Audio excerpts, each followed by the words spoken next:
What's going on, familia? What's happening? Hello, everybody. Welcome to the stream. Thanks for being here, you beauties. Just making sure I'm live. Thank you all for popping in to the stream. I hope you're great. We're playing Sunday poker, man.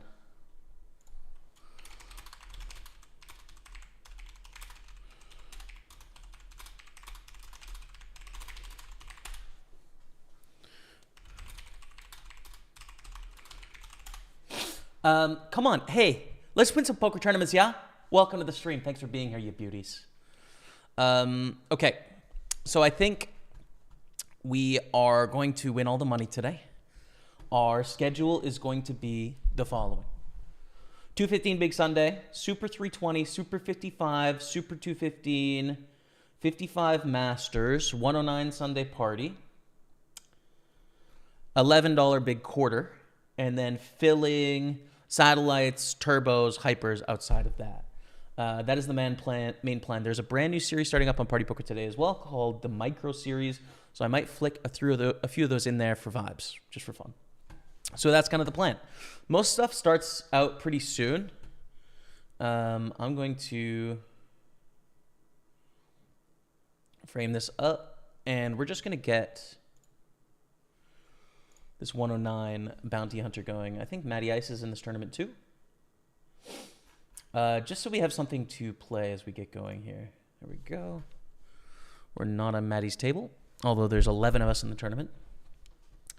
First again, the GOAT. What's up, Pick and McButt? What's up, Wild Behavior? How are you guys? Welcome to the stream. Thanks for being here. We're live on Facebook now. Beautiful. Pop out the Facebook comments. Got all three chats. Sweet. Thank you all for being here. Let's have a great day, man. Let's have a really good day. So yeah, focus today. Something else that I was thinking about maybe exploring with you all at some point. I was thinking about this a little bit yesterday. So I was reading Tommy Angelo's The Elements of Poker, which I'm really loving. Really loving Tommy Angelo's book. I think it's great.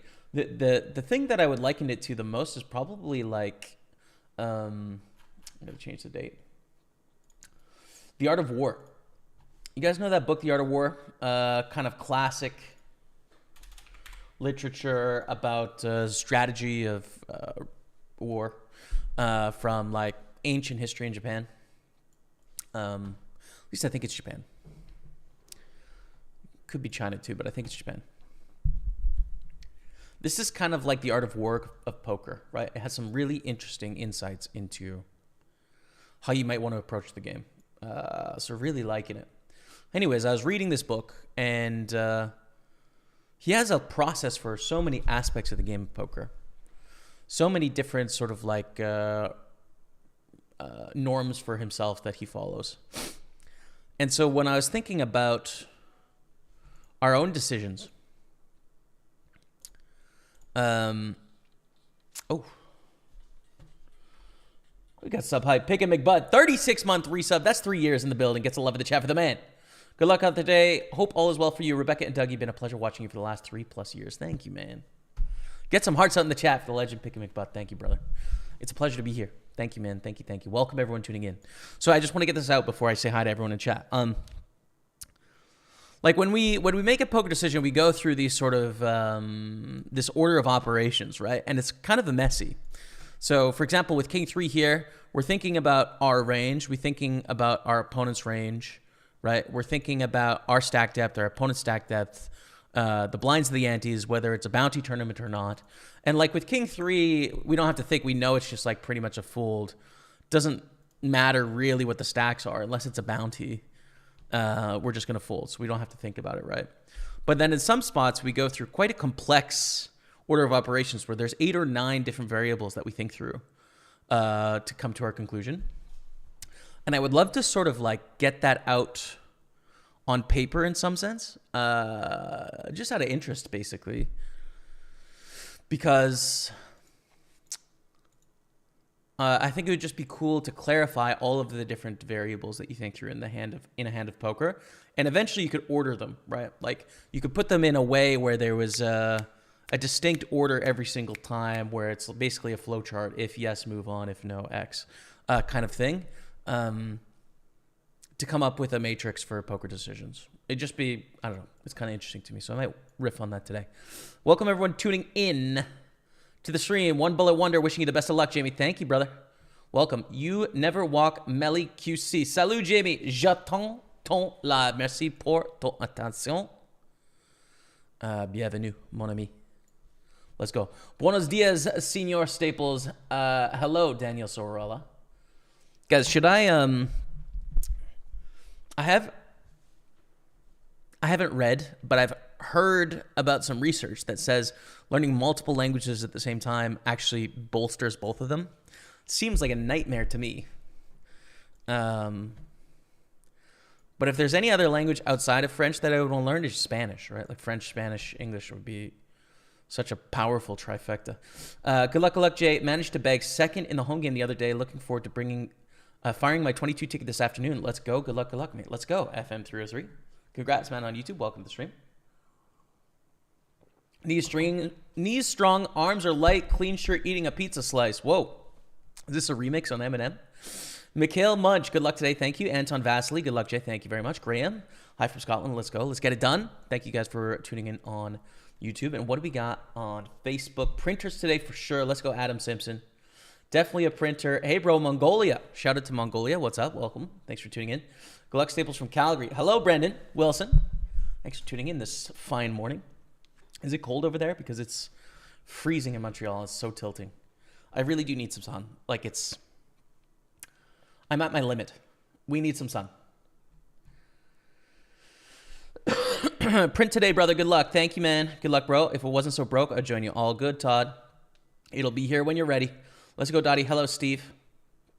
Welcome, everyone. Good luck today, Jamie. We were in Toronto at the same time. Hope you enjoyed your trip. Josh, yeah, it was cool, man. What did you think of Toronto? I don't know what you're doing there, but I liked it. It's a cool city. It's better than I expected, I will say. I'll put it that way. Jeff Fitz, thanks for the good luck. Thank you on YouTube. All right, so we're in action. So we got this first tournament going on. There's also a satellite to the Super 215. Honestly, I don't mind playing that because we have table space right now, so why not just like fire a little 33 satellite? Ooh. My mouse is not working, the hotkeys.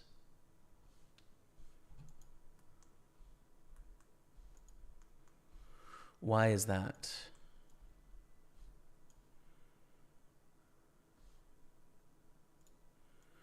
Okay.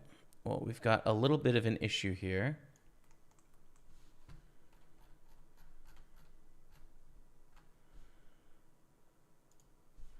Don't know why my mouse is not working.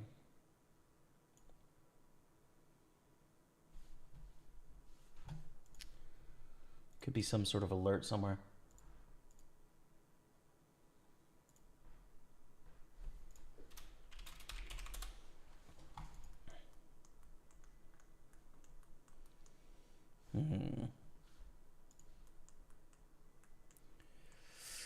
Permissions are broken. Okay.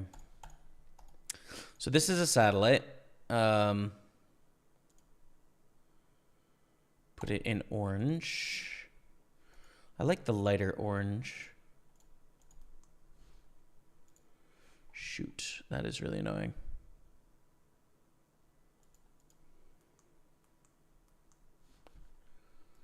I don't think there's anything we can do to make it administrator either.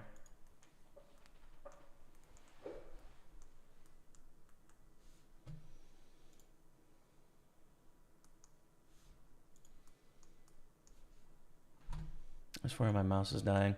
Dang it, dude. We've got big problems here, chat. We've got big problems.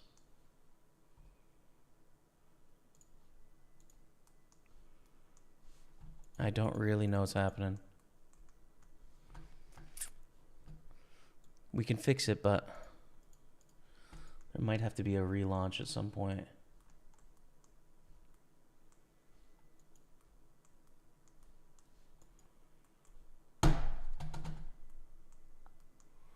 Oh, I think it's a mouse problem. Okay. Well, that's fine. We're not worried about that. But I should order a new mouse. Let me add it to my list. Okay, so this is a $33 buy-in.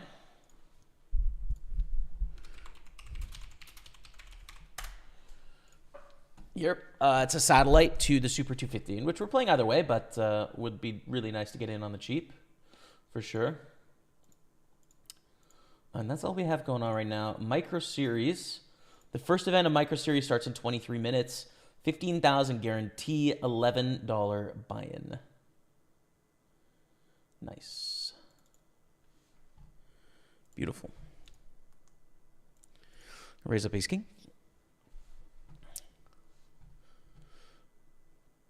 Good luck today, Jamie. Hope you're well. Alan Leary, thank you very much, man. Things are good. Ready for action, baby. We're going to start with a check call down here. Playing the Super 55, 40K guaranteed. Yes. Yeah, I will be in there. Good luck today, Jamie. We are all rooting for you. Thank you, CK Cash. CK Cash 26. What happens in 2026, CK Cash? Tell me. Don't lie to me now. Don't you lie to me, CK.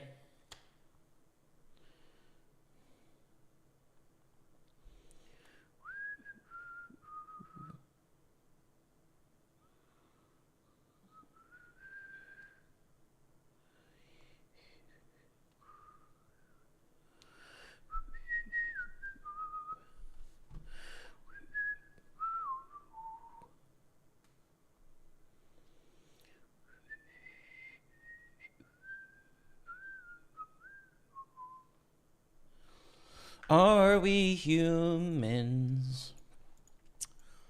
Are we printers? I don't know if we want to defend here in a satellite. I'm just going to go with yes. We're pretty far away from the seat.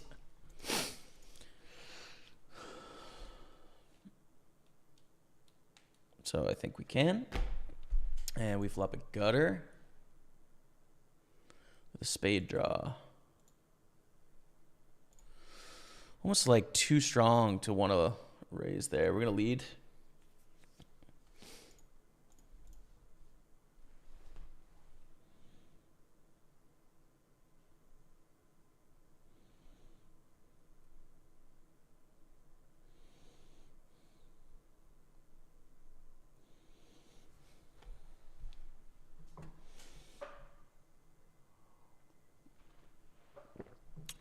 Thank you, Endos. Josh, T510.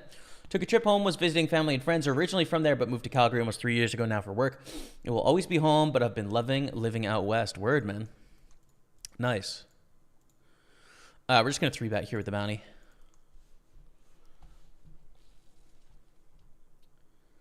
It was definitely really interesting being in a place where English was the only language for sure, again, because there's some creature comforts with that you forget about.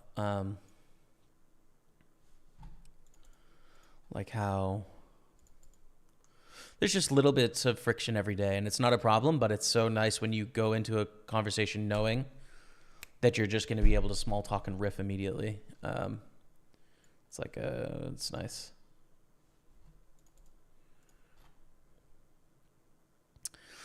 We're all in here on the turn. We might not have the best hand right now, but we have a lot of equity. Not against a flop flush, though.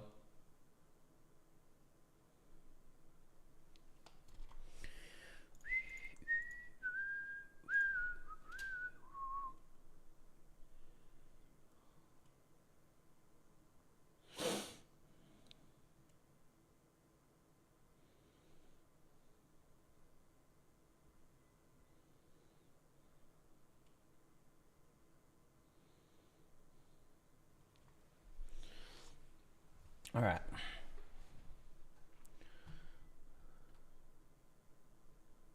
A remix of Eminem. I know you like to quote the original form time too, so I thought I'd do a positive outlook remix of it. Yeah.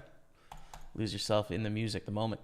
I've been learning Spanish since a couple of years. Living in Spain helps. Working with locals. Words. Yeah, that would definitely help. Howdy. What's up, Sean Murphy? Ricardo Ricci. Hello. Hello again from beautiful Fuerteventura. Good luck from the Italian big fan. Thank you very much, man. Still collecting art, Jamie? Yes. I actually bought 2 pieces of art like 2 weeks ago, from Victor Chenko again. I got to see his studio in Toronto, which was really, really cool. So I'll make a video on my Instagram and TikTok pretty soon about that, like my personal one. Because they're really cool pieces, I think.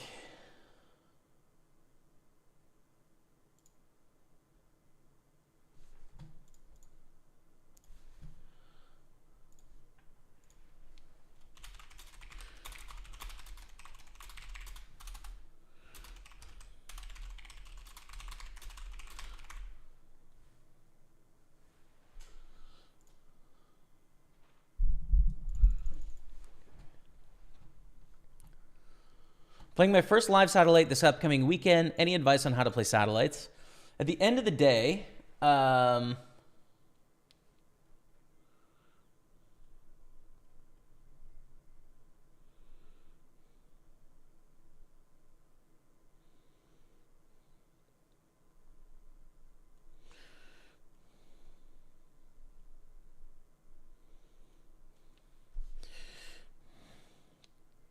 second. One moment.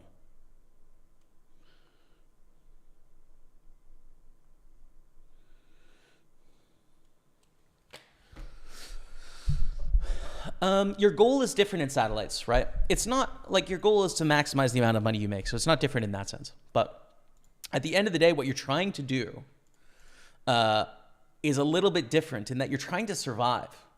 In tournaments, you're trying to get first. In satellites, the top 10 people might share first. So it really changes the perspective. Rejam here, hope they don't call. So what that means is you cannot call all-ins with hands that are really close in a lot of spots, especially when the later on in the tournament you get.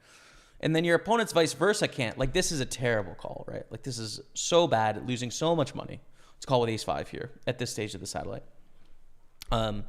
So sometimes people will make calls that are bad, that cost themselves money and cost you money, and that's just a way that the format works. So we lose ace-9 to ace-king here. I think we can re-enter. We can. Add that line. But really, you need to be a lot more risk averse, and you need to be a lot more comfortable on short stack depths. That's just like the bottom line when it comes to satellite. You've got to be more comfortable mixing it up with like 4, 5, 6 blinds, get a shove through, etc. And a lot more sensitive to the other stacks on the table. And it's so useful knowing how other people play as well. So this is a raise fold here, and raise call against these two.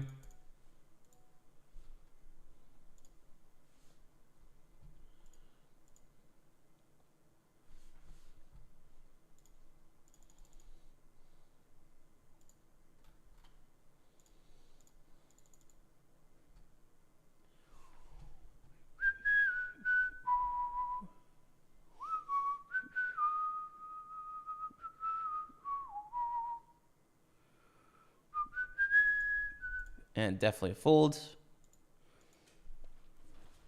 All right. Give me some poker lessons. What's up, Carl Parker? What do you want to know, man? I'll do my best. Dishad Azadov. Hi there. Good luck, bro. Thanks, man. Jimmy, you're the best. Thank you, Kai. Very kind of you.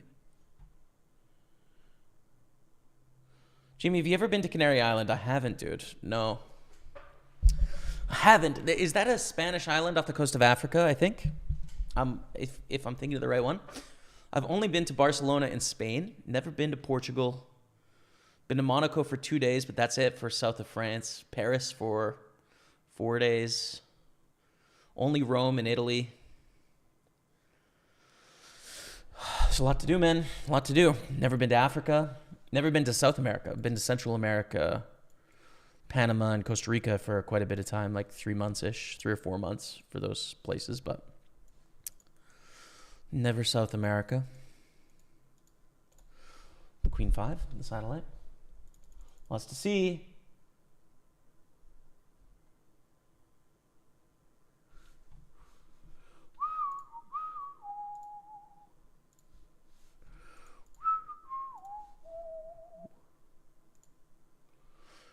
Going back to Spain in a couple weeks. Ibiza, though. Good island, too. Or Ibiza. Ibiza. I don't know. Will you be in the WCP in 2026? Oh, you win the WCP in 2026. Damn, I better register then. I better make sure I go. With ace-10, how do we want to play this here? I think 3-bet call against the button. It's just a very strong hand. This is a very wide range. 55, 60% of hands. Ace-10 is doing really well against that.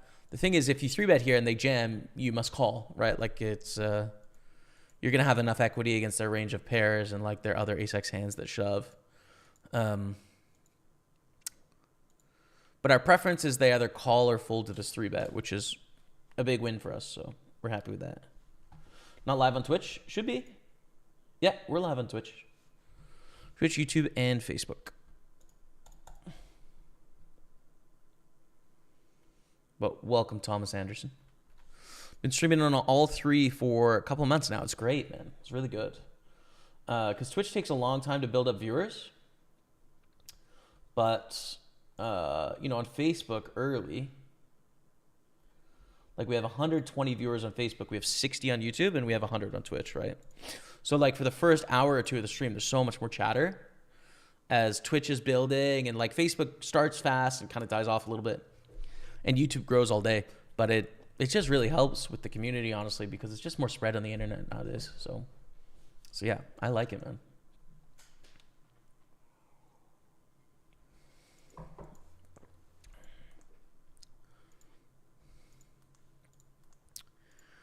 Open up ace jack.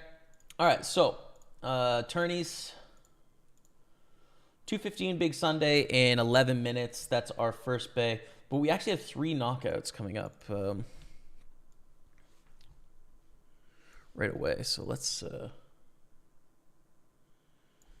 all those organized because, it's big business coming up. Yeah, we're all in with ace-jack suited. Starting this hand, this hand 3-handed. We're all in with 9-10. Don't really know why. We win, thankfully.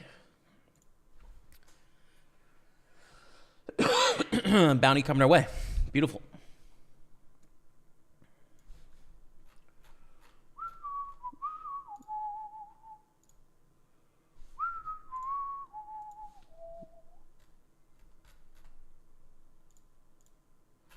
Okay, and so this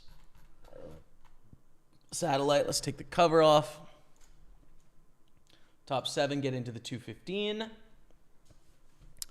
Super. This is almost ready to go. I'm just organizing so that after the break we can just snap right into it, One likes doing that. Beautiful. Race.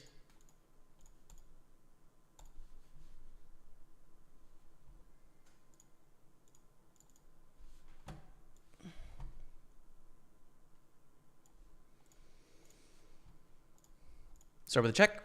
We like our hand, but we want to keep the pot kind of small, and we're not protecting against enough stuff to make betting good. 7 of hearts on the turn. This is also a good card, right? Please don't teach people how to play. There needs to be losers. Don't you worry about that. There will always be losers in every game, right? Like poker's relative to the people you're playing against. So if you're playing against all great players, you have to be really good.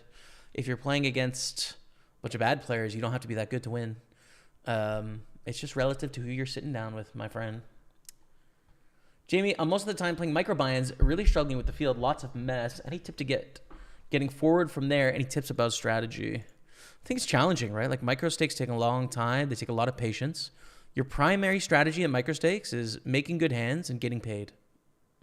Right? It's not going to be about bluffing. It's about, I have a good hand. Let's put money in. Let's put money in. Let's put money in. And then being disciplined with your bad hands. That's kind of the thing. They hit the king on the end here. Too bad. Bad run out for us, but that's okay. All right. Quick break. I'm going to grab a drink. You're watching Pokerstaples on Twitch, YouTube, and Facebook. Enjoy this brand new highlight about the mathematics of poker, which I just read. So just release this, and I'll be back in a few minutes. Stay with me. Poker Book Club rolls on. This month we have The Mathematics of Poker. This was our February book in the book club, so I'm going to talk about it, give you sort of a brief overview, some thoughts on the book if you want to check it out. So this is by Bill Chen and Jared Ankerman, and it came out quite a long time ago before I started playing poker. I think 2006 is the copyright, so it was out a long time before a lot of the modern technology we use to get good poker answers. And this book attempt in the book club was a failure. It was a failure. I don't think any of us finished the book.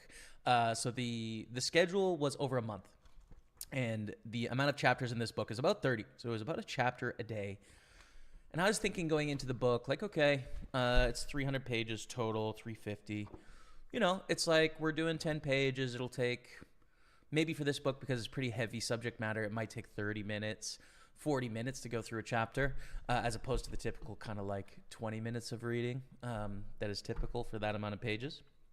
And, well, the experience was very much not that. In that 1 hour per chapter is not really enough with this book. There's two problems. The first problem is that the schedule needs to be elongated. This is a book that takes a lot more time to get through. And the reason that is because the subject matter is very, very dense, right? Like it is just jam-packed with pure mathematics. And if you're a decade out of doing algebra like me, you know, it's challenging. So each chapter of this book largely builds on the previous chapter, which is another problem with, if you're not getting something, you're going to run into more problems down the road. So the main structure of Mathematics of Poker is it's looking at the totality of poker, and you're trying to come up with game theory, sort of theoretical answers to questions. And you don't use the game of poker because poker is too big of a game to come up with like precise answers and, you know, mathematically sound answers on a piece of paper with a pencil. But you look at toy games. So you create a scenario, for example, let's say we're on the river and our stack is 100 and our opponent's stack is 100, and they check to us and we've got to decide whether we want to bet or check. And let's say that our range of hands contains 50% nuts and 50% bluffs. And our opponent's range has 100% bluff catchers. So they always lose to the nuts and then they always beat the bluffs. What do we bet? What's our sizing? What percentage of our range bets? Obviously all the nuts bet, but how many bluffs bet? And what sizing do we choose? And then what does our opponent do? We're solving those for those answers. And they're described as sort of toy games in this scenario.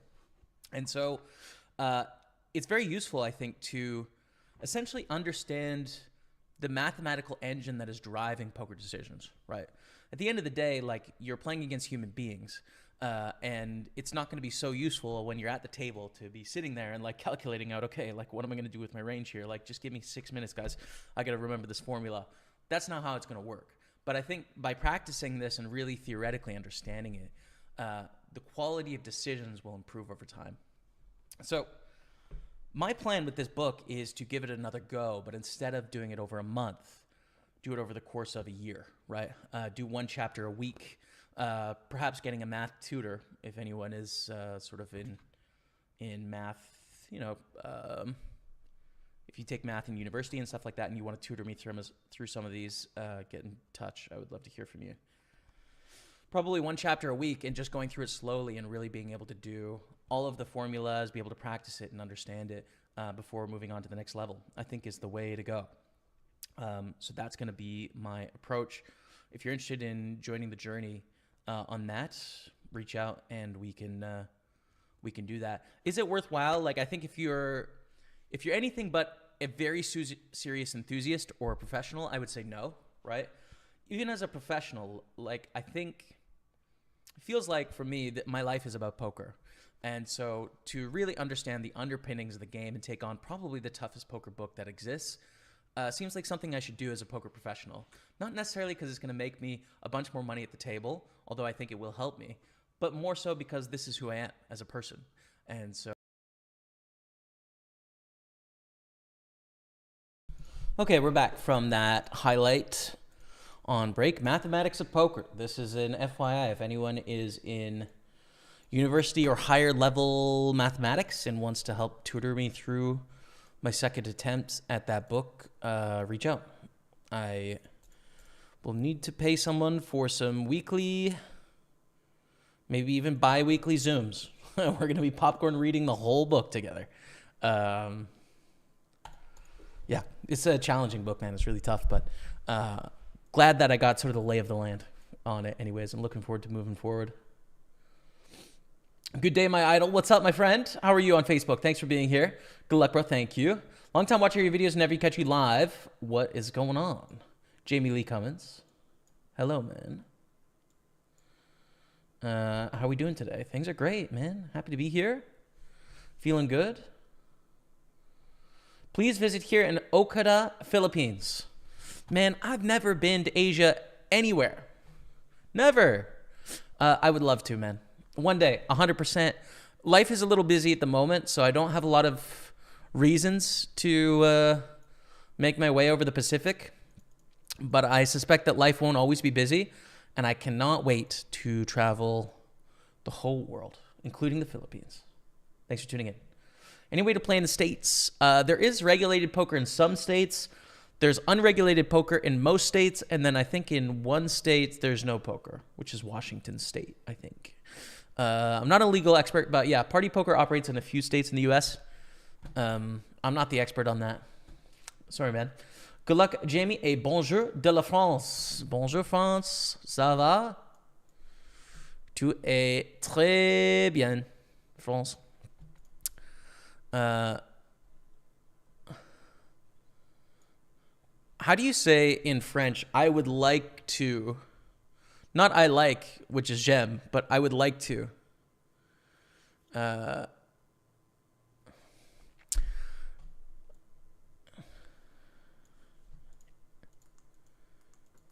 Yeah, I don't know.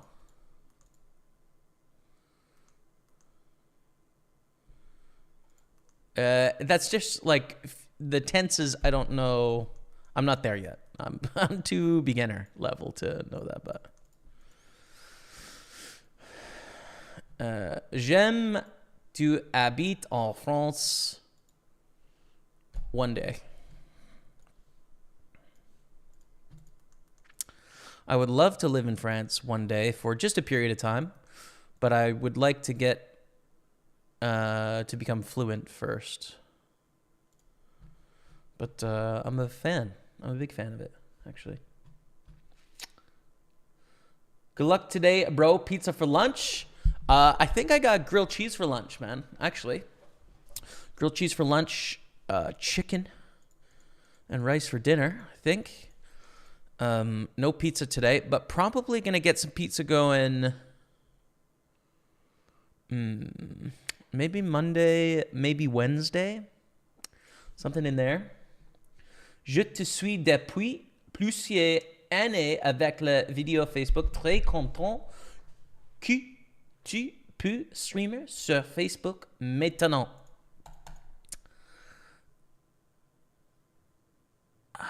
Depuis plusieurs années. Year with the Facebook videos. Tu peux streamer sur Facebook maintenant.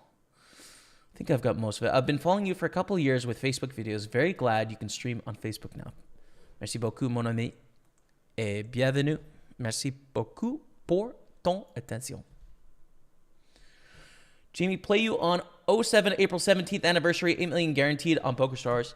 I will probably play an 8 million guarantee, probably on Stars. You can expect me in that one, I would think.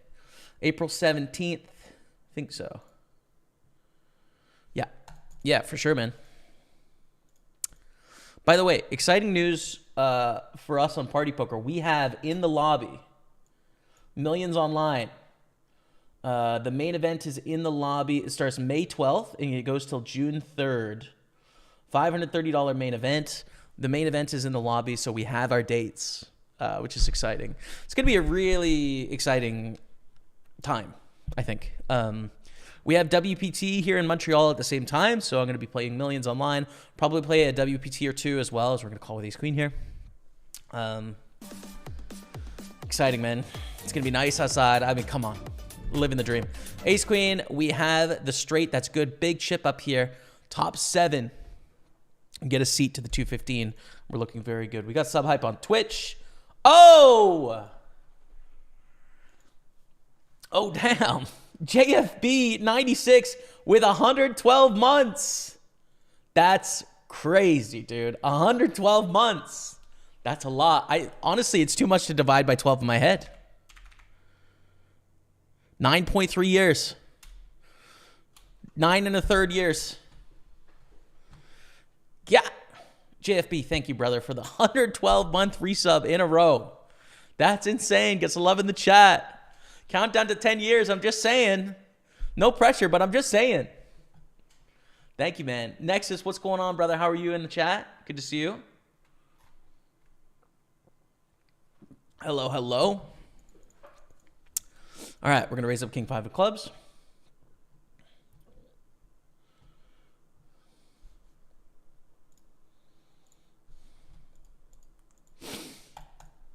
Someone says losers are better for people to exploit. So this is actually an interesting conversation because through my whole poker career, this has always been a discussion of don't make people better at poker, right? It was what people were talking about when I first started playing in 2009.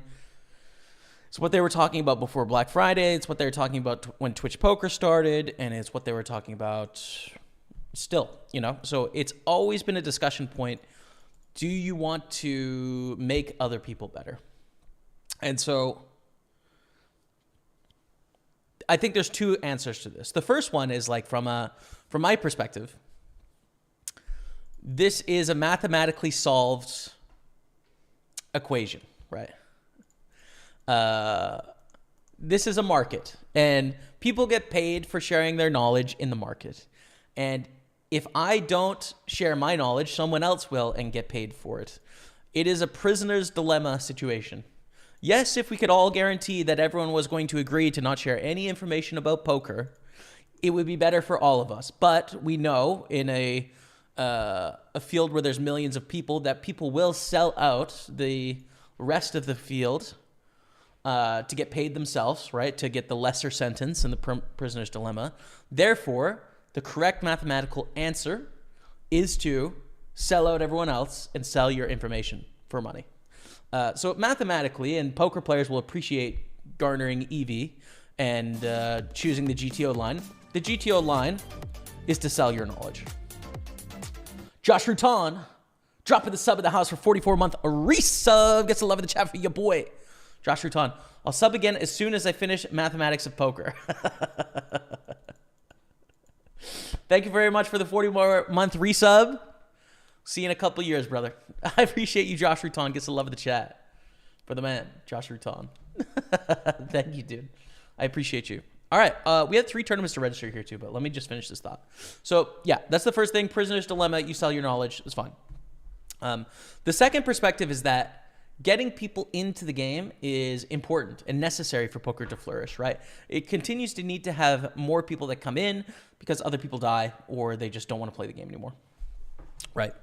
And so how do you get new people into the game? Well, you don't do it by like, oh my God, you know, look at this montage of how rich you can get. You show them that there's some substance to the game, that it's interesting, that it's worth playing or worth pursuing. And most of the people that try poker fail, right? And that doesn't mean it's a negative. They come into the game, they try it for 6 months, they might get excited, get confident, they fail, they're like, oh, I'm not that good, but it's overall a hobby that they had for some time. They liked it, but like, it's just not something they want to do all the time. That's fine. You know, we do that all the time with sports, with video games, with games in general. Like, it's just a phase that people go through often.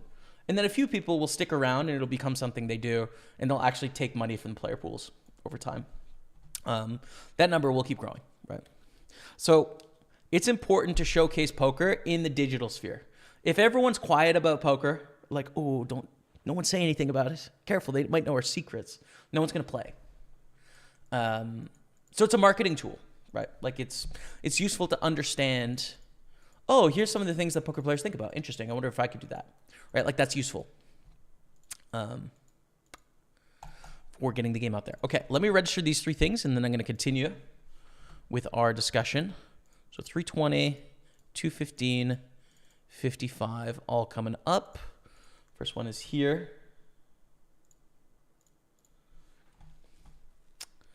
Table 6.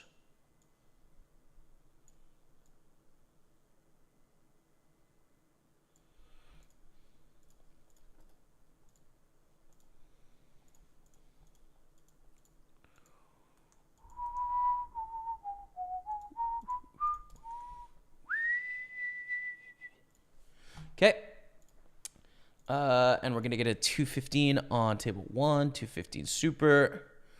I need to re-up my party caption for $30, which is why these are not snapping into place. But is it worth for table snapping for a year for $30? Maybe. Maybe, maybe not. Don't know. Probably. This Party Caption is a Russian company, so payments are always a little hard to figure out. You have to go through like very few options. Okay, so we're up to 5 tables. Let's keep it going. Okay, continuing on Twitch. Sending the run good. I have just added into the Sunday Million for 220, so hopefully we can both make a deep run. Good luck, Connor. Take it down, brother. I'm not in there today, so I hope you win it. We're going to 3-bet ace-5 suited. It's early position here. Does your affinity for both gambling and sports combine to get into March Madness? I watched a little March Madness like when I was in grade school. A bunch of my teachers got into it in middle school and stuff. I've never been huge into it. Like, I don't really sports bet. And by that, I mean, like, I don't know, the last time I made a sports bet was maybe like 6 years ago or something. So I could get into March Madness, but I'm not right now, you know? I would just need like one friend to be like, all right, here's what's going on. And like, okay, let's, you know, I can sweat it, but for now I'm not.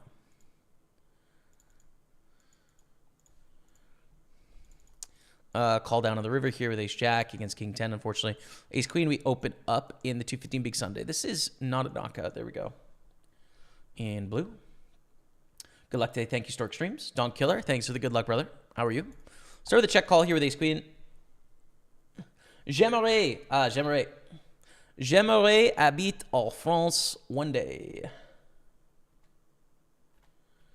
You go to Playground to play tournaments. I haven't been to Playground in about a year, but I think I will be checking out some of the upcoming events at some point. Evening from East Coast, Yorkshire. What's up, Jordy Dragon? How are you? Welcome. Hope you're having a good evening.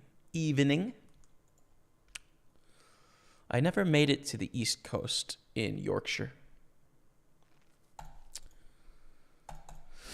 Didn't really go east from Harrogate or York, but maybe next time I'm there, I'll check it out. For every one person you educate to the point of the professional play, 8.26 new players start playing poker. Mathematically impossible to raise the skill level of the field. Word. I don't know. See, I do think that the skill level of the field does increase over time. But I don't think it's because of poker training, right? I think it's because of our collective knowledge and our technology.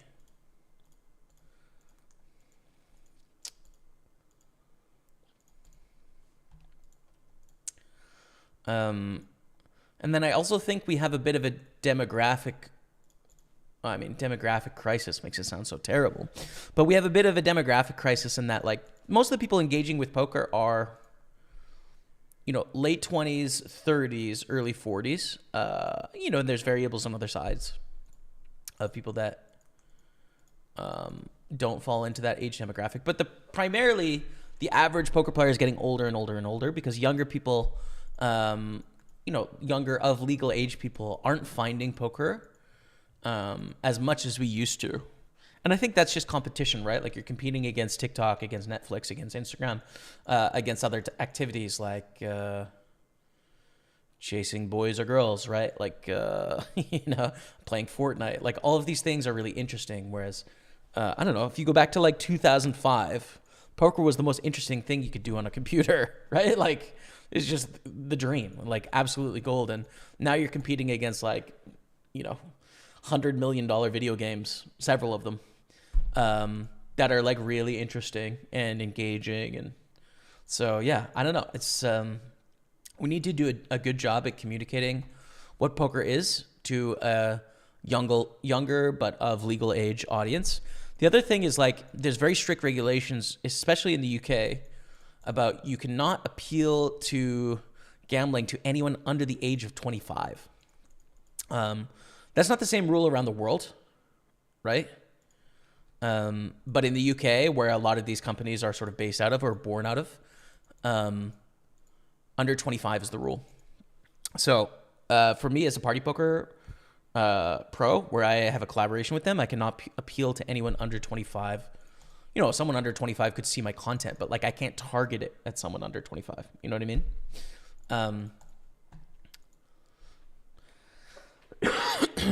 I understand why that makes sense for slot machines, right? I understand why that makes sense for blackjack. Poker is like much closer to chess though. Like they're, I think, speaking as an individual, not as a representative, I think there's a lot of useful and interesting things that you can learn about the world and about games and about yourself through playing poker, you know, for $1 at like 20 years old, right? It's just like I have a responsibility. So I have to tailor my content in a specific way to be, you know, compliant. So yeah, like that's a bit of a struggle too, right? Like how difficult that communication is.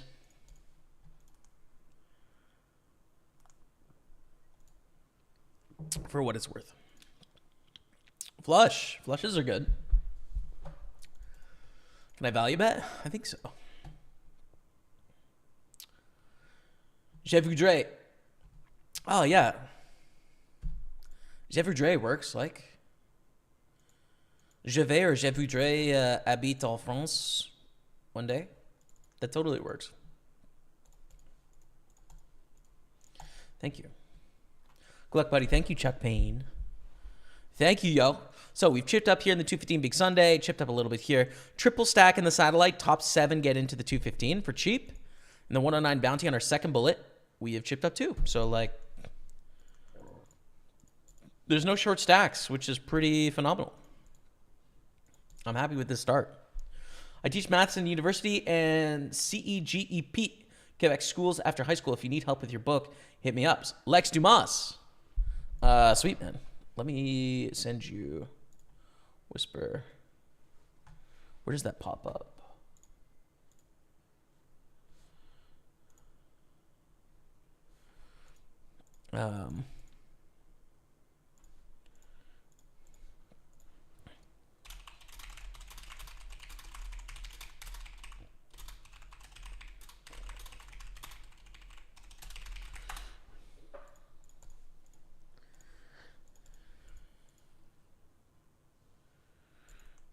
So we're going to fold in the satellite here. This is going to be an interesting sweaty finish. What's your main source of income today? My company, which is, I'm working for my company right now, which is creating poker media. It could be poker income if I have a huge bank this year. You know, that's obviously extremely variable, but there's aspects that are not variable about poker income, which is like I have a contract for a partnership with PartyPoker. I have income coming in from ad revenue on a few platforms and some subscriber revenue and stuff like that. So that's the most important aspect of my business is definitely the content as opposed to the results on the table. Nonetheless, you know, I'm still a poker pro and like I want to be as good as I can at the game of poker. And I'm doing an interview with the poker industry pro, and they were sort of asked about this. Like, one of my North Stars in life right now is do meaningful work, right? Is kind of important to me. So the poker I play, I want to approach it earnestly, right? Like, I think some of my early career, I was really caught up in like the popularity views metric of, all right, I'm going to do whatever I need to do to make the number go up. So I would experiment with things that really were not substantial, but were interesting marketing, you know? And I'm less interested in doing that now, right? Like in doing sort of Mr. Beast style, clickbaity kind of, like hack your brain style poker. I want to be more earnest and honest and genuine with like my thoughts on my approach to the game and what it is I spend time doing.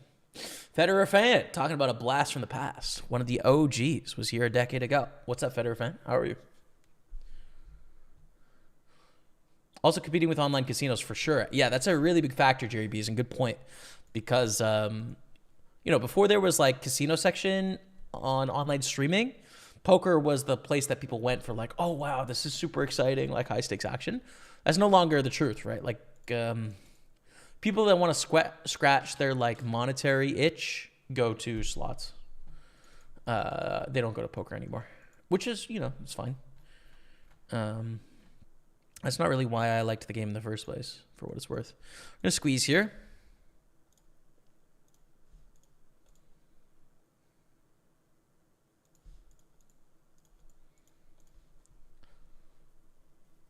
Evening, Jamie. Good luck. Thank you, Thomas Heinen. Steady away here. Lovely area. Hope you and chat are well, run deep, and river well. Thank you, Jordy Dragon. Thank you. Please shout out my name, sir. Harold Castellano. What's up, Harold? Thanks for watching the stream, my friend.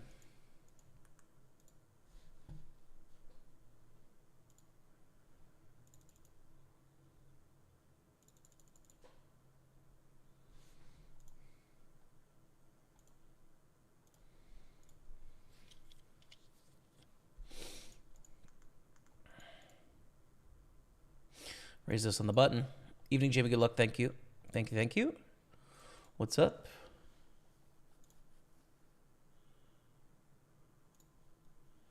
We haven't asked for we haven't had a transfer request for a long time in the chat. It's kind of nice, dude. Like, hey, can someone send me some money? That used to be like super common. Like 8 years ago, people would be begging in chat all day. But I think a lot of sites have gotten rid of like peer-to-peer transfers, so it's less of a thing now, but people used to beg non-stop for money. Non-stop. Back in the day. It was crazy. I also there used to be like a superstitious thing where you could send a team pro like a cent and people thought it was good luck. So I would get constant like 1 cent like sends, like in my inbox all the time. Of like, this player has sent you 1 cent. This player has sent you 1 cent. It's like, thanks. Kings against ace queen. We're risking it on the bubble. Ace and it's going to take us out, dude. We don't want to be up against ace queen here for 30%. But we do win, which is very likely going to get us that 215 seat for $33, which is great. Really good.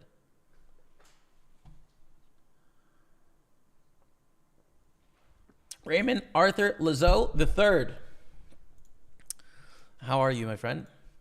Won another 100K guaranteed that makes third one in a row. Hell yeah, brother. Send me some of that heat. Send me some of that. What's up, PSR? How are you, man? And how's your area as well? Is everything recovering post tornado?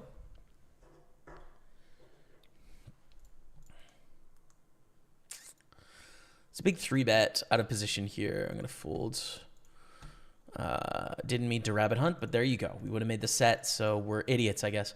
This is going to be a jam on the button with the pair. I think. It's actually pretty dicey, right? We're 5 of 11. It's obviously going to gain chips, but we'd risk our life against the small blind. I think I'm actually going to fold. I'm not certain on this. But I think fold is better. I don't like min raising either. That might be egregious, right? Like that might be a huge mistake. I'm really not confident on that answer.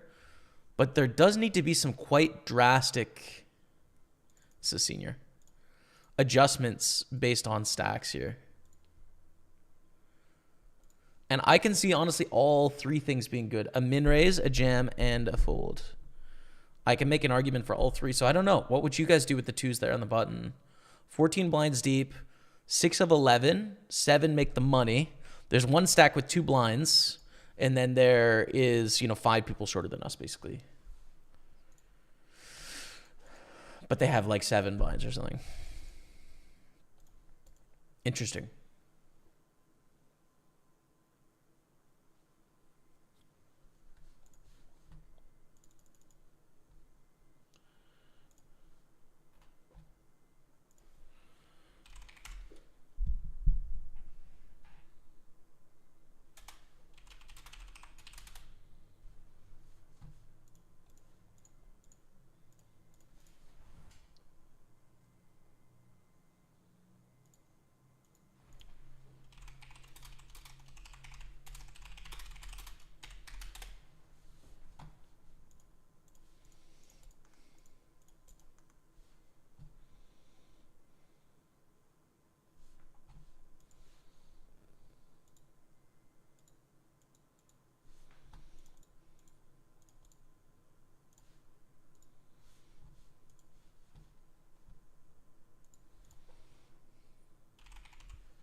It's a really bad river. In that backdoor clubs get there and Jack X straights get there. Not that they're going to bet like Ace Jack or King Jack like that on the turn, but it's a pretty bad river for a hand.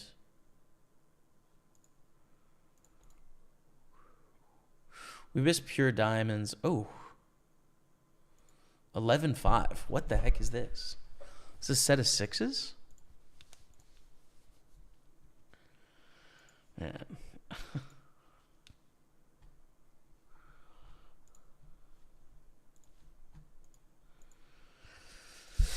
I mean, I'm trying to find a way to hero fold, but I don't think I should, especially with like, it's just even pure diamonds is enough this range.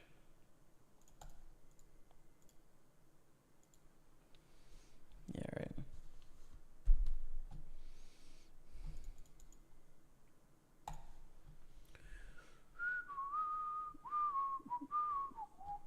What's up, One Love? It sort of just depends on the schedules as to when I'm playing or streaming. This week, just Sunday. Same with last week. We have Millions Online coming up, though, and I think we'll definitely fire some... Definitely be firing some Millions Online action. 6 of 10 here, 7 pay. Ace 5 suited through 4. But with 10 blinds, I think is a good steal. Good steal spot.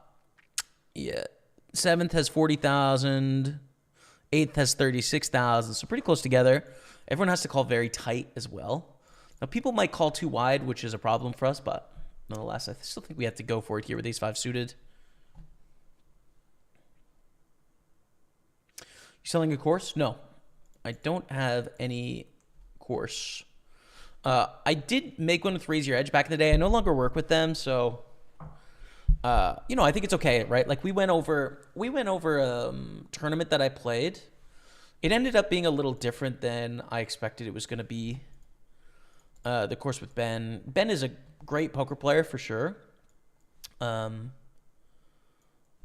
yeah, it ended up just being a little different than how I envisioned it. I kind of thought it was going to be like a start to finish, kind of like here's all the stages of poker, but we kind of jumped around and came up with some general principles. And really it was just like, let's use Jamie's hands to emphasize Ben's thoughts,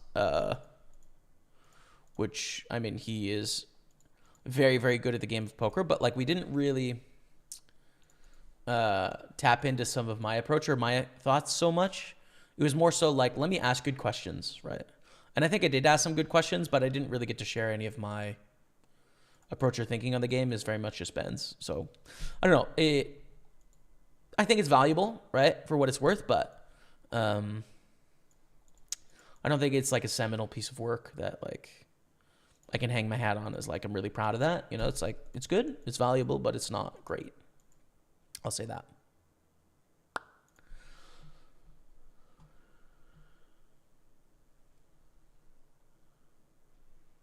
I think the 2-2 is a jam there because they should be folding most pairs in that spot. They should. That's true. They definitely should be folding most pairs. I agree.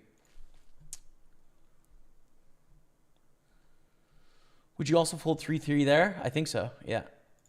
I think. Fold the 2's question is what pair do you shove there? 8-8 plus. It's got to be worse than 8s. It's got to be like 6s or something. In my head, but I don't know. I'm not sure.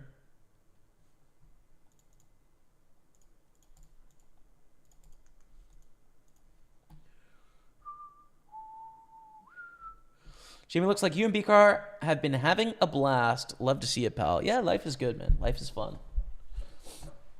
We're having a good time. And things are going well, so thanks for following along on the Screws podcast. Sevens. I think we get the jam sevens here. 7 of 10, 7 pay.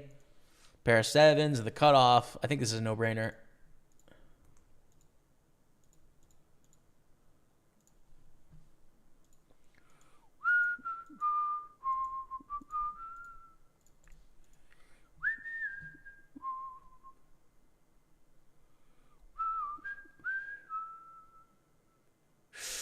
We are going to bubble. Wait, who has who covered?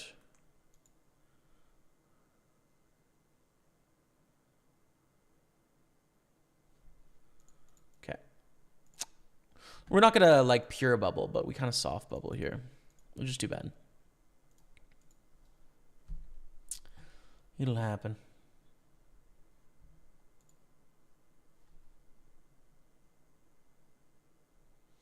Daniel Sorolla, the middle set against aces is about as good as it gets. Pretty nice. All right, let's get a 5 or a 10 here. 9's not going to do it. G out in 10th place in the 33 satellite. So, what can we play? Masters. 55 Masters. I like this tournament.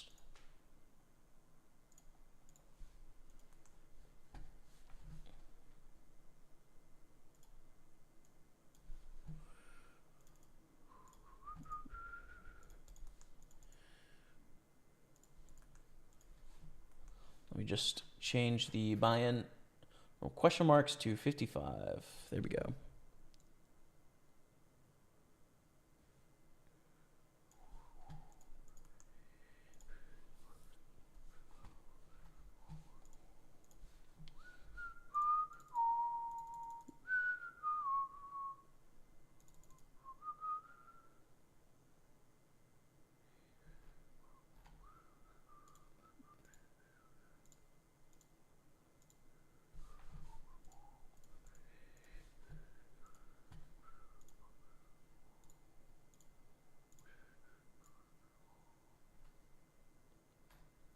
All right, beautiful.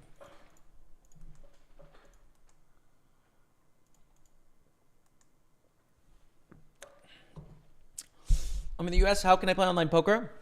There's some states in the U.S. that have regulated poker. There's a lot of states that have unregulated poker. And then there's a few states where you can't play. I'm not the expert, but you can always Google it in your state, and it'll let you know essentially what the options are. All the best with it.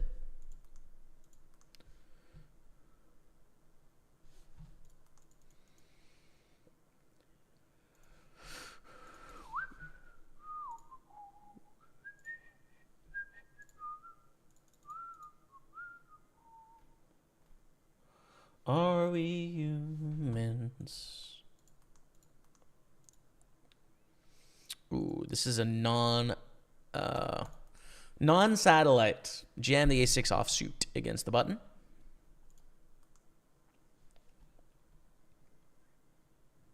No, into the ace-9. This is the right way to play ace-9, though. It's ace-9 plus.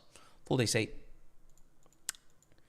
Aces and 7s with the 9 kicker is going to get it done. We are out in 10th. $25 bounty, but the end of our journey there. Let's go to the kings and see what else we can add.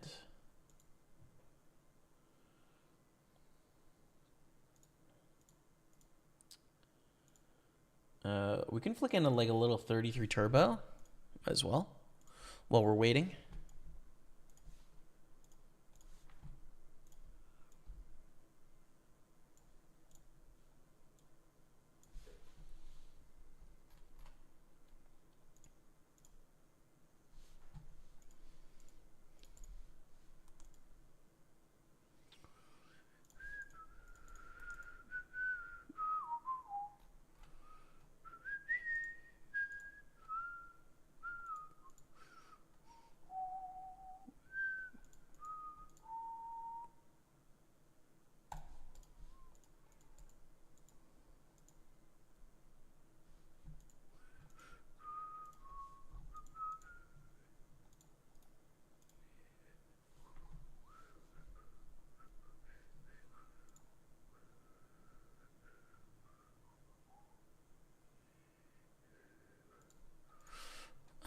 Gonna go very small here in the 4-bet pot.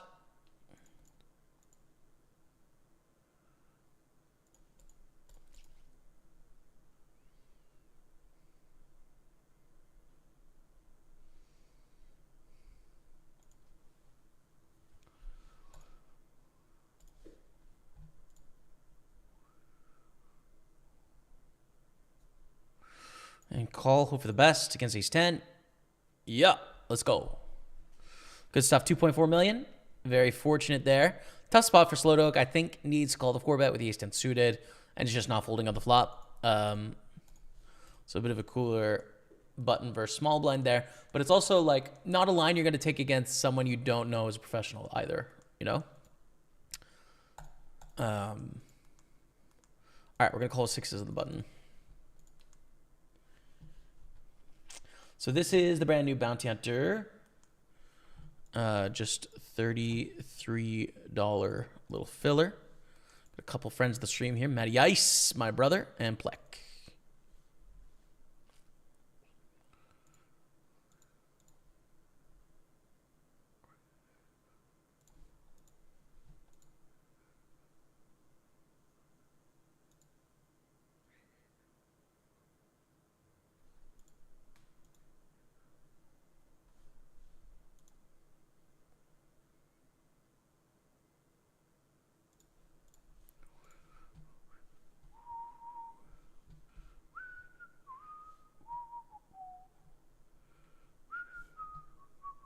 All right.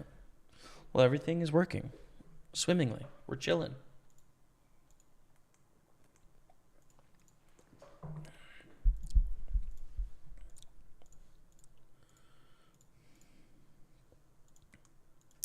Can we value bet here? I think so. I think we can go for the value bet with the 6s. I think a 9 or an 8 would have bet by now. I think a 3 would probably bet the river as well. Trying to get value from a 5 or a hero calling ace high or pocket 4s, pocket 2s, something like that.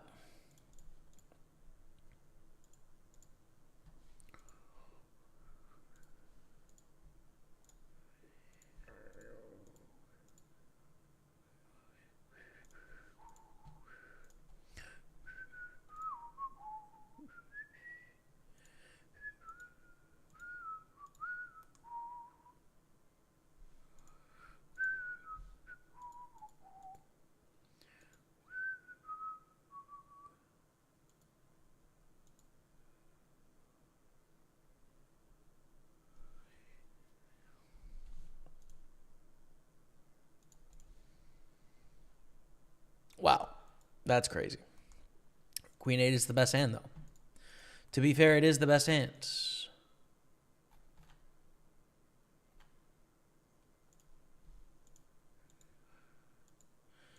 Can I play online in Germany? Yep. You can.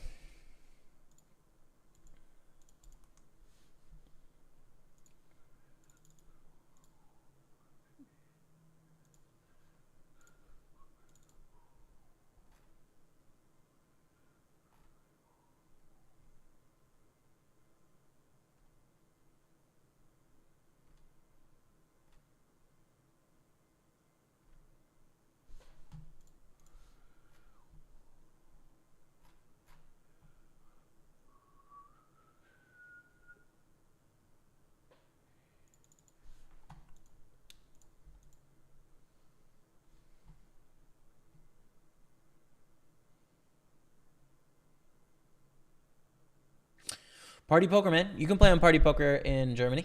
Join us.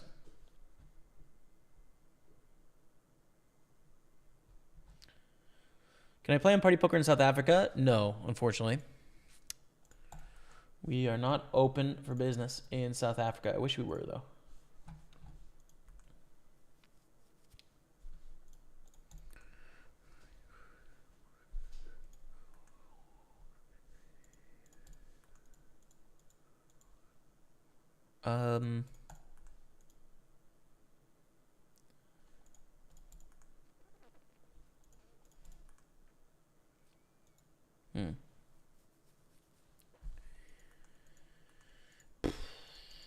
I don't know if I want to play Queen 9. We definitely want to play Queen 10 suited, right? I think Queen 9 is the edge. Probably a play. Do we want a 3-bet? Do we want a flat? I think all are pretty reasonable. This is a good flop for them, I think. And they bet the turn, and we just give it up. Easy enough.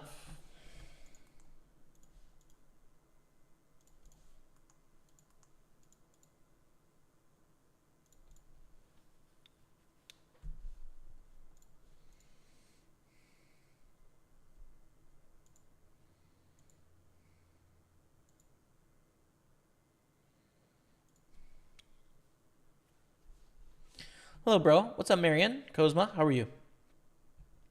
Welcome, welcome.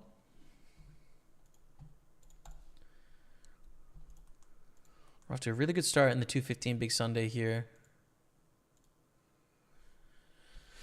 With a lot of poker left to play, my friends.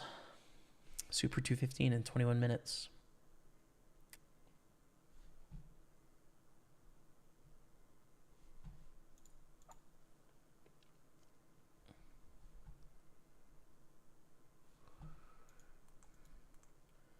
Anyone know where I can get free roll ticket tournaments? If you go to PartyPoker, there's free to play tournaments. With $100 guarantee, $250 guarantee, $400 guarantee. So download PartyPoker if you're in a country and of an age where you're able to play. And then if you click free to play, there is free tournaments there. Best of luck.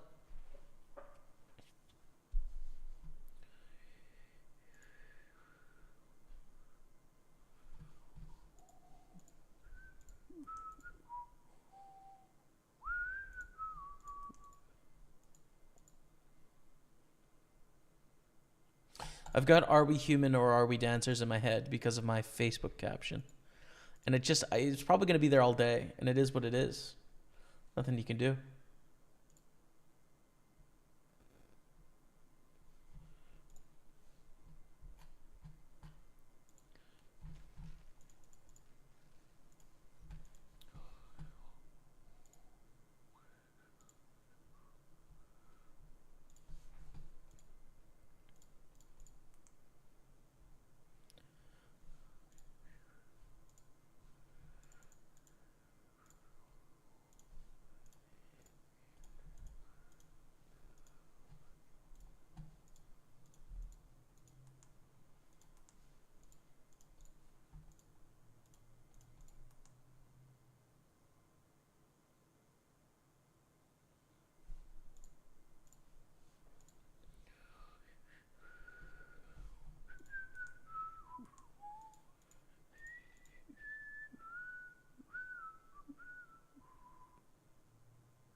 Check, 10 on the turn. We're just going to go bet here, I think.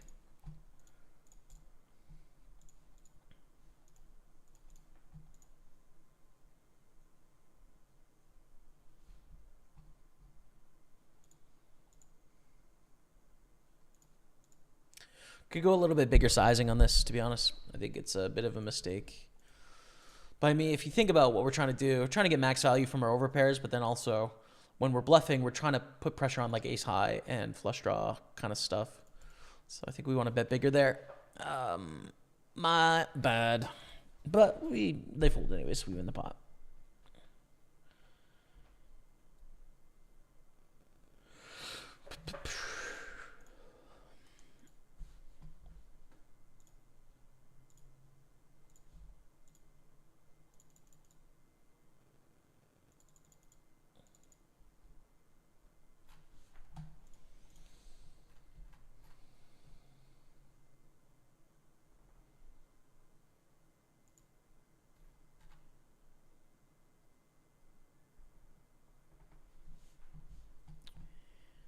Jamie is my friend. Thank you, Alexi Kid. Cheers. I'm proud. Have they reached out to expand the areas to be able to play on PartyPoker? So the parent company of PartyPoker, Entain, came out with a press release. I think it was in 2020, maybe, with their strategy of where they want to operate as a company. And they want to operate in regulated markets or in countries that are on their ways to regulating. And so from what I understand, from what I know, any country that is under that definition is a country that we would like to operate in, right? Like, obviously, all the people that work at PartyPoker, myself as a poker player, like, I want to be able to play with everyone around the world. The people that determine where the business is going to operate just want it to be regulated, and beyond that, I think it's fair game. So yeah, I don't know. That's what I know.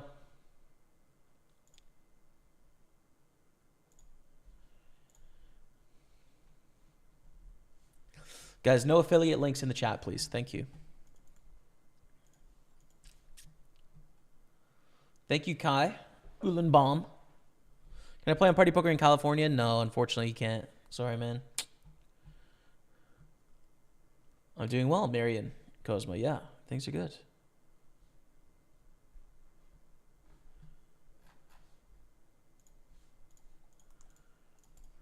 Fold the queen 6. How about the queens down here? All in the 33 bounty.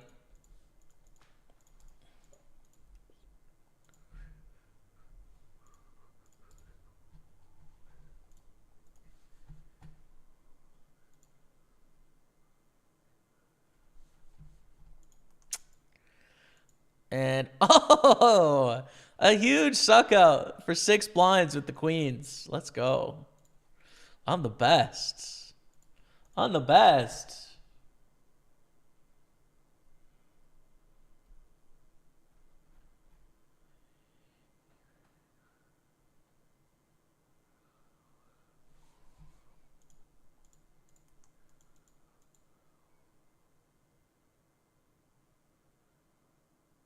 No, this is a call. Especially in a bounty. Plek can jam, whatever. Yeah. It's a call with a king 9. 10. No. Rip City, rip City. Okay. It's all right. That could be our Super 215 slot pretty soon. Now, ace is in the one where we are in 5th place out of 80. Do we want to be super sneaky? Nah, I think there's too many players behind. We just want to 3-bet. But we could have flatted to hope to induce and play a massive crazy pot. But I'm just going to go straight forward here. Because the thing is, like, Capsy is still going to go all in with the really good hands. We're just not going to let them induce with, like, you know, king, queen suited or something.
Three bet the jacks.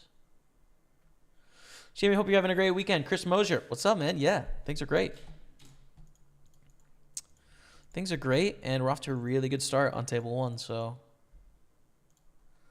I'm happy. How about yourself? How are you?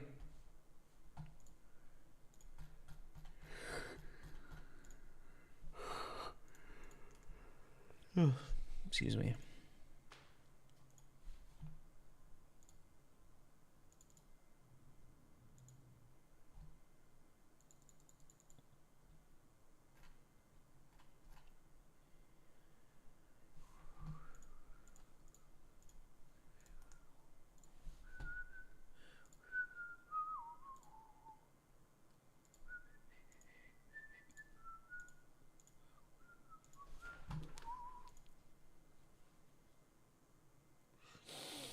All right. Fold that 3-7. Let's go back up to our main bay here. Super 215 is next in 11 minutes. Let me just get that all prepared on table 1. Get it all set up for us. I wish I was in for cheap through the satellite, but you know, that's how it goes sometimes. It just is what it is, chat.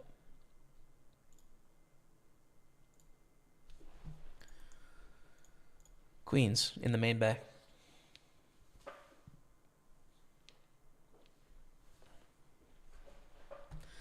Tactic Flaccid goes for the call. I really don't know what they mean with their name, to be honest, but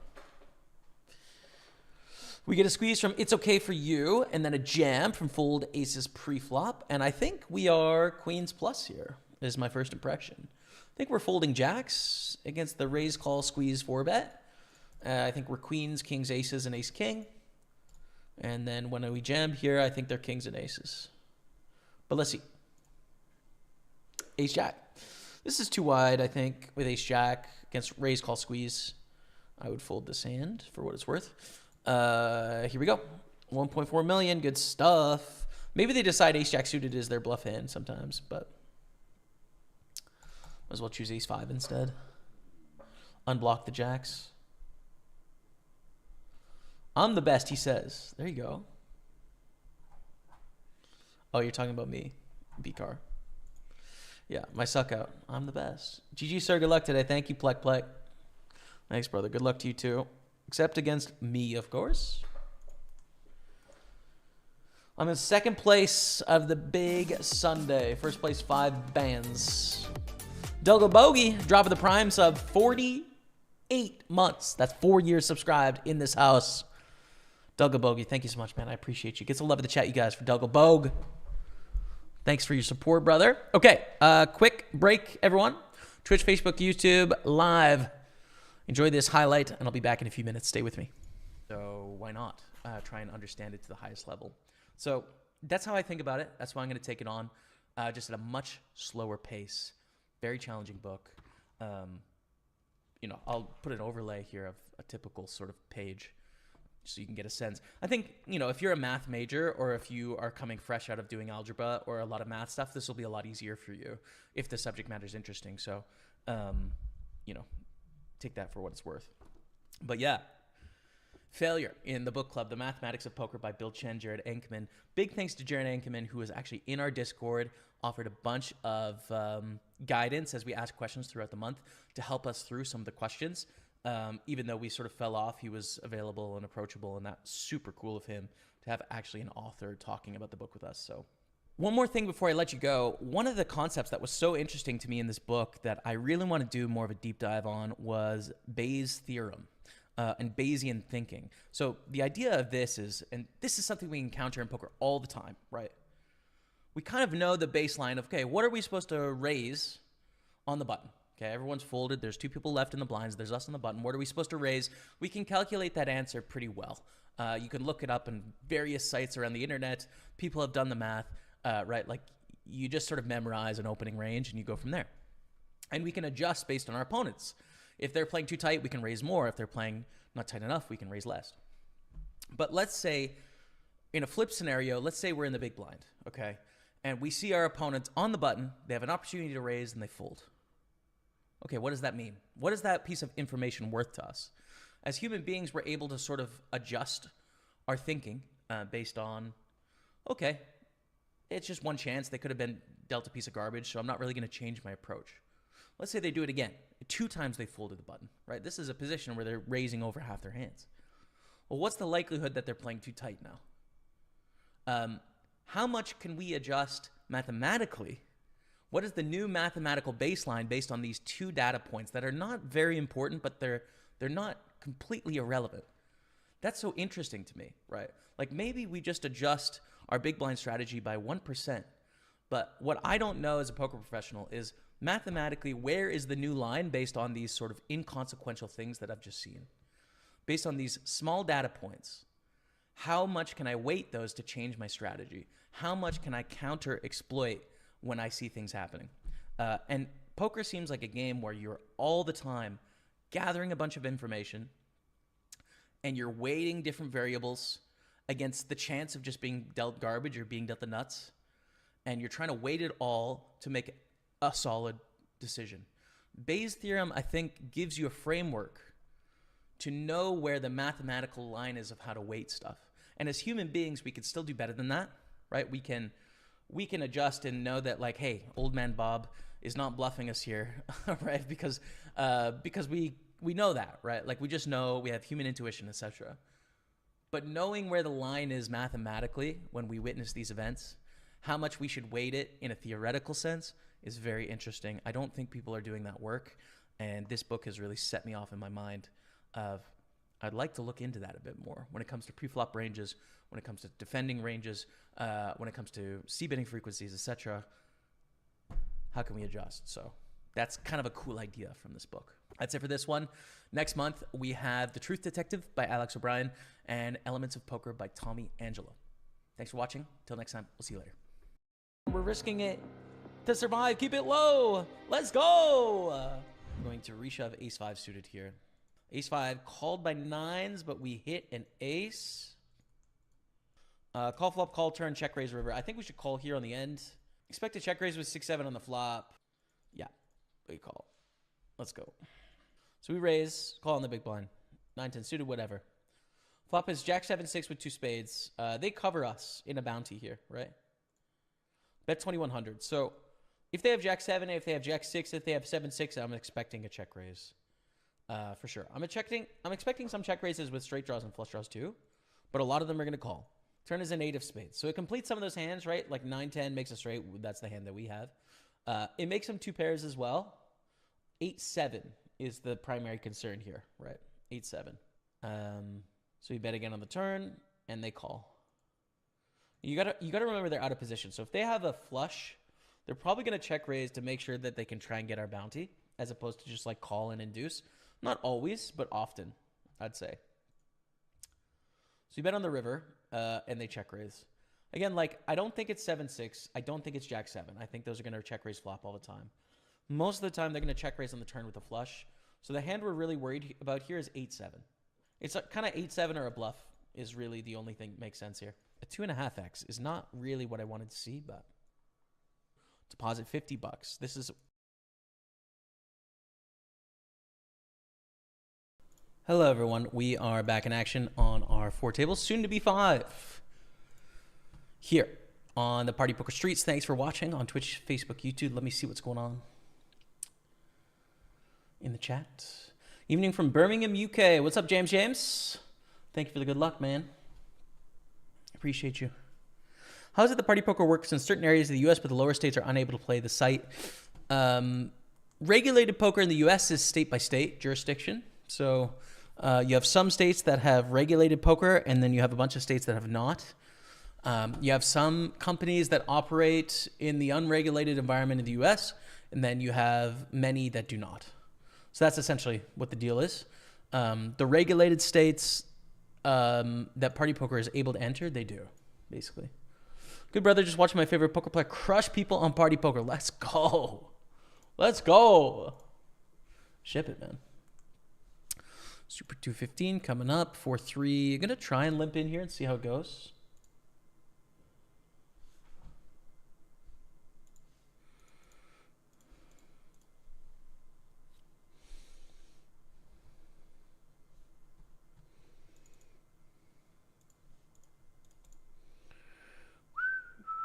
So your present limit for art buys 10K, but if we have 10K worth of scores, then it would count because we don't have a first prize of 10K today. But if we get like 2 big scores or something, we could buy one. I just bought some art recently, so when I was in Toronto.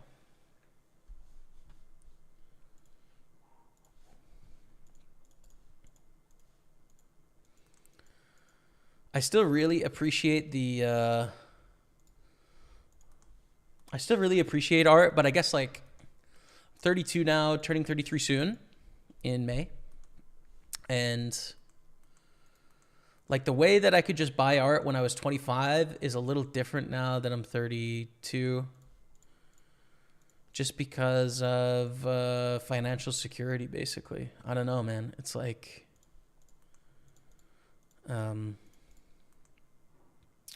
I still love art just as much, but I'm a little bit more cautious when it comes to like spending than I used to be because I'm essentially just protecting myself in the future. You know what I mean? There's been some tough times in my life over the last 5 years or so, some real difficulty. And so the upside of giving myself more financial freedom and therefore being a little bit less risky with my personal spending has made more sense over the last couple of years. It's like, oh, damn.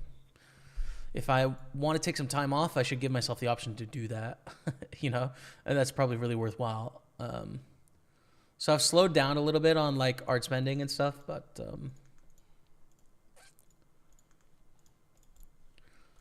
hopefully it can ramp up again in the future. I'm in a good spot nonetheless. Like I'm okay. I'm doing totally fine. Okay.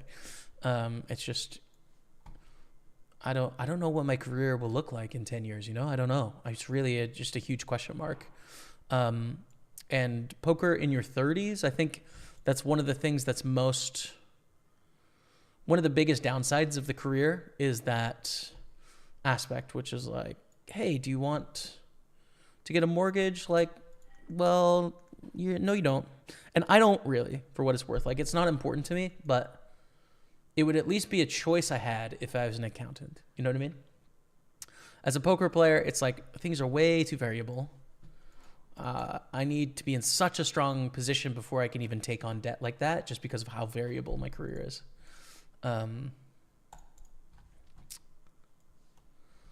So yeah, the lack of ability to sort of plan into the future, have mobility within your career of being able to like, oh yeah, well I could just fill the other, 50,000 slots of this job in the country, right? Like, no, it's completely self-made. Of course, it's balanced out with ultimate freedom, the ability to go for a walk on Monday afternoon and be a normal part of your life if you want. And the financial upside of like, you're not capped in your earnings. All of that is great, but there is a trade-off to it, I think. So yeah, who knows?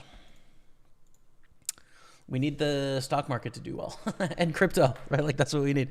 We need that. If we got that, we'll be okay. If it's like, a Japan situation where it's even for the next 30 years, we're going to be battling, but it's all right.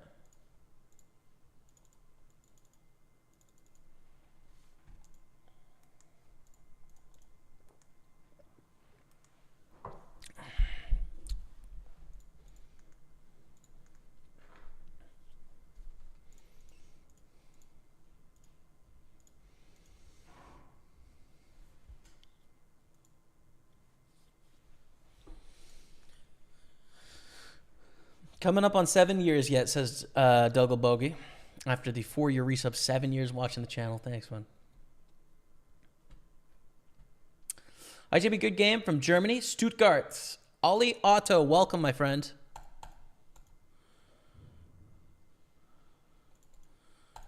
Thank you for watching. Dankeschön. On the 55 Masters 320 Super from a Saturday on Thursday. Oh, damn. Let's go. MLB. Connor Hodgson dropping the 1-year resub like a legend. Thank you so much, Connor. Appreciate you, brother. Dropping that prime sub. Give me 1 second here as I value bet this on the end.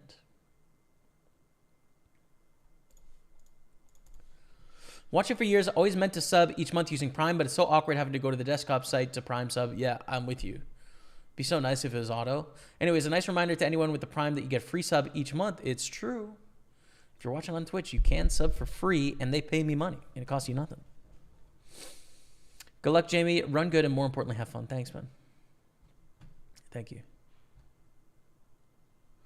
Where are you buying art? It's kind of evolved. In the very beginning, some of the first art I bought, I saw something that looked cool on Reddit, and then bought a canvas, I think it's called Society 6, I think. Kind of pop arty, like canvas site stuff.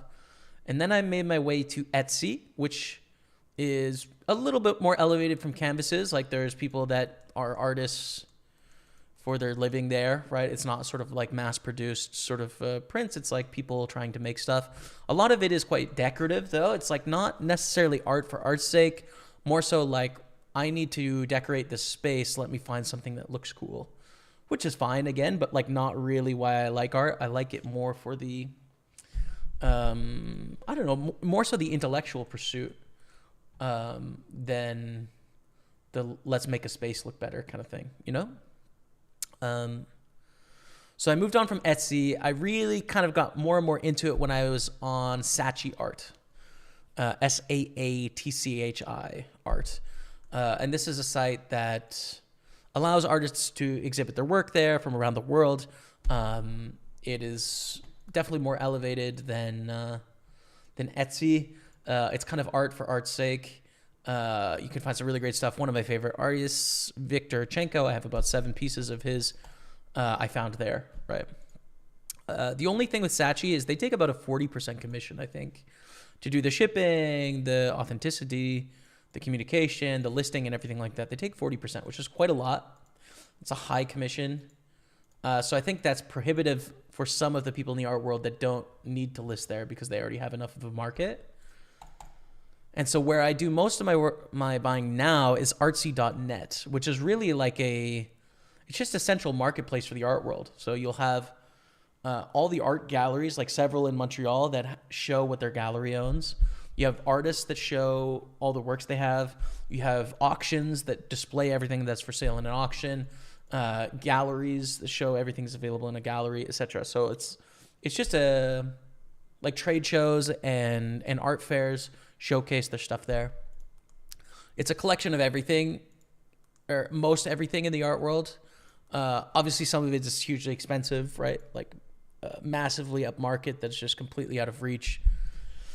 Some people are using art as an investment vehicle, as like a store of value. They're like, okay, well, let me buy an Andy Warhol because I know it's going to appreciate, like 4% per year, and it's a hedge against this. So I'll buy this art as like a part of my total investment portfolio. And then there's some people that are just making art because they love art. Like that's more so what I'm into, as opposed to like trying to buy appreciating assets. It's more so like, what art do I like? But artsy.net is my main spot that I look now. Saatchi and Artsy, mostly on Artsy, I'd say, .net. So yeah, that's the current MO.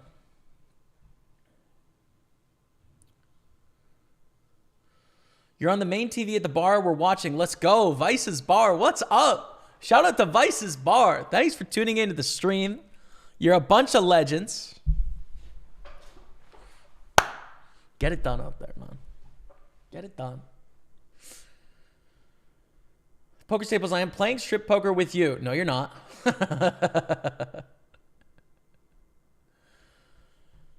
Oh, man. Nope. No, you're not, Balud. Sorry, brother. We're not going to make that happen. We get a lead from Wicked Win 0. I think we're going to call here.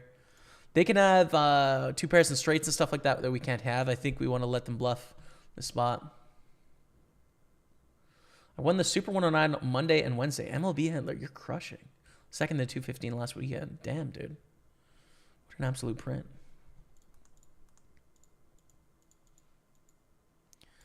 So hard to get 2 streets of value. Gets Wicked Win 0. We're walking into a nightmare where we're going to get bluffed at a high percentage, but then also inflate the pot when they have strong hands. I think the best action is check, check, and then bluff, catch, river.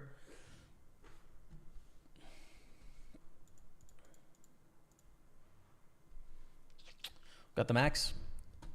Be financially free. It just amazing. At 43 years, I'm semi-retired. That's amazing, man. Congratulations, Donker Killer. Congrats, brother.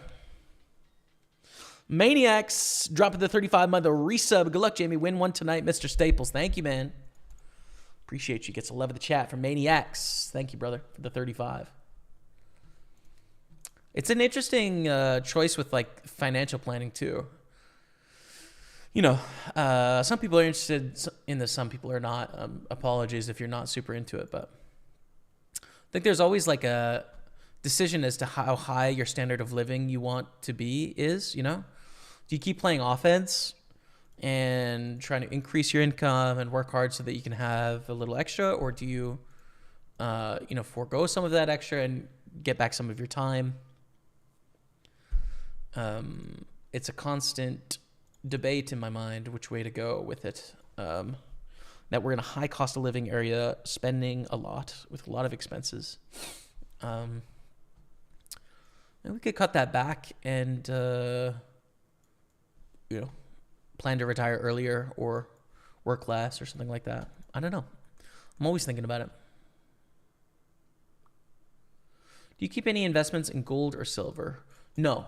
I have in the past. Very small amounts, but no, I don't have any gold or silver. 10's ace queen. Take it down. 85K.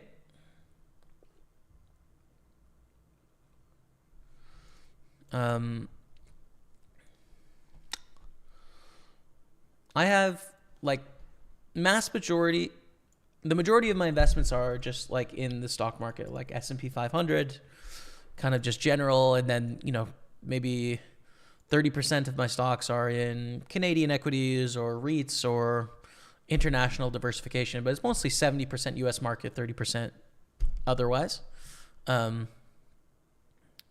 No bonds, no precious metals, all equities. And then I have about, at this point, probably 25% of my net worth in crypto, which of about probably 82% of that is Bitcoin. The other 18% is Ethereum, ish. So that's a high risk, high volatility investment. That's a decent chunk of my net worth. The thing is, to sell, I would have to realize 50% capital gains because a lot of that is held within my corporation. So I'm just kind of holding it as opposed to taking the taxable sale.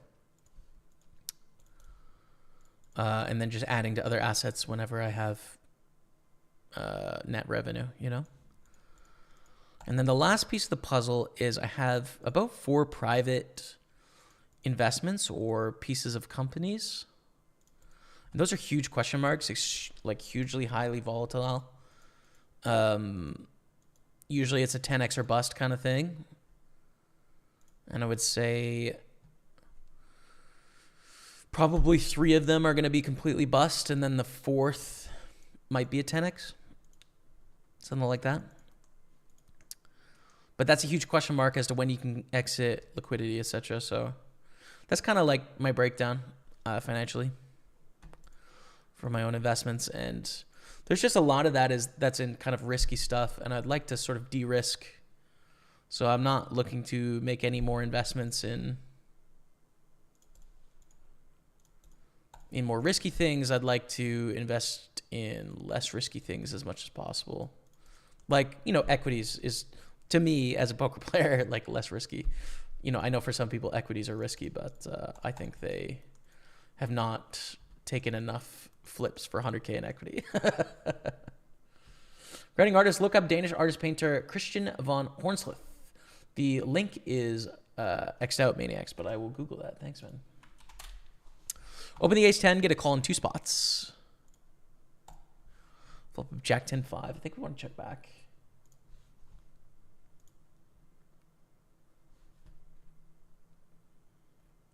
Yeah, interesting.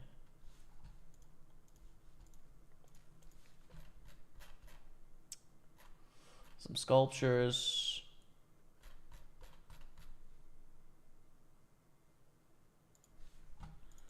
Check again. Not a great turn for sure. Bet on the river. I think we fold, right? Like Jack and Queen X is pretty large portion of this range here. I think fold is fine. Check down with the Jack 7. Lose to Queen 10 here. That's too bad. Ace King. We jamming for 51 blinds, or are we squeezing to like this? No, squeeze is better. Squeeze is better. I think we have enough room to squeeze as well. I don't think this guy is my style, but it's interesting stuff.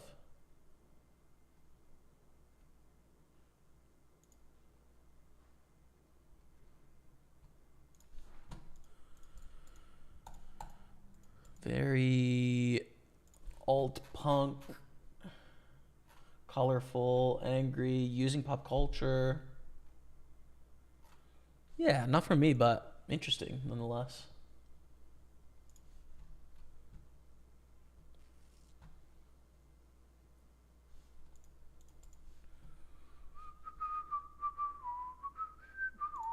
All about quality time and how you get to that happy medium word. It's interesting. I think when I first got into poker, man, like, what did I want? What did I truly want when I first got into poker? I wanted to live the dream, dude. What was the dream to like a 20-year-old? Well, to a 20-year-old, he was like, I want to own an apartment in a big city, right? That was it. Like, dude, I literally could have bought an apartment in Calgary for $400,000, and it's like, boom, made it. Done. Check. Life completed. We're in a big city in our apartment. Let's go, right? Like, that was it. That was my aspirations. That obviously changed, right? There was maybe a little bit of lifestyle creep. I got to experience more in the world, and it's like, okay, maybe there's a few more things I like, right? There's a bit more I want to do. And I think when I was like 26, 27, it was to live a global life, essentially. To live an international life where I could spend time in different cultures and different cities, experiencing, tasting, touching, smelling, seeing, vibing in different environments. And that's still fun, right? Like, I still would like the opportunity to be mobile, but we have a dog right now. We have a nice place here. Like, it's less important than it was when I was 26. And I also don't need to own stuff as much as I did when I was 26, right? The dream was kind of like, oh, own a house here, own a house here, own a house here. Even with tons of money, I don't think that's actually very important. Like, you can just kind of do short-term rentals of extremely nice apartments in cities, in like the biggest, greatest cities in the world for like $6K a month, $7K a month, like really nice places, really well appointed, like pretty much 6, 7K, you're good anywhere, except for like maybe Monaco, and who cares? So yeah, I don't think I need to own a flat in like Montreal and Paris and London and different spots. But that was like the pie in the sky thinking, when I'm 25, 26, like, okay, we hit the lottery. What do we want? That's what I thought. No. No longer. Now what's a lot more important to me is freedom of choice with my time. So I would much rather, instead of owning a flat in Paris, be able to rent a nice flat in Paris for, I don't know, let's say 15 months of my life at various periods. I'd like to be able to afford that. But I don't need to own it. It's like, fine. And if I like it, maybe I want to own a piece of real estate one day. I could buy it, but like, I don't really have to buy it before I enjoy. It's just doable to do. Again, like, you could just pretty much 10K a month. You could live in any great city around the world, eat whatever you want, dress however you want, go to whatever activities you want that aren't like status activities. That's about it. So yeah, I just want the freedom to be able to do that, but the freedom to do that comes at the expense of years of working. So do you give up some of your choices to save potential years in time? I don't know. But more so, what I really like right now, where I'm finding a lot of value in being alive, is in art. Not making it, although I haven't really given myself a lot of time to make it, but consuming it. I'm finding something like really valuable and worthwhile about being alive in consuming art in various mediums, right?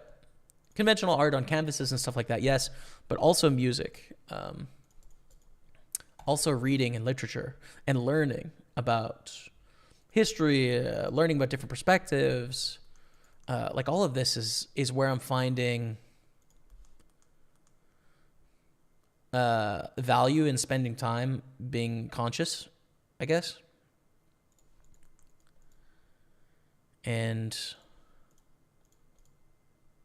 how expensive is that to do?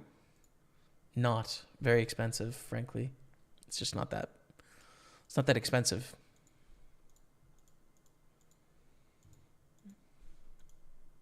You kind of just need to live in a location that can access good art. So in a big city. And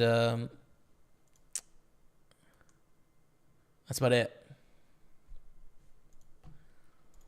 So with that relatively new, like meaningful, important thing in my life of art and the present experience and being present and in the moment and stuff like that, money is less important than it has been since I was maybe like 11 years old in terms of my values. So yeah, I don't know. A constant debate in my mind. Daniel Sorolla says, crypto is probably in a great bullish year now. I hope so. Holding Solana? No. Don't have any. Alan Nielsen says, remember to press the like button. It's true on Facebook and YouTube. Thank you. What do you think about Masterworks, the art investment? I've heard about that platform before. It could be a reasonable investment, but I think it would probably be a small part of someone's portfolio. The diversification is not going to be worth that much. I don't think it's going to outpace the S&P 500. If you like it for fun, go for it. But I think probably just buy the S&P, and if you need to diversify into collectibles, you probably have a portfolio of over 5 million. And then you could look at it. But till then, I think it's not going to net you dollars, but it could be fun. So go for it if you want to, for fun.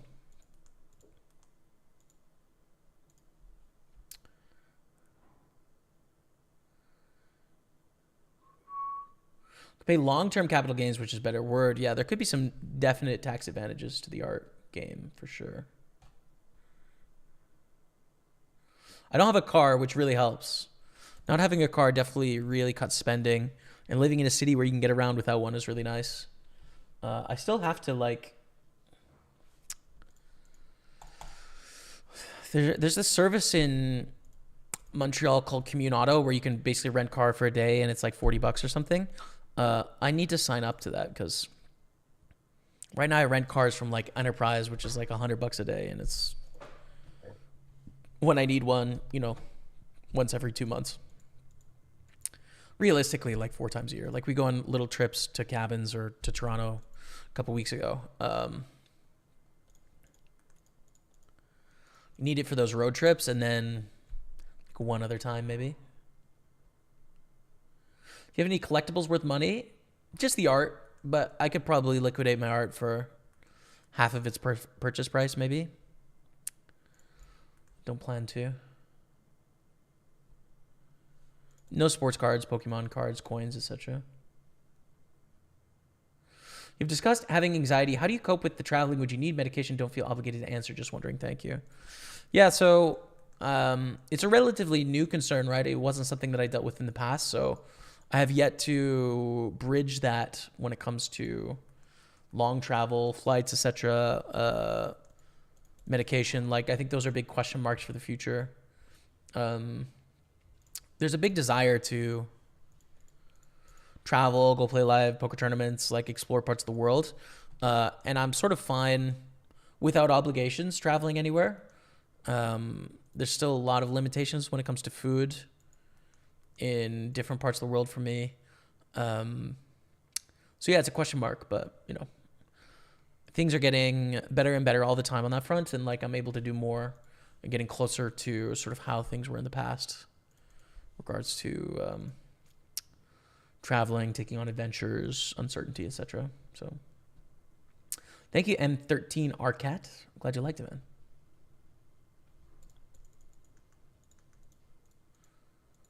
I like talking about this sort of stuff, but I know it's always a balance because a lot of people just watch because they just want to know how to play poker hands better. I like doing a bit of both, but on Facebook,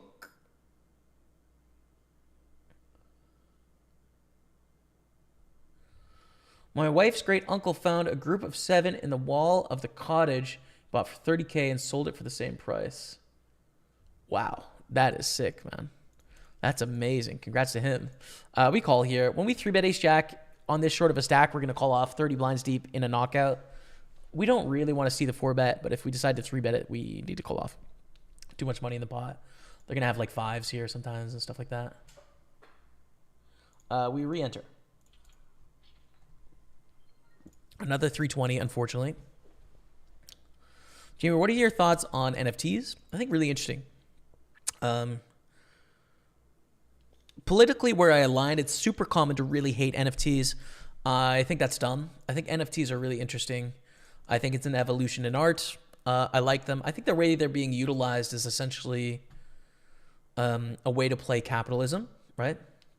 It's a way to play collectibles. And that's fine, right? Like, I am interested in NFTs, not necessarily as collectibles and capitalism and like private clubs, but more so the art side of things. But I've done some work in the past on essentially NFTs as collectibles because I think they digitize collectibles in a way that's really interesting. I don't own any NFTs.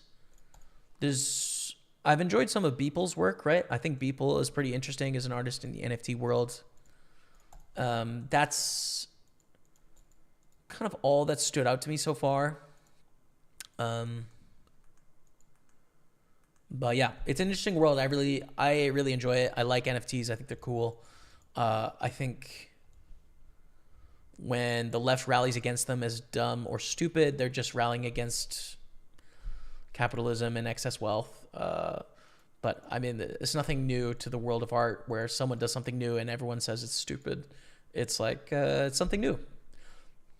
So I look forward to like more interesting work coming out. Damien Hirst did, I think, a collection where he did a physical dot and a digital dot, and you had to choose which one you wanted to keep, and then the other one got destroyed. That's an interesting take on it as well. I like that too. So, there's some interesting stuff going on. Take all the winnings, buy silver and gold. I'm up to over 200 ounces of silver and 10 ounces of gold. Damn, dude. That's crazy. Best of luck with it, man. Good squeeze here with the jacks. I like that this opponent flats. Not a stack with stacks behind where they're often going to have a strong hand flatting here. Right? Like if they have queens, they're just going to 3-bet, I'd think, and kings and aces. Because there's no like all-in jam stacks. It doesn't mean that it's impossible for them to be slow playing an overpair here, but it's very unlikely. Against this opponent, it's 55 blinds deep. We feel okay, I would say.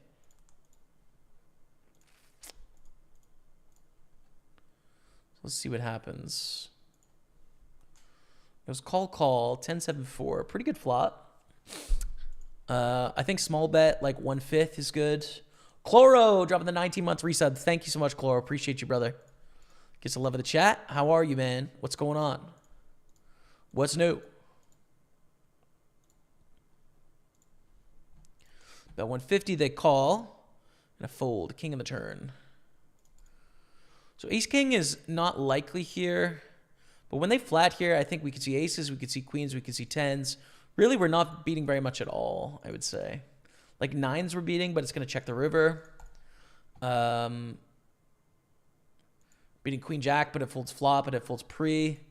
We were beating ace-king, but now it beats us. We're beating ace-queen with a backdoor flush draw, which might bluff here. But when you combo that with the ace's slow play, the king's slow play, the queen's slow play, the ace-king float, it's not doing very well. Now, this is interesting because it gives us 6-1. So we need 17% equity less. 15.5, 16% equity. But like what hands do we beat, right? Like nines, the nines block and the ace queen bluff for like 4, 5, 6, 7 combos. If they play all of those pure like that, which they just don't. I think it's a fold. Too bad, but I think it's a fold. Range is pretty tight there.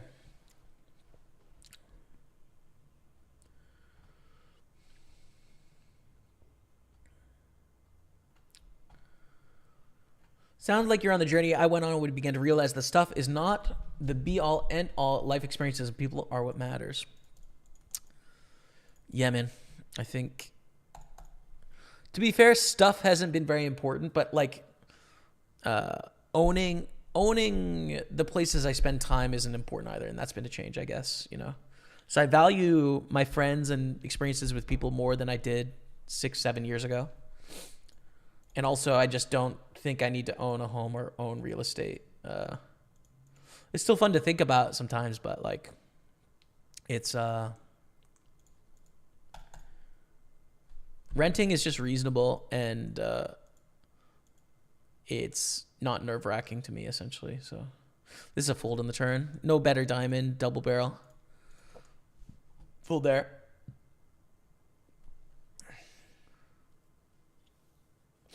Prof 1217 for sure. Been in therapy for a long time.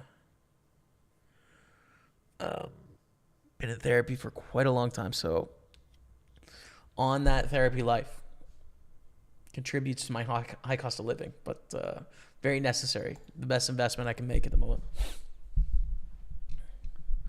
Would you say you are like above average professional player, mainly based online? I don't really know how to rate that, dude. I don't really know, right? Like, because it average based on who, right? Like, what does that mean? My career has spanned 13 years now. So am I above average in terms of like my standing of playing this game for a living for 13 years? For sure. You know, like that's longer than most poker players' careers. Am I above average in terms of my ability to play the turn? Probably not.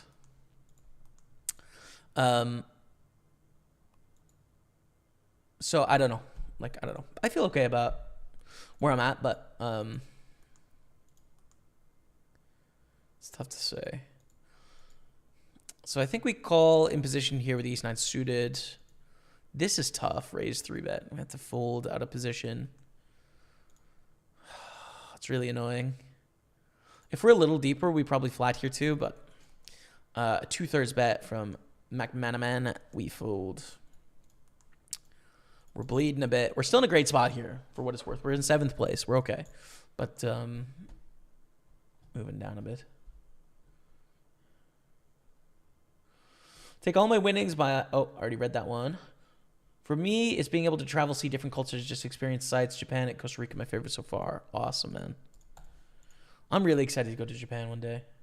I couldn't do a 9 to 5, just prefer spending time with my daughter and doing what we love, which is being in the outdoors, hiking, hunting, fishing, etc. It sounds nice. Money to me is less important than a lot of other things. Time to me is priceless.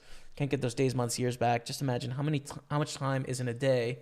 How many of those hours do you sleep? How many hours do you spend driving, traveling, various things, food, work, food, etc. How much time do you really have to enjoy life? Yeah, man. I'm with you. I'm with you. Time and memory is all we have. Yeah, I think it's important. I've definitely changed. Like, I don't know about you guys, but my to-do list has never ended. There's never been a period where my to-do list is empty. It's always full. And so as I've come to kind of understand that, I've been able to get rid of some of the, I don't know, I guess like angst of like trying to constantly get stuff done and realize like, oh, you could just go slower, right? Like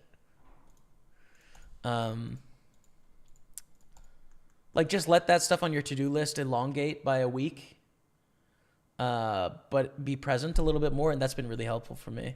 And frankly, I kind of came to that conclusion on my own, which is cool, but that's been a bit of a shift to enjoy the present moment a bit more. I like that. Life is good, says Chloro. Work keeping me busy, but managed to spend some time in Denmark earlier this month. Hope you're well. Amazing, man. Hope it was awesome. Such a big bet on the paired board. So bizarre.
Friends? Is that a Canadian thing? I think it's a young person thing, dude.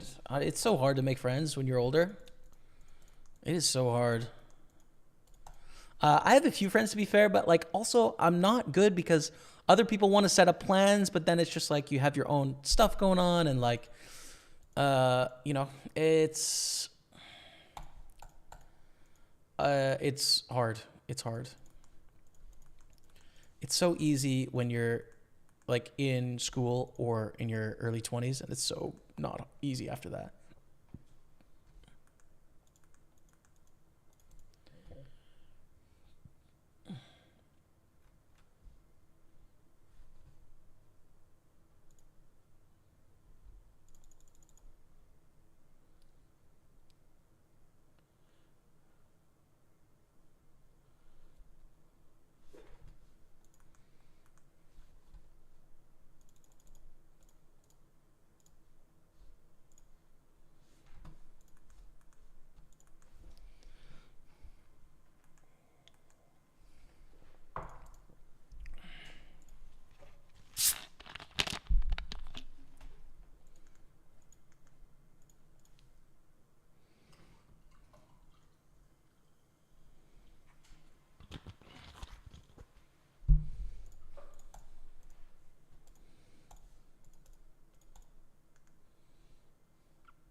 Yeah, CASCAP, similar for me. I think a lot of the first therapy I did was CBT stuff, which is useful, but it's stands for cognitive behavioral therapy, which essentially is like retaining your behavior when you encounter certain situations. So I think it's useful, but it also is a little bit of a band-aid sometimes, I think, too, in that you're training your actions, right? You're not necessarily coming to discover root causes of some of those actions and or understand your past a little bit more. You're not getting into any trauma stuff. So although I think it's really useful, it hasn't been my favorite form of therapy either. But it was helpful, for sure. So, ace K, we raise, get a call, we get a squeeze here out of the big blind. It's just a 4-bet all day, every day. Yeah, I'm just all in. And a fold, okay. Sick little bluff, my friend, sick little bluff. We're going to bet on the deuce 6. Great walking city in Denmark, word. Lots of amazing coffee shops and bakeries. Locals are super friendly. Lots of North Americans, UK folk over there working. Highly recommend a visit a really wonderful art gallery with lots of Greek, Roman, Egyptian sculptures and French, Italian, Scandinavian art. I mean, that's just the good stuff right there, brother. Chloro in Copenhagen specifically, or just generally? That's cool, man. And pot size bet, I don't know, fold I think is fine. It's full euro.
We have a lot going on here. 1 second. Just having a little bit of banter with Barney Boatman, EBT champ. King.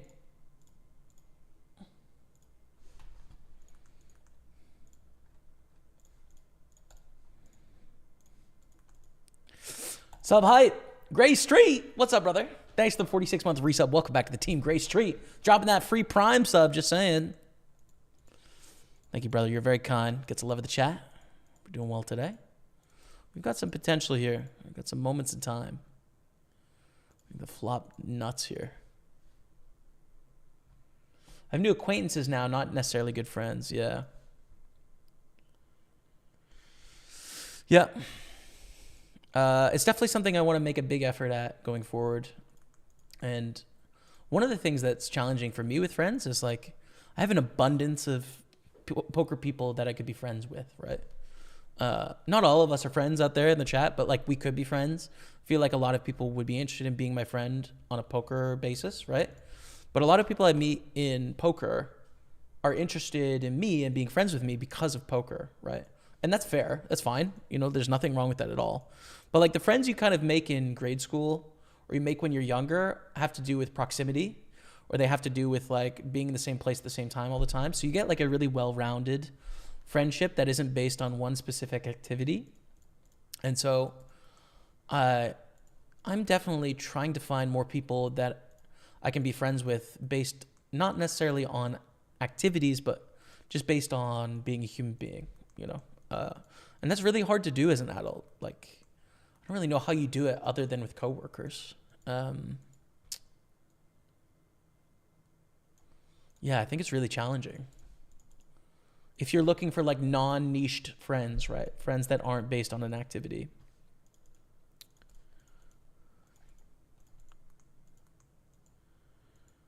Just sort of like a broad set of people, but I don't know. For me, that's just like doing activities.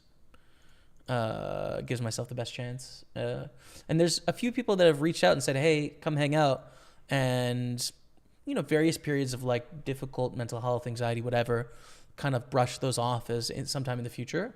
It's on me to sort of rekindle that flame for those few people and get in touch, you know, but I don't know. That's how I think about it at the moment. I think we're a little too short to want to 4-bet here. The ace-3 suited, so we're just going to fold.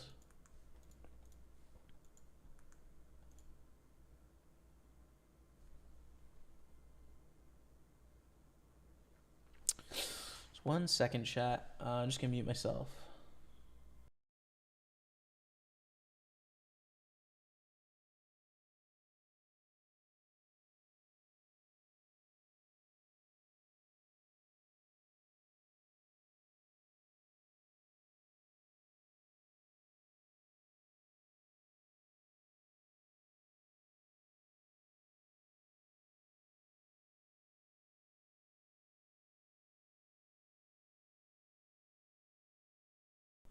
Okay.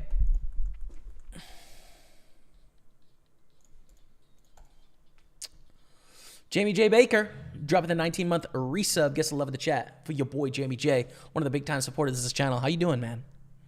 He's a West Ham supporter, but next to that, he's excellent. How are you, man?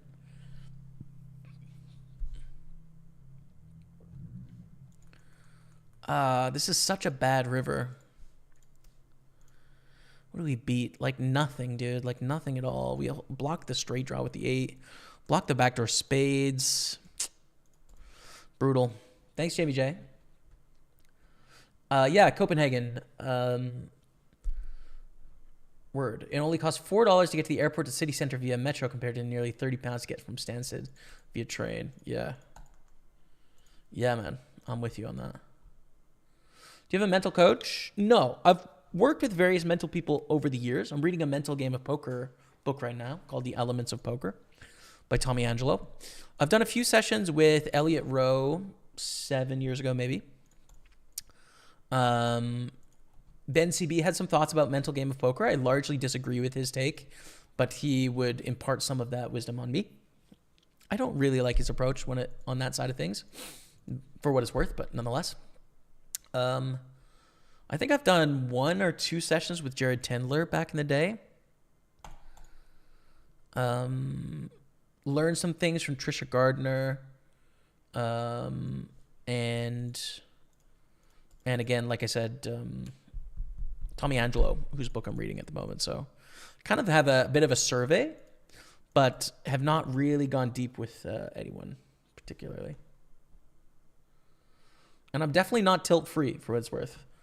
Like I'm not, I don't really care about losing a flip, right? It doesn't really affect how I play the next hand, but I still tilt in some ways.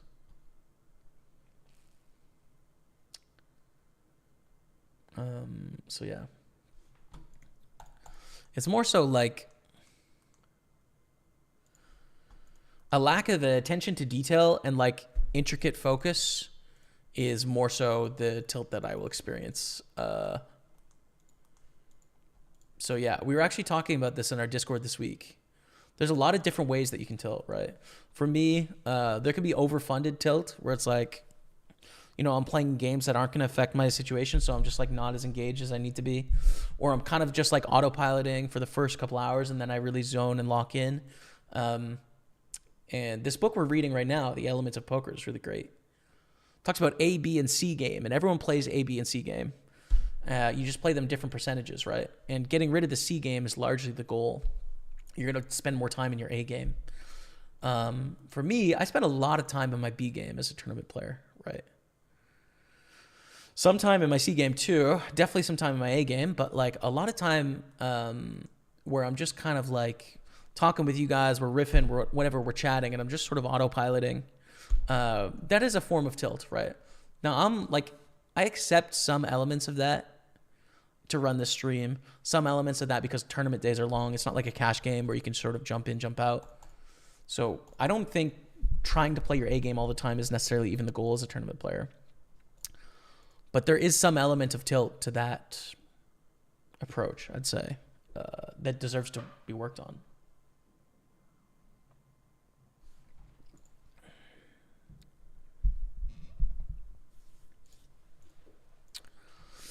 Check 3 ways. This is a bit tough.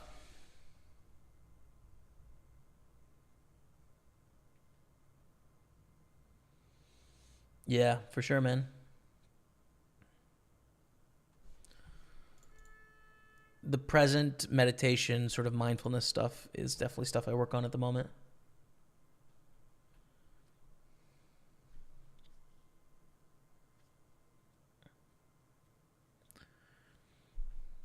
Are we friends? I think so, Jamie J. Although we haven't been able to hang out in real life, you know. So we haven't been able to chat about much outside of poker, but I think we're casual friends, right? We played video games once. That counts too. You can make great friends through an activity that will be local too, and if the activity grows to after drinks, bonds can be made. Exactly, yeah. I think it can spur from there. That's true. Okay, quick break. Back in 5 minutes. You're watching Pokerstaples on Twitch, YouTube, and Facebook. Stay with me. Just check raise here. They sign on a position. You won $212 in a 22 bounty, $500 in a $5 bounty. We're on the bubble. The soft bubble, but nonetheless. All right. We raise it up on the bubble. Worth risking for the min raise, trying to induce a reshove, right? It's just a very strong hand. Call. Hold. Hold it. Good. Let's go. This is annoying, but I think we need to call off for 16 blinds here. Like, it's profitable, but it's annoying because I don't want to flip against, like, sevens, but I think we have to. It's too good of a hand. Nice. Very nice. No. Yeah. Let's go. To 6.5 million. It is 5,500 for the win, and why not us? Could be us today. We 3-bet queens out of the big blind. We're going to c-bet.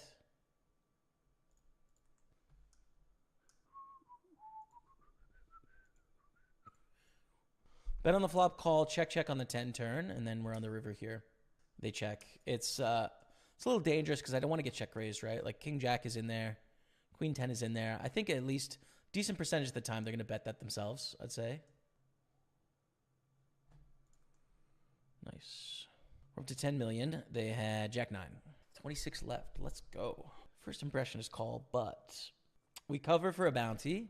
We've already put a lot of money in there as well. It's jam for 30. I think especially with the bounty, we need to call here. 125 bounty. Hope it's ace king, ace queen. Obviously, we're not doing well against like jacks plus, but I think we've got a bit too much money in there. And we suck out with the quads. Listen, you're not going to find a complaint from me. I'll take it. I will take that. I don't care. Better lucky than good. That's fine with me. 125 in bounties. And we are now in 6th place in this tournament as well. 15 pay. Pretty close. Got 2 deep runs in our 215s. Let's go. Yeah, this is the dream. Pair and a flush draw against a 2x pot on the flop. Hit me with a heart. Hit me with a 6. Hit me with an 8. Or if they have a heart draw, let's just dodge it. A 4. Oh my God, we're ahead. Let's go. All right, $75 bounty. We're up to 200 in bounties now, which is beautiful. We're going to jam over the limp here. And take it down. Thank you for the goat. No thank you for the pigeon. All in shove under the gun for a blind. Oh, I thought it was 10. No, it's just 1. Okay. Cool. Let's run it. Pretty low stakes hand here, but let's hopefully win it for 1.2 million. I couldn't complain about that. Good turn. No king. Yeah. Gonna be all in with a pair. 125 bounty. Hopefully it's ace king, right? Risking it on the bubble, which means they're gonna have a pretty strong hand on average. It's king queen. That's good. 3. Flush is good. We lose a big pot there. Still fine, but it would have been really nice to win 125 and be one of the chip leaders going into the money there.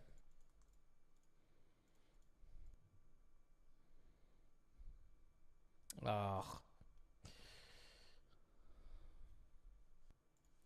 GG, 548. I think we're all in with 8s here. Are they going to call with 7s? In a bounty, yes. In a non-bounty, we'd probably think about flatting in this spot. The money incentive of knocking us out is worth a bit too much. Take it down. 173. Okay. Yeah, that'd be surprising to me. I've never heard of an email not being accepted to make an account. I don't know where the line is in terms of like where you need to sewer yourself for the betterment of other people. Like, you know, I think that changes all the time. To me anyways. Hold. Queen 10 suited. 14 blinds. Yeah. Go for it here. Has different financial incentives. That's why I think Triton Poker is so... I think the owner of Triton Poker, the money is not important to him. It's about trying to do something interesting. There's discussions between poker sites that are going on. Like, we don't have the whole story. Gonna raise up the 5s. 5-handed with the 5s. Not a great hand, but good enough, I think. 5-handed. And a call. 10 deuce deuce. I think it's a small bet. They don't have very many twos in their range, so it's good to deny some equity. I think I have the coolest piece of poker software you've ever seen today. It is called Hybrid Poker. Brand new piece of poker learning software where you test your score against myself, against Daniel Negreanu, against Bill Perkins, and see how you score against the three of us, as well as other poker players as well. But Hybrid Poker learns about you, the player, this is really cool. As Hybrid Poker gets to know you, it's going to tell you what to work on. There's a link to the IQ test down below. Try it for free. I think you'll like it. So try it out. Thanks for shooting. Hello, everyone. Welcome back. We're in action on these 5 tables with some more starting up right away here. I think we are going to be starting in the Sunday party here. Yes, we are. The 109 Sunday party. I'll put that on table 3 just to take us up to a full 6 tables. Get into our main bay. We got 3rd place in the 109 Sunday party just a few weeks ago. So hopefully we can do it again today. It's going to go here. There we go. And should pop up in just a second. There it is. Good stuff, man. Call for 600.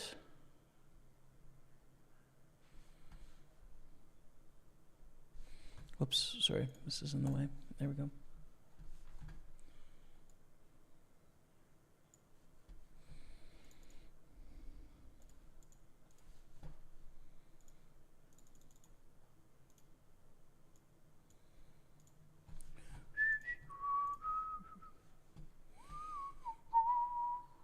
That was my question. You seem so calm when you bust out, even when it's a bad-ish beat. Yeah, man. I don't know. It's just like that's just what poker is, dude. Like you take several bad beats a day, and that's just a part of poker, and it's not surprising at all. You know, it's just not. It's not even interesting. It's not even like, oh wow. It's like, no, I've seen that so many times. It's like, oh, a thing happened that happens every day. You know, like that's just how it feels when it comes to bad beats. There's something really naive about being unable to handle them as like a 14-year poker player, right? Like I'm not judging any of you for really caring about your bad beats. I'm not saying that. It's just like if you've been playing for 14 years and you're still blown away, there is some naivete in that, right? So I don't know. I guess that's how I can explain the view on bad beats. There's still some times where it's like, wow, this is such a big spot. Like, and that was so unlikely. It's crazy that happened. But when it comes to like, oh, I took a bad beat on a final table, kings versus ace queen, like, yeah, it's not the first time. It's not going to be the last, you know, is kind of my view. So is this live? All I see is ace king after ace king. It seems like highlights. It is live if the date is March 24th, right up there. But we're on 6 tables. So you're seeing 6 times as many ace kings, 6 times as many aces, kings, queens, jacks, tens as you would normally. Important to note.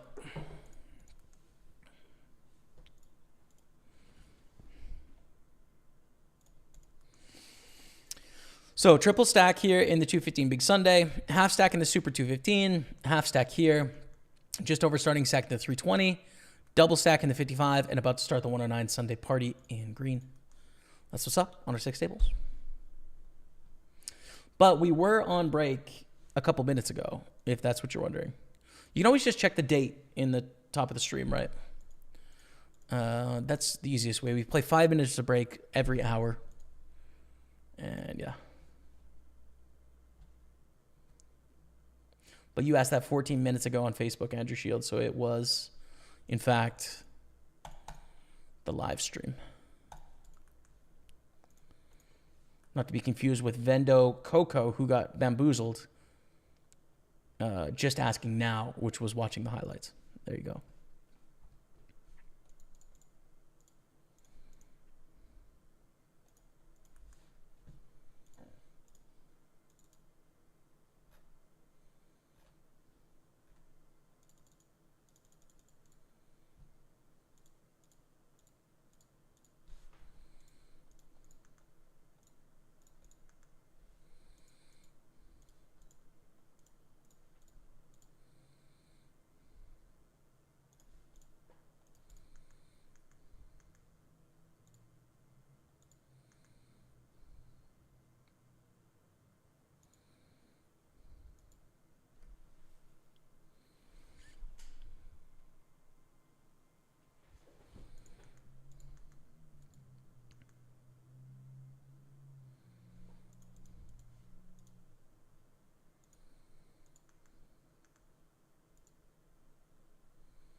Ace King loses.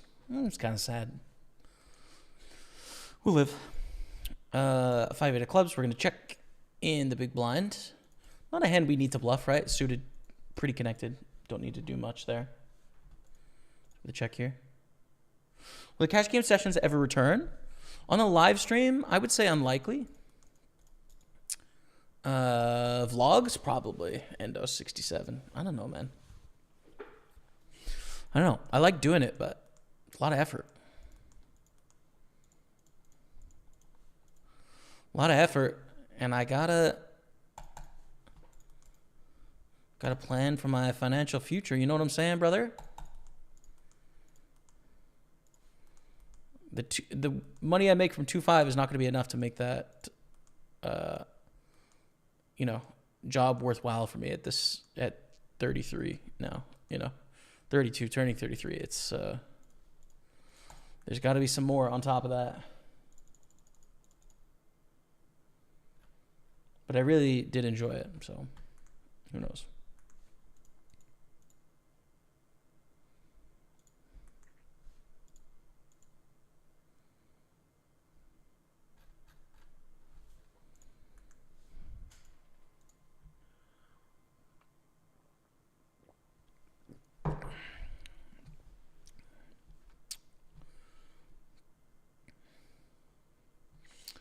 Yeah, spins is what sets you off.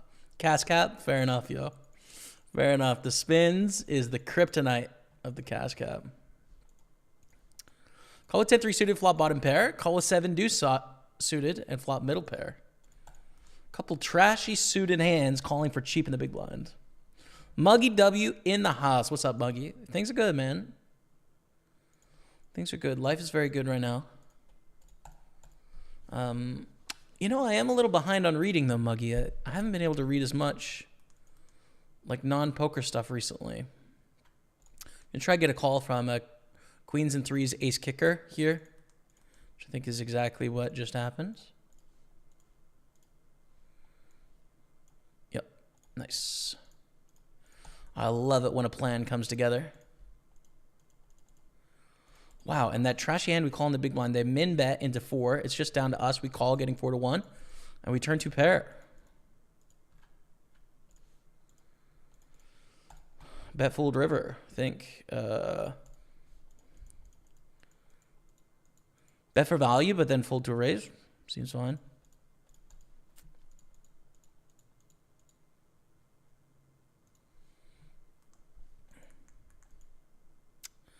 We are going to lose here.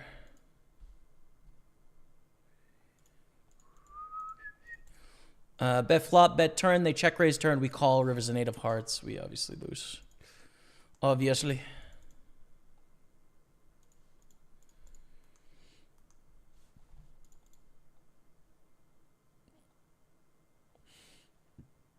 When I was in Toronto with my sister and Rebecca, I really didn't get to read much. It was just, I don't know why. It was just kind of, wasn't the right environment to read, essentially. So I fell a little behind there on reading and still kind of catching up. Got a lot of books on the go, but hoping this week I can make some progress. Kind of mostly caught up from that week.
Double gutter, queen or 8. Pretty decent hand to bluff here.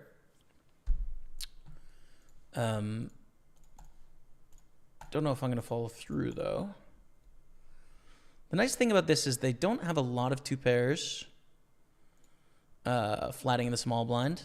They could, in theory, have like king 9 suited, king 6 suited, but people largely don't. I think this is a good spot to triple barrel. We're not going to be able to show down and win, right? We're trying to fold out king queen. We're trying to fold out king jack. Essentially saying we have a really strong hand, which is reasonable, I'd say. Also, I don't think we're going to see like 9s here, you know? There we go. Nice, 2.9 million with the triple barrel bluff. Loving that. Bargy31 wants a hand review. Just send me a whisper, my friend, and I'm happy to.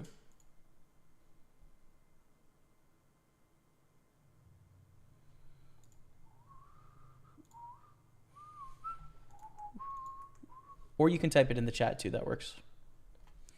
The hand review.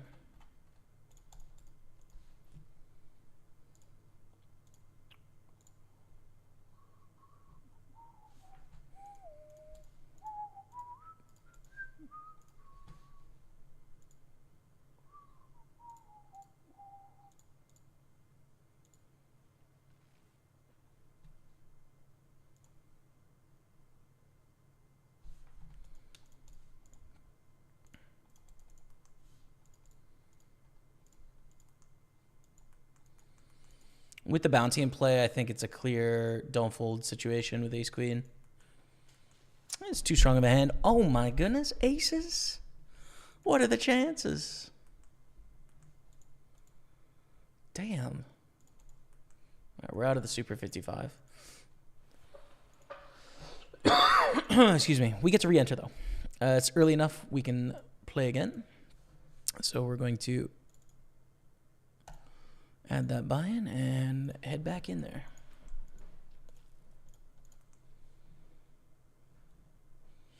Why is that? The poker book's consuming your time. We're just doing a book club with 15 this year. So that's an extra amount of time every single day. Mathematics of poker took a lot of time. This month was 2 poker books. Week behind on the travel with books. So yeah. And I've got like maybe a history book and 2 essay books that are in the middle. So I don't know. They're just stacking up. I have about like 7 or 8 books that are in some period of like half done right now. And I just need to kind of finish some of those and clear them out before I can move on to the next project. But I look forward to it. Because it feels like it's been a while since I've been able to read like just a straight fiction novel. So yeah, it'll be fun soon. Just finished Nervous Conditions by Danjaremba Sitsi, my first book from an African author, I think, Zimbabwe. Oh, very cool. How was it, man? Is that based on your poker or your books around the world sort of thing? Where are you in the world, Jamie? I'm in Canada. We'll be in Harrogate for Easter. Oh, amazing. I will not be in Harrogate for Easter, but I am in Central Eastern Canada, in Montreal.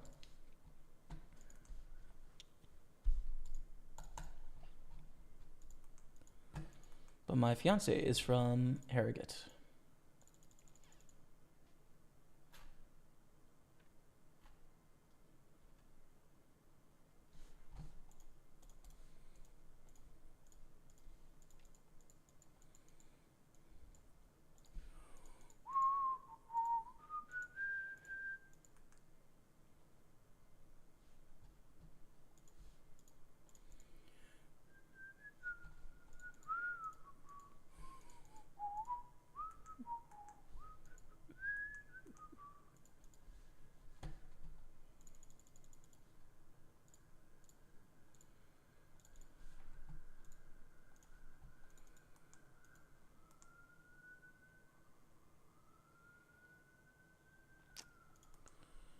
Huh.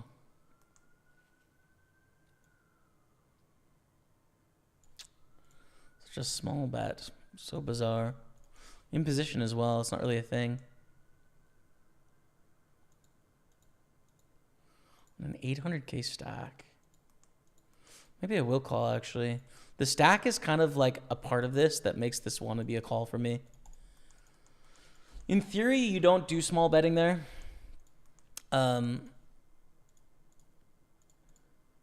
Of course, exploit you can, right? Like, and they did a great job getting a call to King Jack here, whereas if they big bet, they would not. But you're opening yourself, you're opening up the betting round. So to open up the betting round for like a 1/3 bet is usually not worth the risk reward. Usually it needs to be a bigger bet size.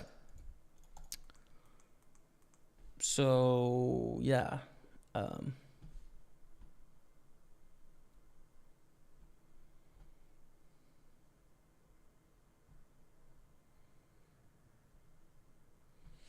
Yeah, Agent 147 like essentially what you're doing with better poker decisions, which Gray Street is kind of putting out here, you're just weighting the coin, right? Like in poker, there's going to be all sorts of spots where things play themselves. There's actually not, there's nothing to be gained, right? Like when it's aces versus kings, there's nothing to be gained from either player. Both players are going to be all in pre-flop, and you know, aces is going to win most of the time and kings is going to win sometimes. You're both going to have an equal share of bad beats, etc. Where the gains and the losses are happening in poker is actually in a lot of these closer decisions, right? And so when you're determining your strategy, you're not like guaranteeing that you're going to win every pot you play. Of course not. You're going to lose a large percentage of pots you play. That's just how poker works, right? Like, the goal is not to win every hand. The goal is not to win every pot. The goal is to weight your side of the coin an extra 1 or 2%, right? So when you put in hundreds, thousands, tens of thousands, hundreds of thousands, and eventually millions of hands in your poker life, that extra weight on your side of the coin is going to equate to significant success, right? It's still an outlier when you win a tournament. You still have to win so many coin flips to win a tournament, but it's going to happen to you more often than it's going to happen to someone else because your coin has an extra 1 or 2% weight on it, right? It's still an outlier. It's still unlikely. Over the course of time, your expected value is going to beat your opponents.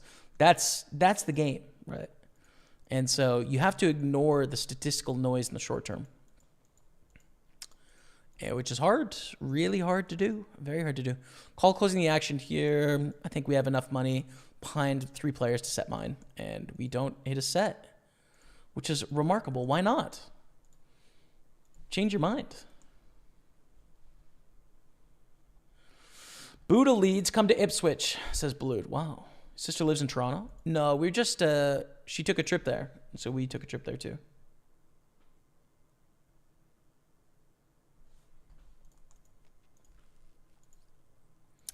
Good evening, sir. What's up, Kevin O'Half?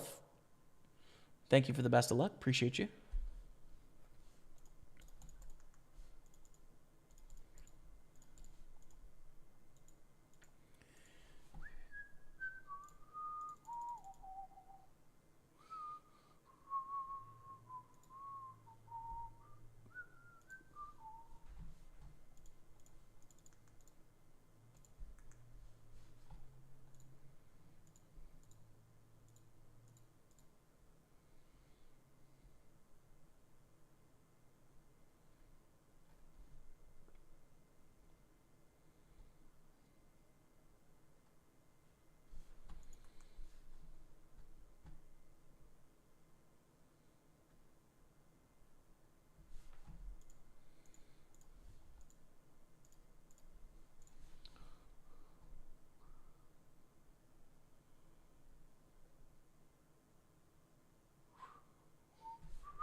Well, a lot happening here. We folded the 4-bet from Run Chicken.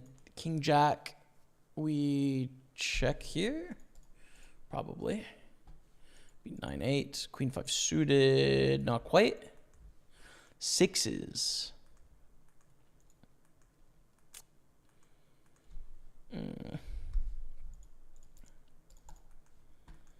Yeah, book just calls here. I don't really know, but book just calls. They hit an 8. Ooh, you don't think the 8-9 is going to be in that range. I'll tell you that. Okay, GG Super 55. What do we have?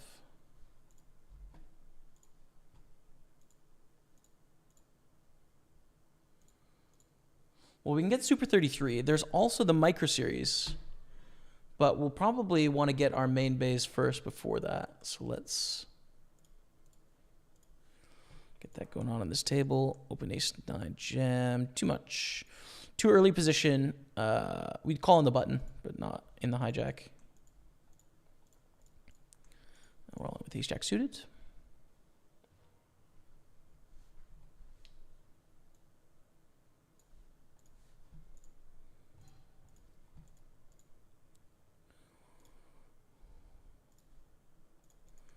Take it down and roll in with the 5s.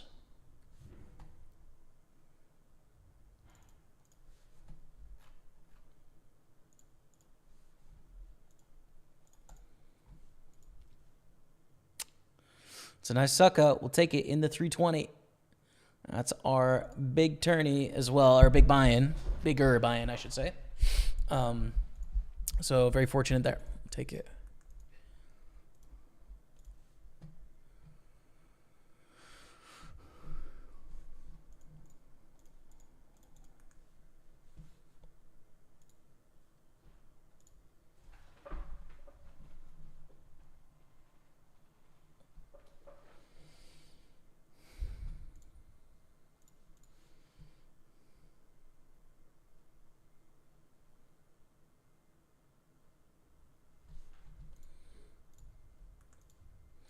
Defend with Queen 8 suited in our brand new 33.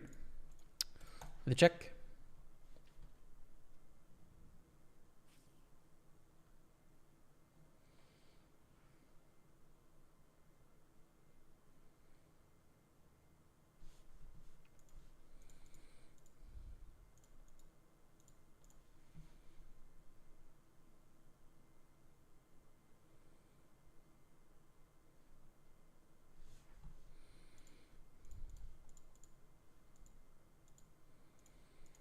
Full of the double barrel is defend 6-5. Big time miss on the flop. Can't miss harder than that.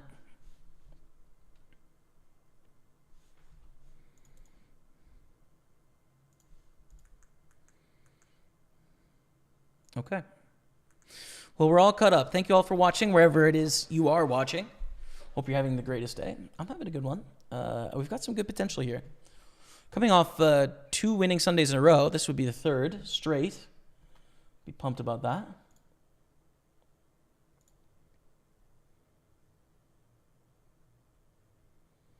Let's see if we can do it.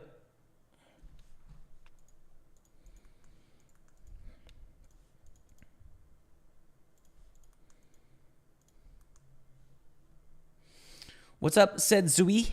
How are you, man? Welcome. Hello, hello. What's new?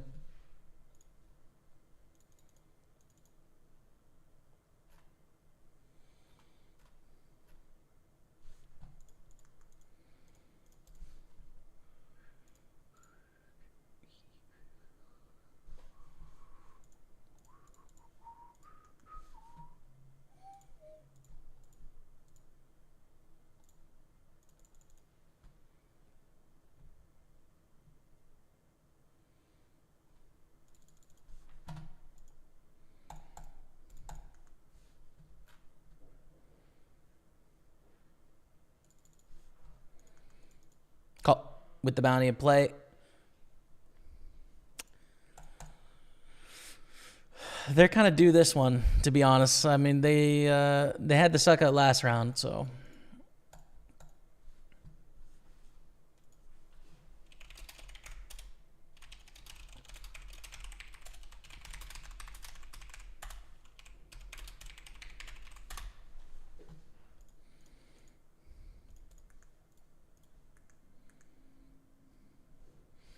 Hey, Keegan Malone. What's up, bro? Big fan of yours. Never been able to catch a stream live, though. Well, welcome, my friend. We're on a 4-minute delay, so you'll hear me respond to you in 4 minutes from now. But yeah, it's a good time. Thanks for tuning in. Welcome. It's actually a call. With a player behind, we play this range as a pure call.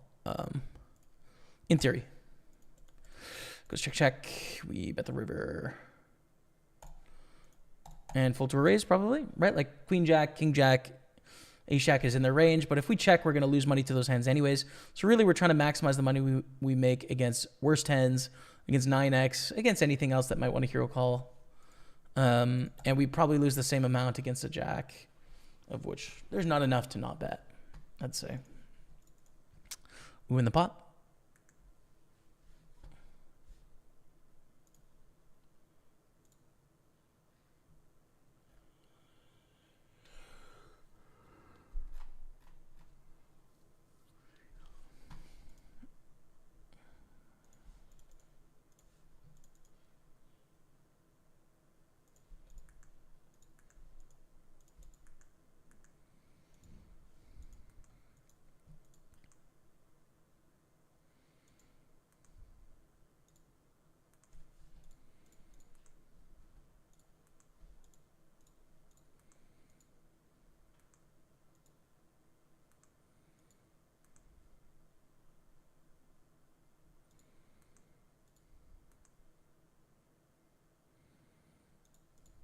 All in.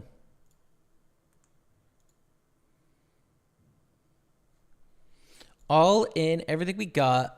Shipit.gov.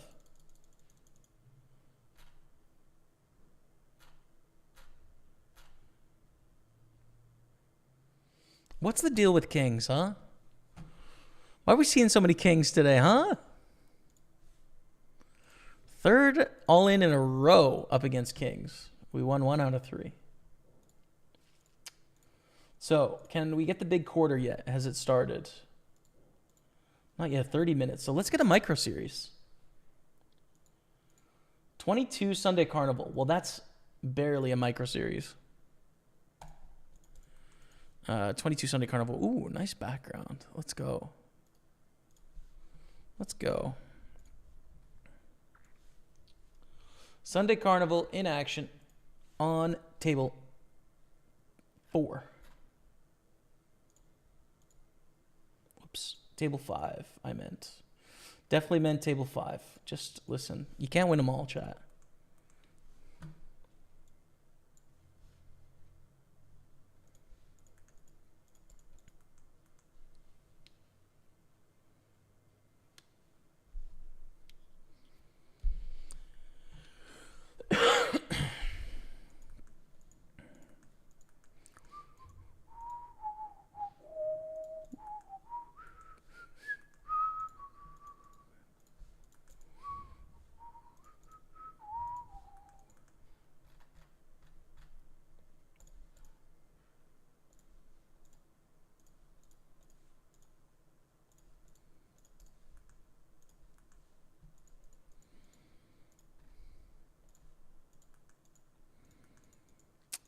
Ugh, such a bad river. We lose to any ace, any seven.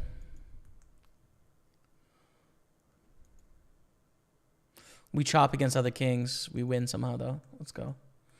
Open a middle position. We're just only beating like mid pairs, you'd think. Queen 10, nice.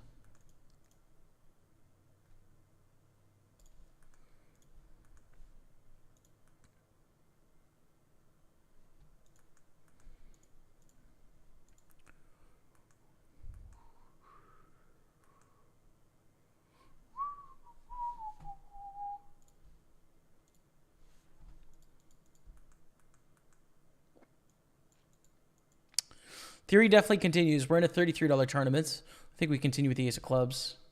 Let's go, Jamie. Gotta ask again, what's the 15 bucks at the top right? This is just rewards at Party Poker. So you get these rewards as you play more on the site. You unlock more of your cash back. So yeah, it's our cashback rewards at Party Poker.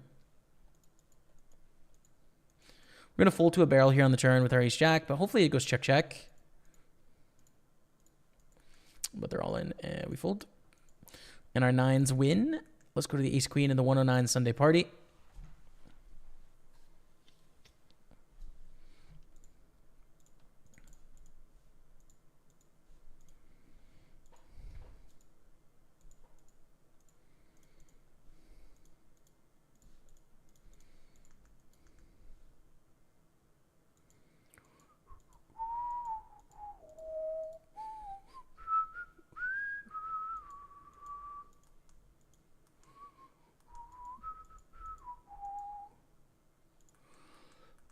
Don't fold to this 3-bet. People can 3-bet really wide with the bounty in play here. We just call and we hit, which is sweet. And we have to hope they didn't have like aces or ace king. That would be bad, but probably have the best hand here.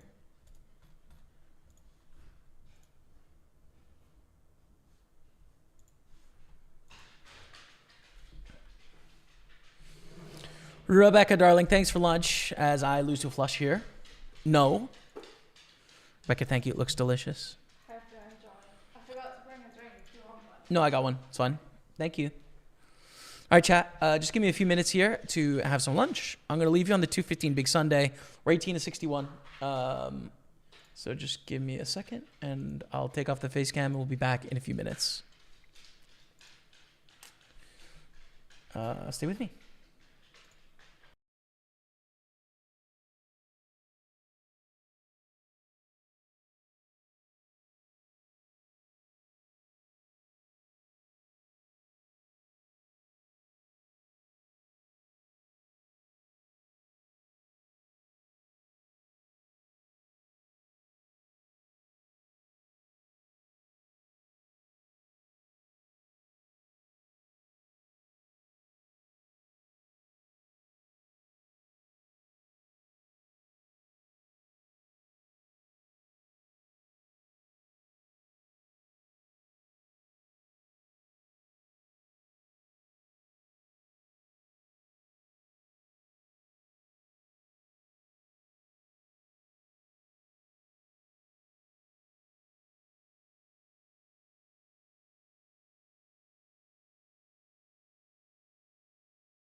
we're screwed, unfortunately, here. Yeah, we're beating not a lot. Like, suited connector sort of stuff is what we're beating by betting on the turn when it goes check, check, flop. They're going to have very little queen X that checks back. So when we bet the turn and they call, it's like this 8-7, 9-8, 6-7 kind of stuff that we're getting value from. So, yeah, we're just screwed on the river here. We lose and pretty lame ending to that hand, but so to speak.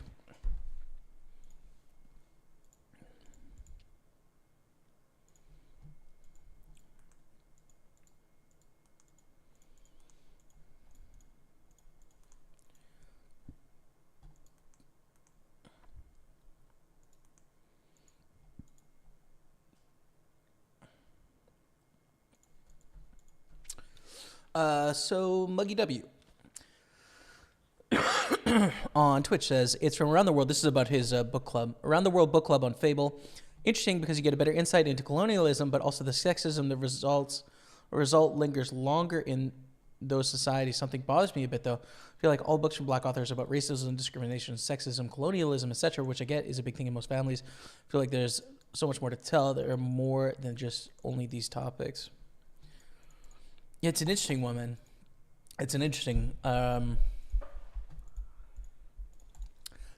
talking point, I think, because on the one half, right, and I don't think you're doing this, but on the one half, you don't want to diminish the effect that these forces has had on people's experience, for sure, in Zimbabwe. I think this book was from Zimbabwe that you were reading. And a bunch of Africa.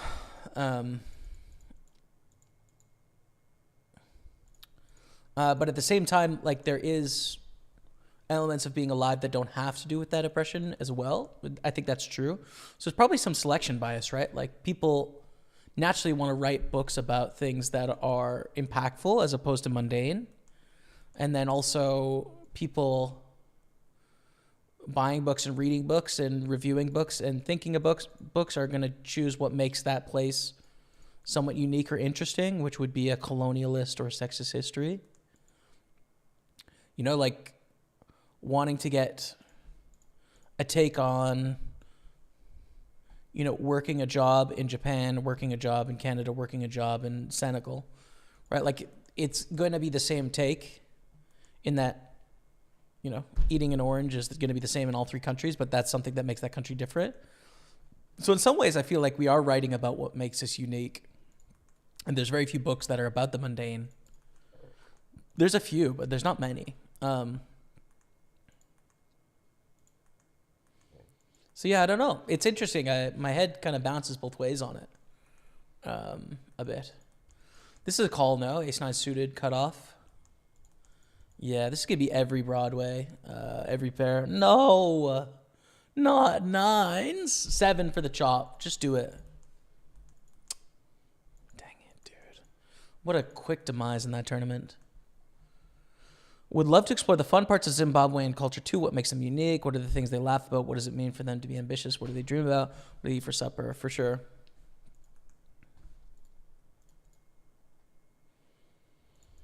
Yeah.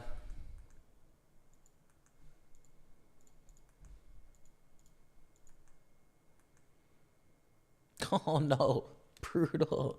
Oh my goodness, chat. Absolute destruction out there. You see that?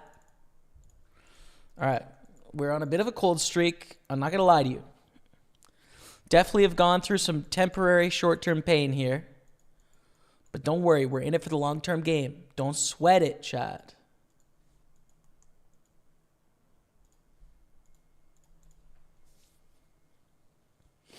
A lot of things will be similar, but there will also be some nuances that I think get lost because the stories are always about hardship. Yeah.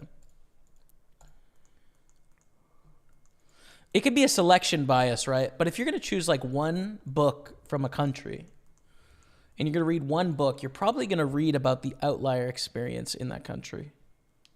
Probably. You're probably not going to read about the mundane. But I'm with you on wanting to be able to... Do we call off here with a $50 bounty? Probably. It's basically our tournament life too, but we probably run it here, right? $50 added, like just less than 4-1 with ace 9. I think we do. All right, let's go. Good luck us.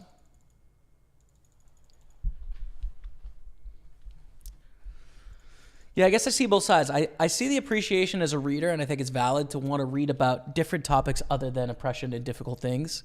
I like reading about like the most difficult things. I really like it, but I also don't think you could blame the authors or the book club creators, right? I don't think there's anyone to blame in this scenario, essentially. I think it's basically just like, it would also be nice to read more books from these countries that are about different topics, which I think is fair. Yeah, it's interesting. It's an interesting one.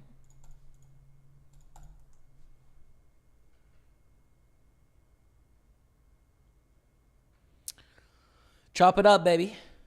Chop it up. We're up to 31,000. Nice run out there. Good luck from Germany. Thank you, Kai Drexler. And hello from France from Yano Zo on Facebook. Hello, hello, my friend. Call position here. Man, it would have been really nice to to like win something. I mean, I guess we did win a chop there in that pot, but what were the hands as well? We were ahead of Ludsey for the side pot.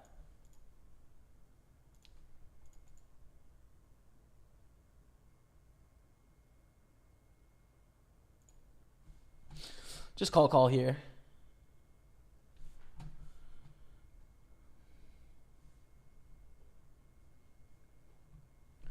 They're not betting worse hands for value, so it's a bluff catcher, but like, what mid aces do we get to the river with? I mean, only the ones that have diamonds. They bet less than all in, which is super bizarre. I don't know why they would do that. You always want to get the bounty, so you should jam there, but they did save themselves a little bit of money, to be fair. Yeah, interesting. Is there going to be a difference in my calling range between the two?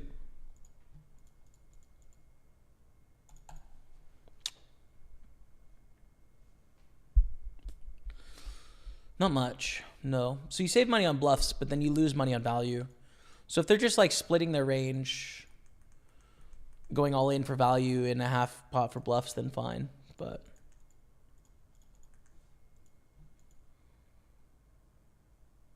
yeah, I don't know. Interesting.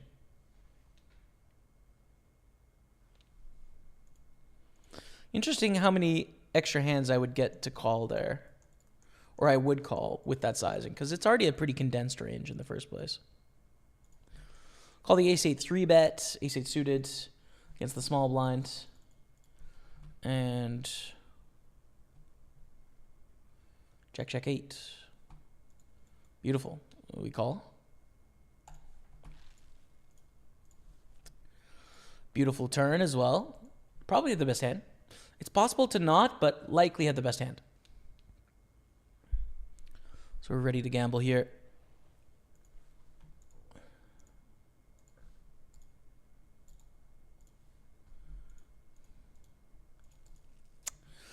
That's the possible not part, is the aces, kings, queens, tens. There's 24 combos. It'll happen. Bet flop, get a call. Check, check, turn. They bet river. We definitely need to call here with a 6. This is not a board that hits our range. Middle position against the big blind. They're going to have so much stuff. A lot of it missed. They have a 10. Again, kind of unlucky. I would definitely call there all day on the river with our hand. Just kind of running into it, honestly, a lot, but that's okay. Yeah, that is it. I want to learn about the mundane things in their lives, what makes the culture their culture. Yeah. See, and the thing that I think is risky, right? Like the thing in my head, Monkey W, about that is like, maybe a lot of what makes their culture comes from that history of oppression and difficulty, right? So maybe like what I think I guard myself against, I don't need to tell you what to do. You are your own person, right? But what I try to be sensitive about in that scenario is like, I don't get to decide how that experience is defined. I'm there to take it as it is presented, you know? And so if it's a really dwelling on the negative and the pessimistic aspects of culture, I don't get to say that this isn't a representative look at the culture. This is a look. It's a view. But perhaps that's the way the culture is, right? So to like impart my positivism on like, I want to look at these parts of it is, well, trying to manipulate things in a way, a little bit, you know what I mean? That's why it's so delicate, I think, reading books from other cultures and wanting to get something from them. Because like in some ways, you kind of just have to take it as it is. Yeah, it is delicate.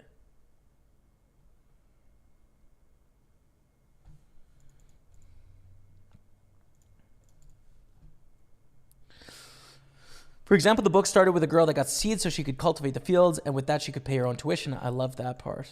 Yeah, a bit more uplifting and I guess interesting as well in regards to like the economics of how day-to-day works. Hopefully you and Matt don't have to knock each other out of the tournament. Yeah, exactly true.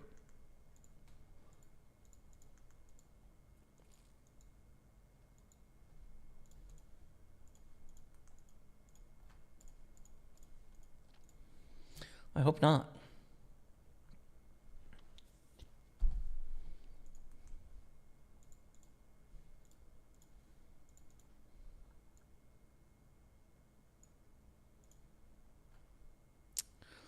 Gonna go for kind of a small bet here. I want them to raise if they have anything better than a 4. So I want to bet a sizing where they want to do that. And we're trying to get a crying call from like an ace high or a 4x or a 3x. See, I could get more money from a 4 specifically by betting bigger here. They don't raise 6s, which is a mistake, right? Like I could go pretty much any size against that hand they're going to call. My thinking was they were mostly going to raise over pairs to the 4, but maybe I'm misguided in that assumption. Maybe.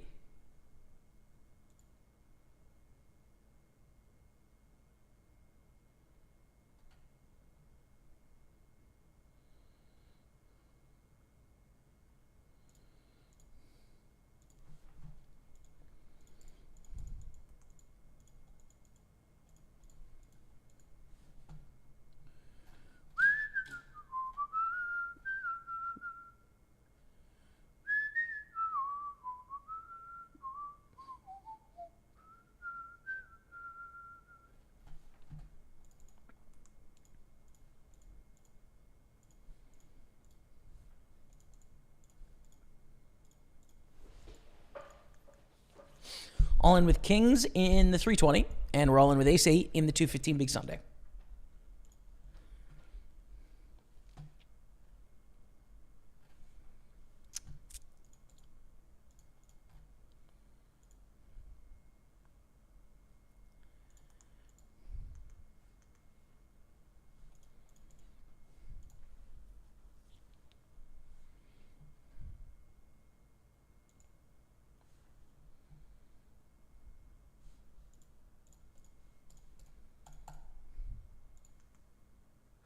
Hello from Mongolia. Good luck, JS. Thank you very much, my friends.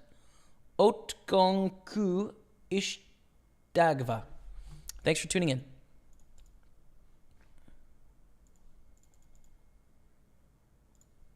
Kings, ace-8, king-jack. This is huge. Huge pot coming our way there. Takes us up to 55,000.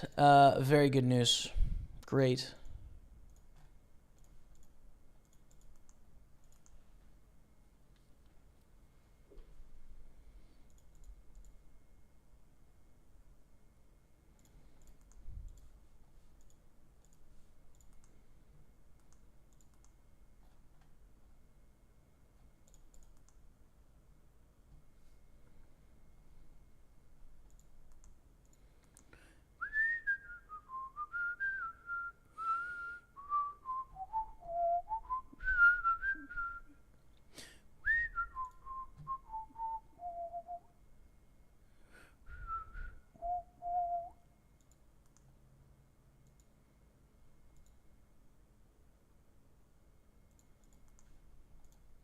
Call? I think so. Queens are pretty good. It's a pretty good hand, but the ace king is going to get us here. GG in the Super 215. Oh, hell yeah. We can re-enter. Nice. Yeah, true. It's only logical. Most stories are about those things. Interesting, too, for sure. At this point, I don't think stories about the mundane things do even exist. At least I haven't found them. Oh, there's stories about the mundane. For sure, brother. I mean, internationally, there will be, too. But, like, they're not going to be the ones that are translated.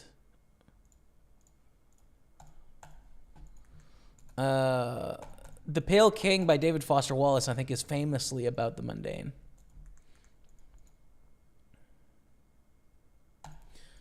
The Pale King. There's definitely some books about boredom, just existence, but also like you could look up like rags to riches sort of tropes, right? Of like the Great Gatsby style of just like starting from the bottom. And now we hear kind of stories, because that will be based in what day-to-day experiences and breaking out of it in some sense of mice and men. I don't know. I guess that one's pretty sad, to be fair. Okay, quick 5-minute break. I'm going to grab a drink. You're watching Pokerstaples on Twitch, Facebook, and YouTube. Thanks so much for watching. I'll be right back. Stay with me. Table. I have to decide if I want to 3-bet the first hand at the final table. I think I do.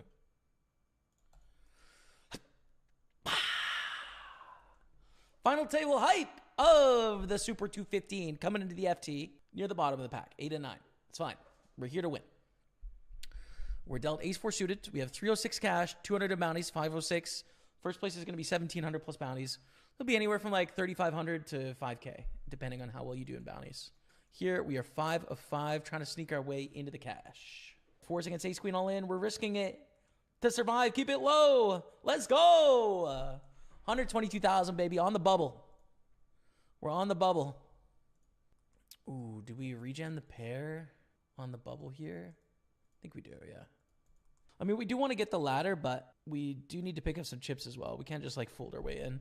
We're on 140. Looking good to make it happen, though. It's pretty sweet. Kings.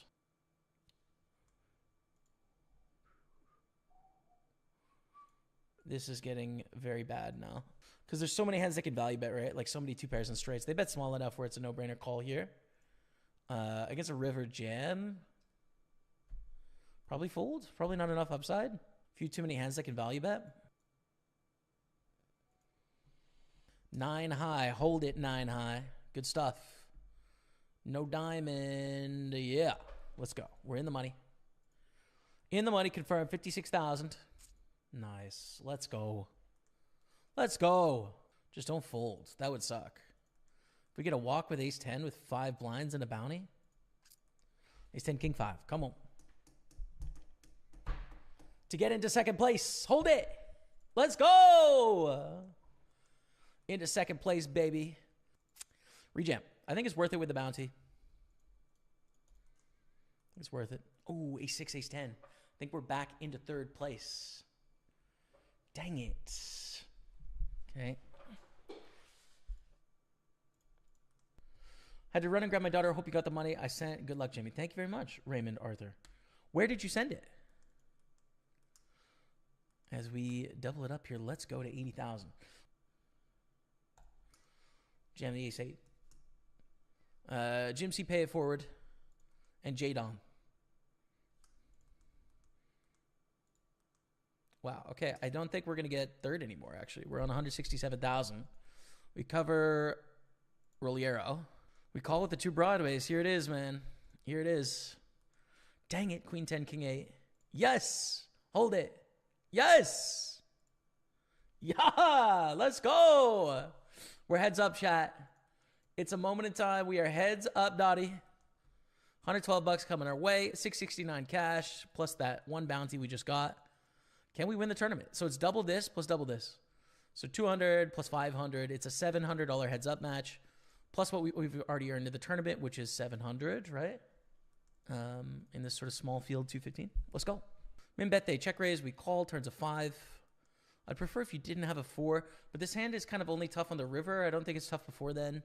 They're going to have all sorts of clubs and just like some air balls too. This is heads up. Like 10 is a pretty good hand, so we call again. Ooh.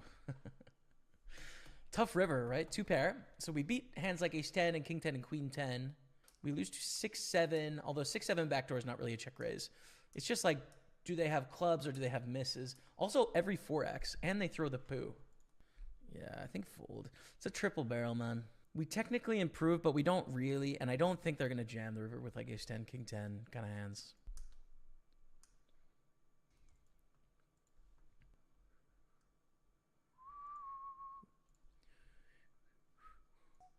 I think Jack 9 are a pretty good hand to bluff here on the end. Pretty reasonable hand to bluff. Targeting ace highs. Pair of 8s, fair enough. And we have a long way back if we want to rock and roll. But we can do it. Why not? We can still win this thing. No, we can't. The Jack will... Okay, we're back in action. Thanks for being here. And we've got a short stack with the... This is probably our time. Ooh, 2-time raises, though. With 8 blinds. Do we want to reshove or not? Probably not. Take the orbit. I think is better. We're on 6 tables right now. 215 Big Sunday, 320 Super, 215 Super, 22 Carnival, Super 33, and 109 Sunday Party. Kind of hanging out. I haven't had a great day in terms of results so far, but still early days, so let's see. How do you adjust 3-betting sizes when stacks get smaller? They could just go smaller. The 3-betting sizes can decrease a little bit. Smaller in position, out of position is a little bit bigger. So yeah, I'll try and talk about it next time we get a 3-bet spot, Zeph4. Stian Slorby, you've ever compared variance in poker to the stock market? As long as you place your bets correctly, you will make money in the long run, for sure. Ooh. God, ace 9. This is every Broadway, every pair. I think we're in here.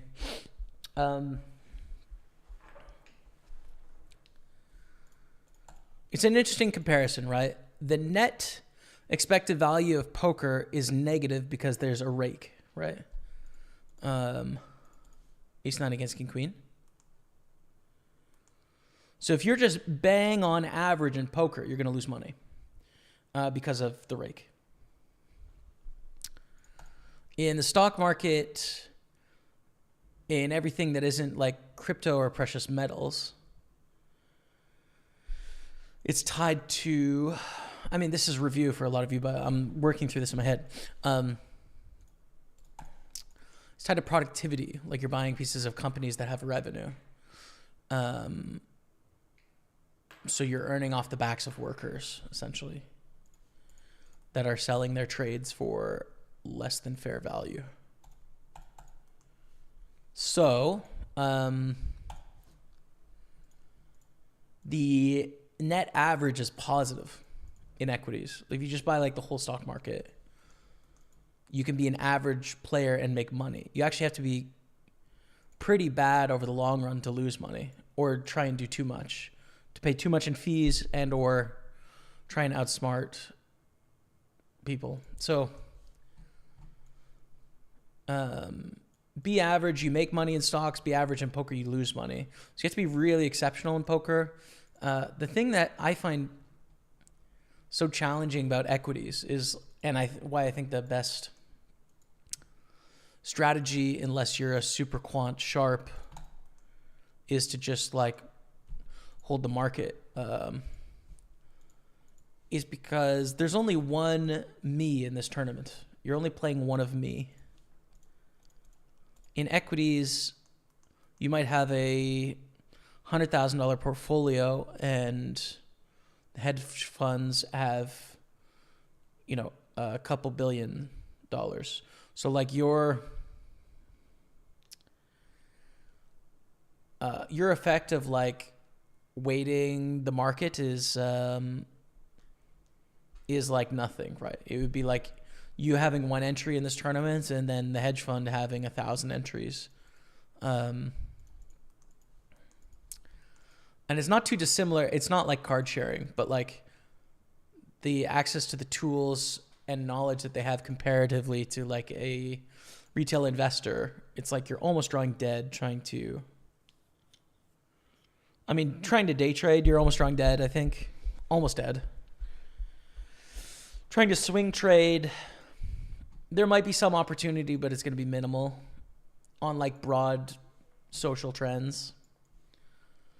And long-term outpace like hedge funds, which I know hedge funds' goals aren't always to just maximize money, they are to hedge. But nonetheless, I think the right way to play the stock market, unless you're really passionate about it as your thing, is probably just to buy and hold a broadly diversified equity portfolio and make money outside of that in other ways, I think. That's my current view on it, but open to being wrong certainly could be as well. Five's going to double up here in the 320, and just like that, we're up to 110,000. Easy peasy, baby.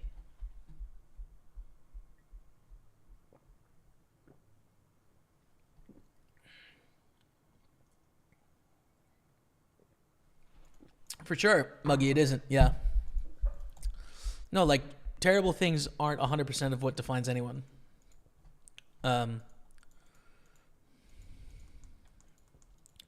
Definitely. But, like, you're probably not going to find a book translated from German that was written between, 1930 and 1950. That doesn't have to do with the war. And of course, there was people that were just people during that time, but all of it is going to be in relation to this thing that happened. And so, like, so of course, right? Like, of course, I think life continues.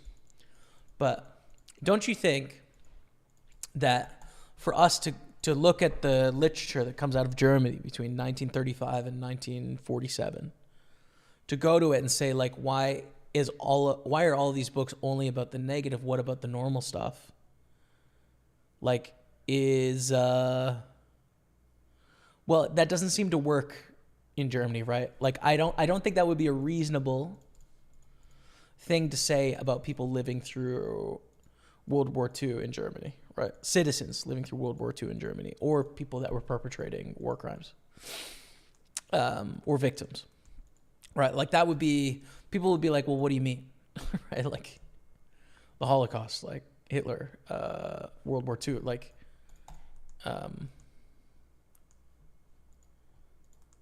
so I guess that would be ridiculous to say it about that time period. And so that's where I just think it's so dicey about wanting to get that out of the modern literature. And like an African nation is like, who are we? Who am I? We can just use I. Who am I to say that the colonialist history of our country, and this is in Zimbabwe, isn't as relevant to the people that live there, to their daily experience, to the whole lens through which they see the world, as World War II was at that time for them. Like, that we may think that's true or that's not true, but we don't get to say how they tell the story, because it's not our story to tell. You have to take it at face value, right? And run it through, your own interpretation, but then multiple stories, trying to appreciate the lens, take it as just an artifact as well. Ignoring the lens, you can do that too. It is, yeah. It makes me think about this conversation that I think we talked about a couple weeks ago, and I don't know if you were here for it or not, so I'll just kind of rehash it a bit. But it's very relevant because, and I'm thinking about it all the time now. Something I learned in this music appreciation class I'm doing with my dad. He's teaching me, he's retired, but he used to teach a class on how to listen to music and get more out of it. Classical music primarily, but more stuff than just classical too. And there's sort of three ways that you can come to a piece of music or a piece of art in general. There's referential, where let's use music, for example. You listen to something and this reminds me of that movie, or hearing this makes me tell myself this story, or think about this thing, right? Or it reminds me of this, or it's kind of like this painter, or it's kind of like this book that I've read, right? Where it's reference to something in your life or something you think about. That's referential. And that's fine, right? Like that's one way of approaching art. But there is some other ways that are kind of neglected, like often. And I think if you approach art a lot, they're more interesting usually, right? Often it's not about us or you viewing the painting or listening to the music. It's not about what it does to you. It's about something more than that. Like you are sort of an afterthought in this whole experience in some ways. There's the intellectual side of like, and that should be fairly self-evident and obvious as to what that is. Like, okay, it's interesting how the composer was using these parts of music to do this, and interesting how he went this way instead of this way. And, like that sort of being able to break down the thing into its parts and think about its structure intellectually in some sense. And then the third way is sort of experiential, which is very much like what I'm trying to do with so much of what I'm consuming now, what I think I've neglected so much of my life, and what is probably most underappreciated in the works. I'm trying to do this with books too. And the experiential is less about like the theory, less about what it relates to in my life, but it's the thing as the thing itself. So it's the music, not because it's interesting because of X, Y, Z, but it's the sound. It's the pure structure. It's the thing. It's the artifact in a sense. And to experience it is to allow your senses to take it in, right? With music, it's going to be listening, obviously, primarily. And to just live in your senses and live in the experience of the artifact, not in, with no relation to what it means to you. And to maybe think about what's going to happen, be able to predict, I think it's going to happen here, it's going to go here, right? So you're sort of on this wave of like, and my dad explains this as, you have expectations of what's going to happen in a piece of music. And sometimes your expectations are met, and that creates an aesthetic experience, right? Oh, I think this is going to be harmony. There's harmony. Oh, that sounds good. What I thought was going to happen, happened. Aesthetic experience, right? Sometimes what you think is going to happen doesn't happen, and that also creates an aesthetic experience. It's like, oh, instead of harmony, they gave me sort of dissonant, sort of ugly chord that's minor. I didn't like the sound of that. That's an aesthetic experience, right? So this is sort of this experiential level of listening to music, but then also approaching art. And so when I think about a text like this from another country, there's what you want to get out of it, which is fine as a reader. You plan your own things for like reading what you want to read. And then there's the intellectual of like, I wonder what the author was trying to do here, and I wonder which different ways there are to read this. But then there's also the experiential of what is the text, right? Just taking it as it is, as an artifact. And seeing what your emotions do, whether you're surprised, whether you're not surprised, whether you enjoy or you don't enjoy it, and have that be part of the artistic experience. Like that's what I'm trying to get at in my stuff at the moment. That wasn't always true, for what it's worth, but I find it really interesting, nonetheless. We bust here, sevens, queens, kings. We're pretty short. Not a lot we could do. With the fours, we're going to open in an early position. We actually have four hands right now that are all really good. We have four hands at once. Double barrel here is obvious. Check is obvious.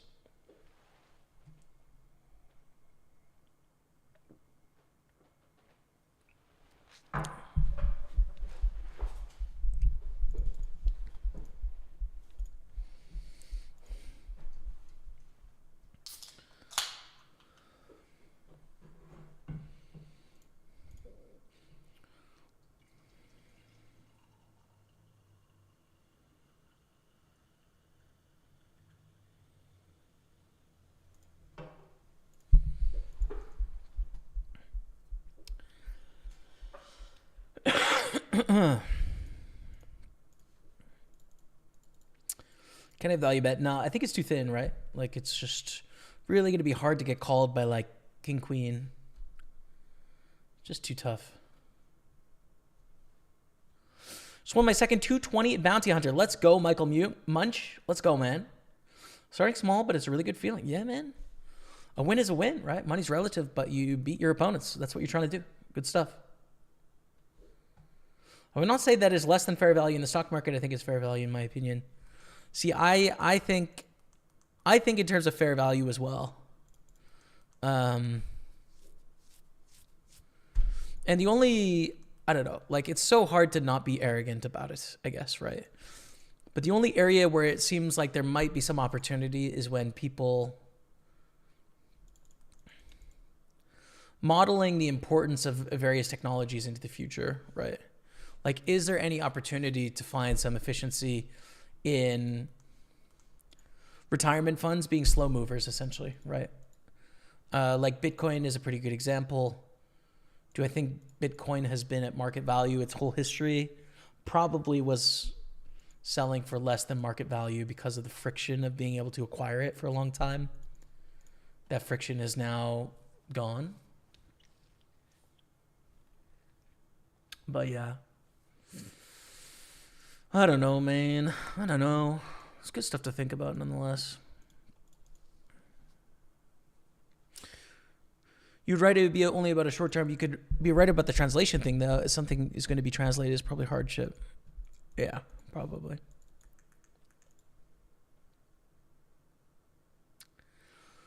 mean, first impression is we need to call with aces. Like, I don't love it, but... Ooh, we did get it in a head there, but they had a lot of outs. And they've hit them. Can't really blame them, to be fair. It's a good hand.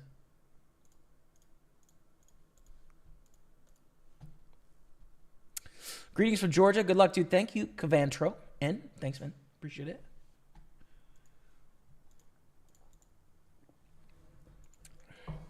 Thank you, thank you.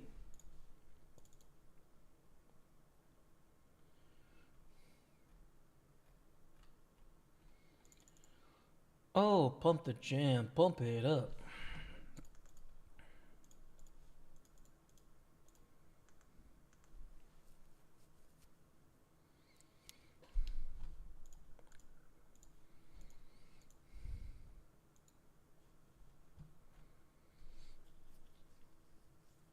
We have a lot of viewers, actually, from, would you call it like Central Asia? Central or Western Asia, I guess. Georgia, Kazakhstan, Mongolia. We actually have a decent viewership from this region, which is super cool, I think. Part of the world that is interesting to me.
Check raise from 3. We call with ace 8. Turns great.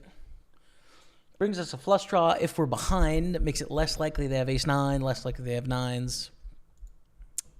It's a good card.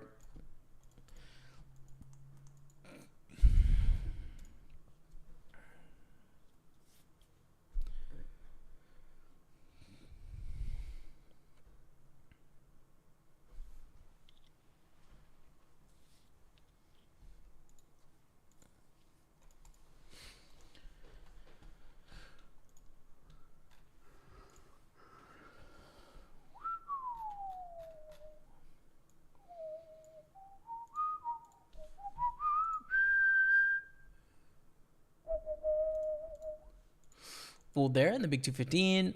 Yeah, a little too wide with a7 here. 320, 11 to 20, and 11 pay. This is it, brother. This is it. This is our one. Not going to the WSOP this year. There is a WSOP, I think, ring event in Playground. So I might play a side event there or something like that, Norm. But not planning to go to Vegas this summer. I'm excited for my first, like, proper Montreal summer, to be honest.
It's an interesting point of view. I have that approach in daily life. Whenever it happens. I don't really have that in books, though.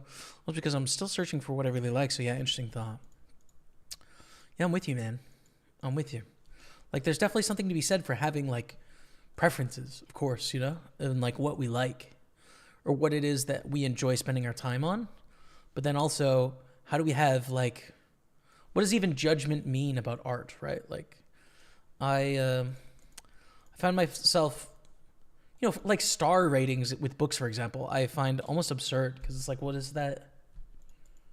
What does that mean? You know, like, is the point of this that I have to like be happy? You know, because if I have to be happy at the end, there's sometimes art that doesn't make you happy, but it's good art. You know, like that seems beside the point. And I think that's also true with other mediums as well, like movies and TV shows and stuff. So I don't know. It just feels weird almost to like try and rate art that way. It's like, what are we rating here? It's more so you're just like reflecting your own personality back as opposed to like anything about the inherent piece of art, right?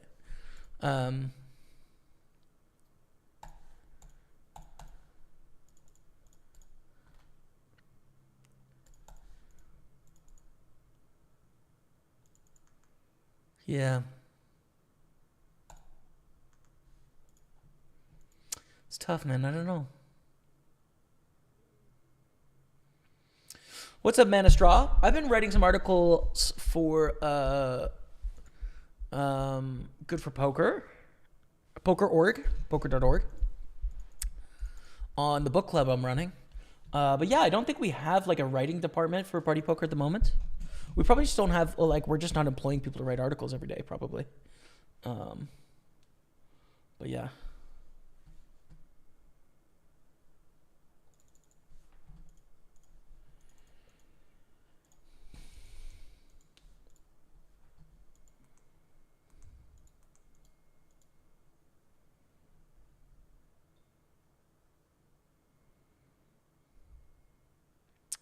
This is a 3x raise, hey? I'm gonna fold 3's up, ace 10.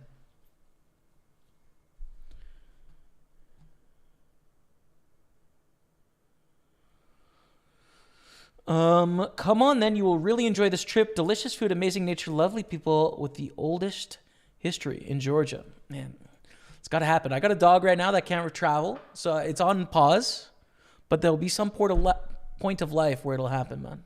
There will. Thank you for the golden years, 2010 to 2018. You're really a pleasure to watch. I wish you all the best, my man. Thank you, Jürgen Dobra. I'm not going anywhere, but, you know, if you want to move on, that's fine too. I didn't actually stream until October 25th, 2014. So you didn't know me for the first 4 years of that time frame, for what it's worth, but glad you enjoyed it, man.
You'll come 8th in the main event. I feel it. If I went down to Vegas this year, well, that's a pretty good ROI. Maybe I should give it a go, Norm. Maybe I should give it a go, man.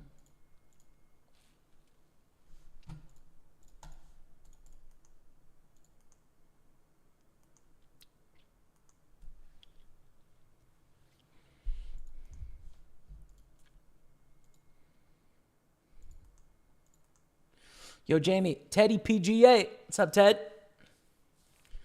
Hope you're doing good. Can't wait to drive, chip, and putt this summer. LFG ship it. Yes, sir. Oh, it'll be nice to get out there. We're going to rejam the fours. We want to get this bounty, right?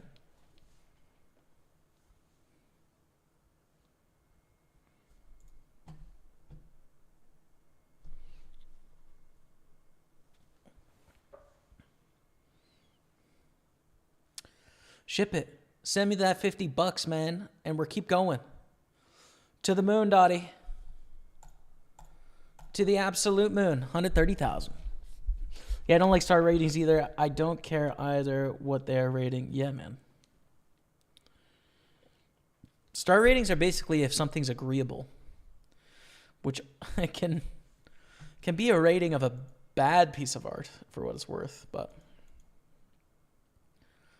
not all books are art. Not all books want to be art or are trying to be art, and a lot of people aren't consuming art because it's art. They just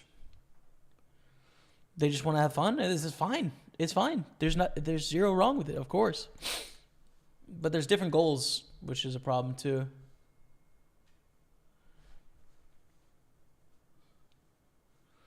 Yeah, and if they're rating what they like, are they rating the author, producer? Yeah. Like, are you making a commentary on their experience? Like, I don't know. That seems absurd. Or you're rating, like, the way in which your lens is set up for the world? It's like, this is good for my lens. This is bad for my lens. Like, I don't know. Seems silly, man.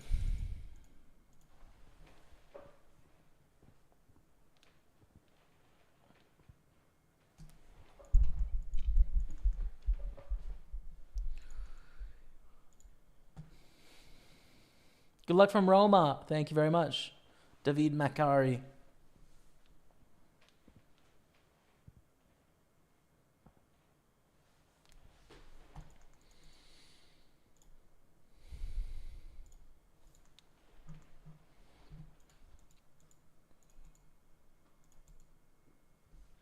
We could 3-bet less than all in here too, but it's a little bunched up. What's up from England? Hello, Matt Blackshaw. Been following you for many years, bro. I've learned a lot. Thank you. Cheers, man. Thanks for hanging out. Glad you dig it. We are down to 11 here. 11 left in this tournament. No, down to 16, sorry. 11 pay, excuse me. We're on Sunday party. We make a flush. We've got 4 tables on the go. Kind of did a lot of busting.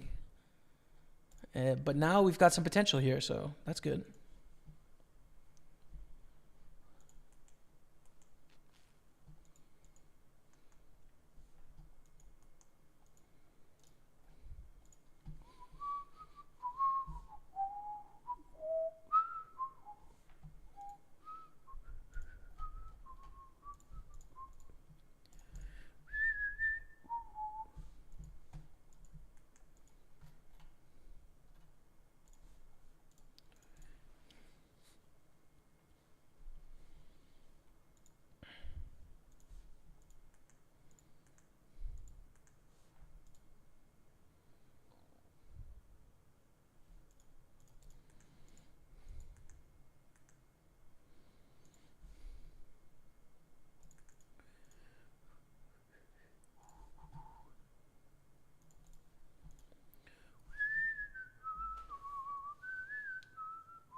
The unfortunate part with this hand is that we block the diamond draw, we block the queen jack straight draw, block the queen 9 straight draw. We don't block 8-9. Drawing nearly dead against a king. I think it's a fold.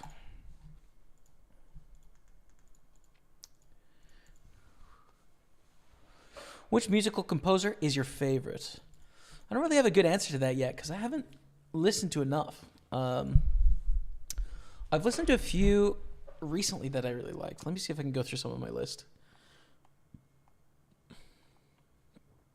of stuff that I've got to listen to the Montreal Symphony Orchestra do.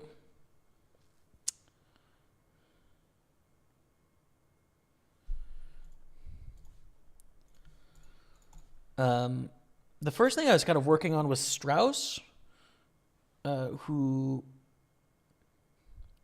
Sprach Zarathustra is one that we kind of talked about in this music appreciation class. I like that quite a bit. But I got to go to Bruckner's 4th Symphony, which was really an amazing experience live. I liked that one quite a lot. I went to Shostakovich's 8th Symphony, which was definitely more dissonant, like more difficult to take in and appreciate on the face. Like there was a lot more going on, I think. I got to go to Beethoven's 1st Symphony. Beethoven is really nice to listen to, and it's like pretty apparent when it's something Beethoven immediately, which is nice. What's another one that we've been talking about I really liked?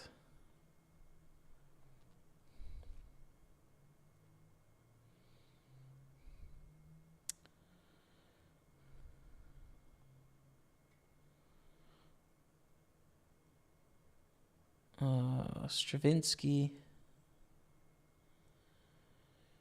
Yeah, I don't know, man. I'm kind of missing one here that I've listened to recently, but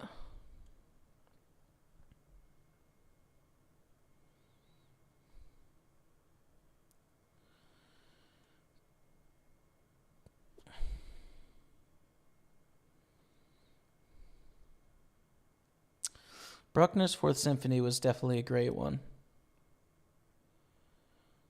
Holst, The Planets, that's a good one. Bartók Concerto. Kind of like Bartók, that was cool. Yeah, I don't know, man. I don't have a good answer to that yet. But I'm enjoying most of it. I don't know. It's like this kind of struck me the other day. There's some people that dedicate their whole life to music, right? Like me, I dedicate a lot of my life to poker. And And there's so much amazing, beautiful stuff about poker, right? There's so much that is so cool about it. That's so interesting about it. And if you've never played before, you have no idea. Like, you have no clue about all of the amazing, beautiful, incredible things you can find just by playing this game. And that's so exciting. But that is kind of true of like almost everything, right? Like the people that play music their whole life, what they know about classical music, all of the amazing things they've been able to discover through their experience is like mostly foreign to me, you know? And I get to discover all of it just if I have an open mind to it. That's it. And it's the same with film, like the film heads that have watched all of the greatest films of all time and appreciate the art form, what it is. Like, I don't know, I've watched almost nothing when it comes to film. That's still all there for me to discover. It's such an amazing part about life is just, I think if you're like open to taking things seriously, there's just like endless gems to be found. Endless like things that can just bring joy to life and make it richer. All that has to happen is you have to be open to it, and then also you have to be privileged enough to have some time for it. So that's just great, man. That's just so good. That's just one of the best parts of being alive, I think.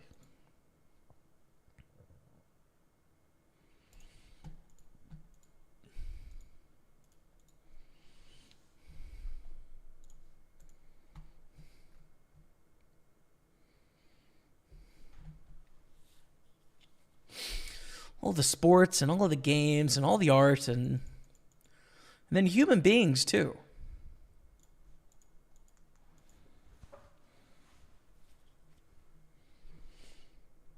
I also think that about people. I don't know if you guys get the like social media clips of people that essentially they're almost like they're sort of like dating shows ish, but they're more so like interviews like in public or outside clubs, like, oh, what do you think of this girl, or what do you think of this guy, or like, what would you do if a girl said this to you or a guy said this to you or something like that, right? Like sort of like dating-esque kind of shows. And so much of those shows are based around the idea that like, do you have standards or not, essentially? And I don't know, like I used to think in similar ways of like, oh, I like this, or I don't like this, or I don't like this. And now that I'm a little older and in a long-term relationship, so not engaging anything, but when I think about what my preferences are, it's more so like just a reflection of like how open-minded you are, you know? And so I think especially like really young women and young dudes take confidence in like, no, they've got to be at least 8, or they've got to be at least this tall, or they got to look like this, or they got to look like this. And I think that's actually so lame, actually, right? Like, I think it's like my ability to find something beautiful or endearing in a potential partner is extremely limited. And it's like, well, that's nothing to brag about, right? Like, you should be bragging about the opposite, which is like, you know, if you have an openness to experience of like being able to find something beautiful and precious in like way more people, that is actually cooler and more interesting to me, right? Seeing someone that is average in every sense of the word and finding what's beautiful, like that's romantic. That's interesting.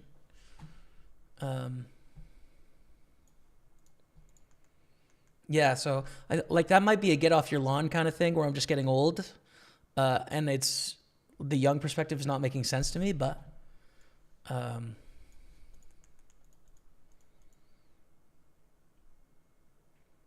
don't know. I like just an open mind, I think, is what I'm into more so.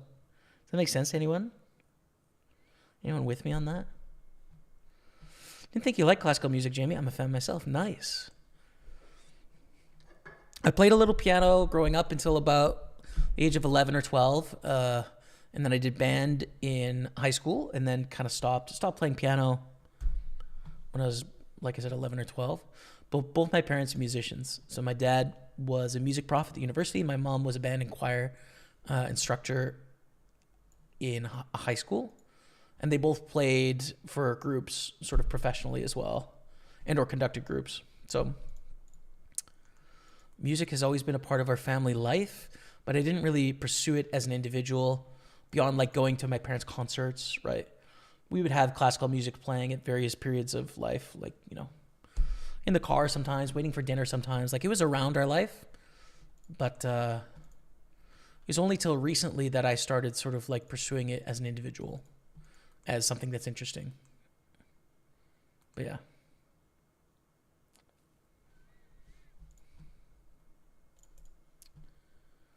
Last week I was in Amsterdam. I met a guy who was going to the concert hall to rehearse his horn. Told me a bit about the stories and classical music motifs for instruments in Wagner, Der Ring de Nibelungen. Very interesting. Cool, man. That's what my dad plays, French horn. Yeah, that's cool. I've been able to go to a couple concerts, and I really recommend it. If you guys have never gone, so here's what you need to know to go to a classical music concert, right?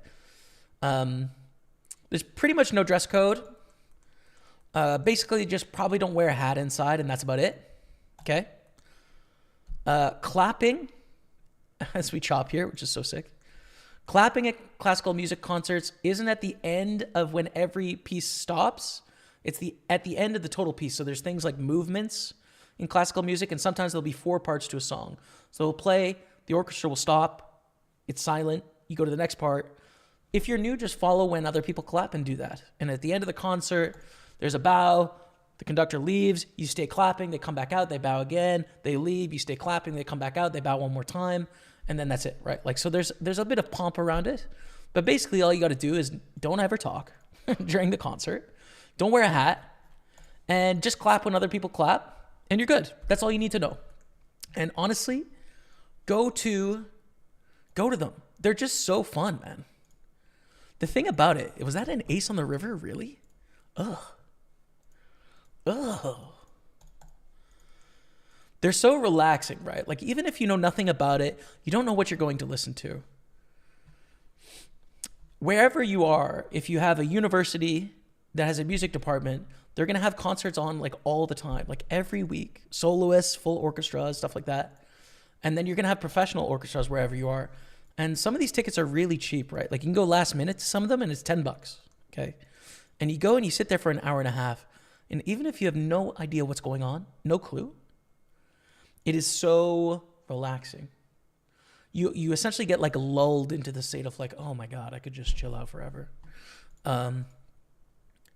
I really encourage you. Like, you're going to be sitting with all old people primarily, like very few young people go. So it's a very relaxed environment because everyone is like 60, 70, 80.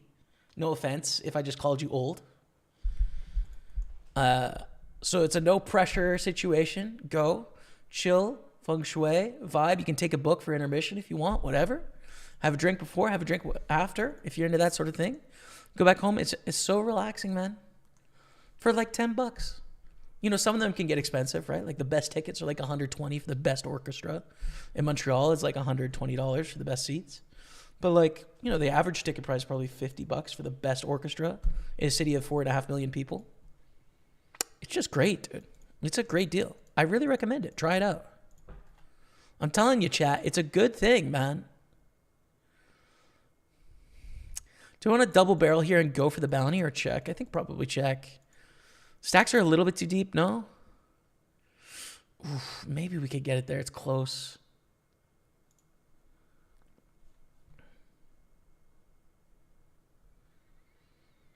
I don't know, man. King's not great. What do we beat here? Queen Jack. We beat all the 8x, 5x, 6x, 8, 7, 6, 7. They could turn those hands into bluffs. 8, 9, although we block pretty heavily. Probably a river call. Definitely for 20,000. Who's ace king? That is. How did this hand even play out, dude? What just happened here? What just went down? So did they go for the induce the squeeze? Oh, no, they 3-bet pre. Okay. They bet flop. See, I definitely thought this hand played out differently. I thought we raised pre, they called. With they 3-bet pre, they bet flop, we call, and the turn comes 10, I would jam the turn. But they would fold, right? So like, yeah, I definitely thought this hand played out differently. I thought they flatted pre-flop.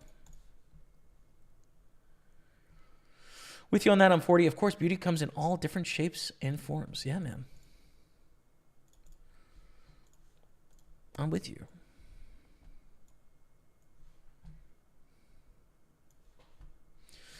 I think that's the way. I think that's the truth.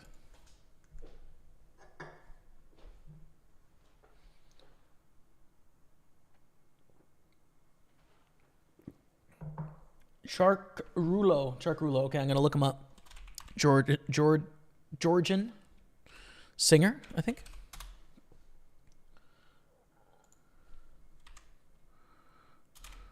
Shark Rulo. Thank you, man. I'll listen to it later. Appreciate you. With the nines.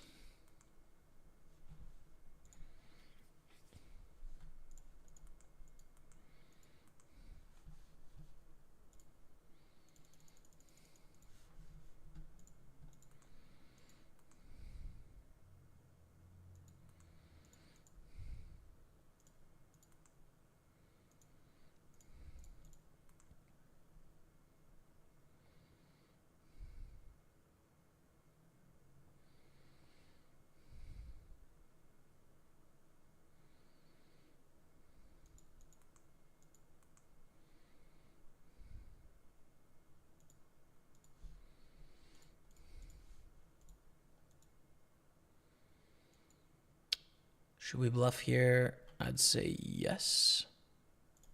I think it's a pretty good spot to go for it. Our 6-5 straight. Wins the pot, 166,000. We're 10th place, 14 left, 11 pay. This is the soft bubble in the Super 320. Let's go, baby. We missed on the river. Do we want to go for the bluff? No.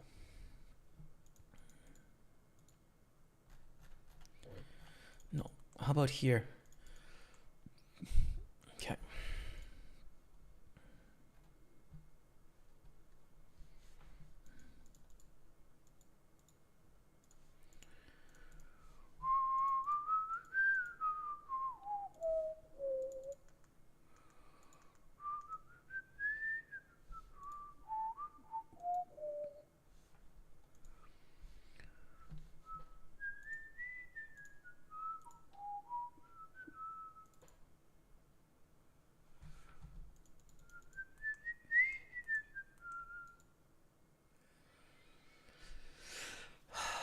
Jam for 13 beebs, dude.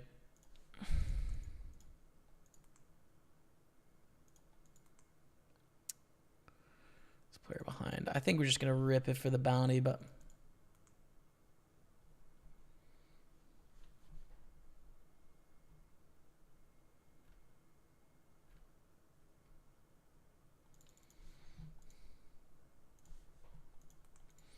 Ace 8, Ace 9, too bad.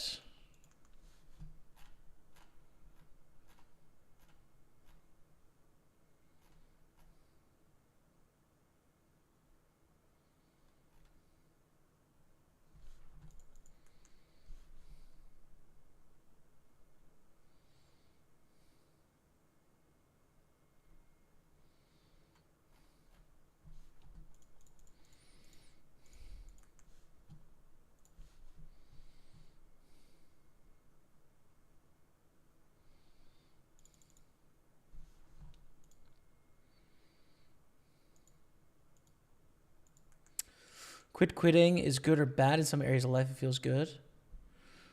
I don't know. No thought on it. What do you think? I think sometimes it's good to stick it out, and sometimes it's good to not do what you don't want to do. Breaking news: 80 over the average life expectancy is old. All right, there you go. It be what it be.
He's too suited. The bubble of the 320, still alive in the Super 215. Chilling in the other two. I would say the 320 is kind of our main bay at the moment. Definitely like what we're hanging our hat on. And we actually have a huge pot here. Raise 3-bet, 4-bet. Kind of snapped in that 4-bet as well. Jacks, queens. Basically going to be down to 13 here.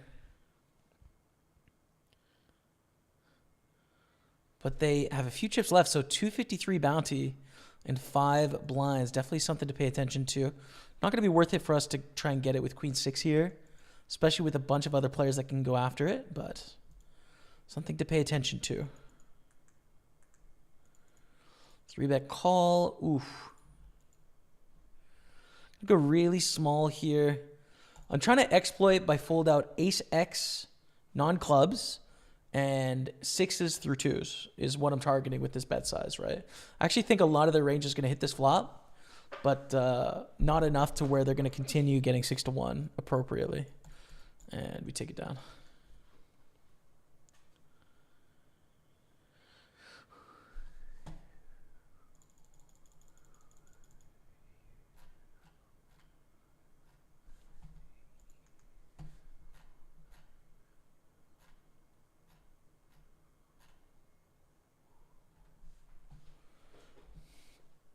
In Amsterdam, it's at least €30, but I enjoy the orchestras I've been to. I guess 7 now. Realize I love the choir. Well, I never expected it, especially when it's performed by women. It's so melancholic or something. Yeah, man. It's great. It's great. And I guarantee Amsterdam has like, you know, probably 5 orchestras. Probably. It definitely has at least 3, you know. My dad told me something like, London has something like 15 full-time professional orchestras, something like that. Like there is, yeah, there's just a lot of art and there's a lot out there. Do you want to open 10-8 suited? I think so. It's on the edge, but especially with this 253 potentially in play, I think we want to get in there. Seen Rampage lately? I haven't, although I've never been close with Rampage or anything, so I wouldn't be the person to ask, but I haven't. I quit Insta at the start of the year, haven't seen.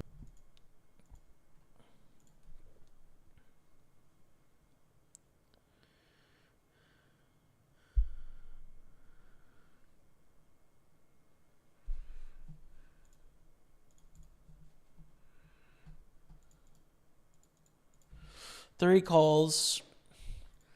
Pretty dang good flop for 30, but we also have a pretty dang good bluffing hand here. Backdoor flush draw on a gut shot. Ace Jack and Ace 10 are much better checks. 10-8 is going to be a bet. And we win. King 7's a fold. 7-14. Actually 5-14 after that hand. Interesting. Fourth place has 375,000 and we're in 5th. It's a huge gap there. Give us the pain, dude. It's an all-in for 5 blinds from nice hold. 30 goes to the rejam.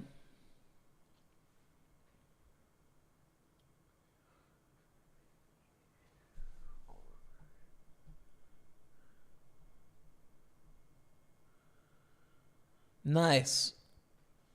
Cool, man. Very cool. I'll check it out, Muggy. Ace 3 and 4s. 4s get it done. We've lost a player.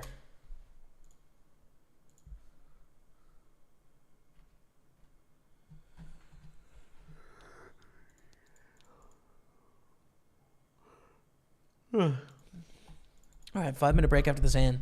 When we come back, we're 6 of 13. 2 off the money bubble in the 320. First place will be 4,000 to 6,000, depending on how you do in bounties. And then we're also still in the 215. We're in the 22 and the 109 Sunday Party and Sunday Carnival for Micro Series. So, Pokerstaples on Twitch, YouTube, and Facebook. Enjoy 5 minutes of highlights, and I'll be back in a few minutes. Stay with me. Too bad. So we cash for 781.45. Ace King 9s. I don't know who the shorter stack is, but we want another bust out. There it is. We're down to 5. Look at the ladders, dude. This is a great hand. We min raise to induce. Come on. Ship it in there. Bedtime, guys. No. Just calls. King 4-5. Check, check. A lot of checks in theory with our range. Check with this hand in practice as well. Check, check again. Oh, sheesh. Kings. Let's go, 287. Let's get some carnage here, guys. I wouldn't mind another ladder. Listen, I'm trying to win the tournament, but now I'm ready to call it all in here with ace-5 if it comes in. Which it does. Good luck. Against queen 10, can we hold it? No. Ace. GG. What can you do? Listen, not a bad ladder in this tournament. Definitely can't complain about this. 775 at 92. We're going to call it 776. Guaranteed $550 profit today. Thank you all so much for watching. I appreciate you. Goodbye. 400,000. Raised to 1.4. We're going to call. This hand gets tough on the river, I think. Not really before then. Ace is not a great card. We have aces and kings with an 8 kicker. Check, check, we check again. Same man. That makes sense. We have an all-in from the short stack. Do we get down to 5? It's a $400 pay jump. King 9, ace 9. Probably down to 5 here. Unless it's a king. Which it is not. Okay, Onzi takes it down. Another 354 bounty there. Crushing in bounties. And we're down to 5. In 4th place. But again, everyone very close together in chips here. All in jam. Call queen 7, ace 9. This is a small bounty, so we kind of do want the ladder up. But it's a friend of the stream as well. Oh my goodness, GG run chicken. We are down to 4. That's a tough beat. 103 bounty goes this way. We are 4 left. Ace 10 of diamonds, beautiful hand. Tied for 2nd place here. We're going to open on the button. It's I think it's a call of a 3-bet. If it's a jam, we fold, and it would be really annoying, but we'd fold. Against a 3-bet, we take it to the flop. It's a pretty strong hand. Okay, and a 3-bet to 3.3. Like I said, I think it's a good spot to take it to the flop. Ace 10 suited is a very strong hand. It flops pretty well. But if we 4-bet, it's not like they're going to call with ace 9, right? Like that's... so we get them to fold some hands that have equity, but not enough to where that's the right line. Rookie 001 is tanking here, which is interesting. They fold. Okay, we call. Let's take it to the streets. Diamonds. Ace, queen, queen. Yeah, okay. They see the flop, we call. It's just like the turn. What do we do, right? Because against a value range, we're doing terribly, right? Like we're crushed. Against bluffs, they're drawing dead. They 3-bet in the small blind. So how many bluffs do they have here? Their bluffs are going to be king, jack, king 10, jack 10 if they continue to bluff. Their value bets are going to be every queen they decided to 3-bet with. King, queen jack, queen 10 suited, queen 9 suited sometimes. And they probably just keep betting with ace king and ace jack, honestly. They probably don't check. They check, we check. Back. Not the greatest river. You know, just 3 more combos of hands have improved to a better hand. Too thin to value bet. Check, check. We beat king jack. Let's go. See, if this hand doesn't bluff, we should always fold the turn, right? It's the most obvious hand to bluff, I think, in their shoes. Ace king, ace deuce. Oh, wow. I think we're down to 3 here. Yep. Down to 3 remaining players. That $600 bounty is gone. But we jump up to $4,000 plus our bounties, $4,800 cash. We're going to min raise to 1.1 million. We're going to call with the king 6 of spades. I think it takes probably like, I don't know, 400 or 500 hours to be conversational. Like, not really if it's just time, but it's a big investment, right? Not at all out of necessity, right? It's purely out of like, okay, it's something that society would like of me. It needs to come from within for me. Do we want to bluff the river with king 6 against Onzi? Yeah, I think it's a good hand. It's a good part of our range as well. We don't have a diamond, so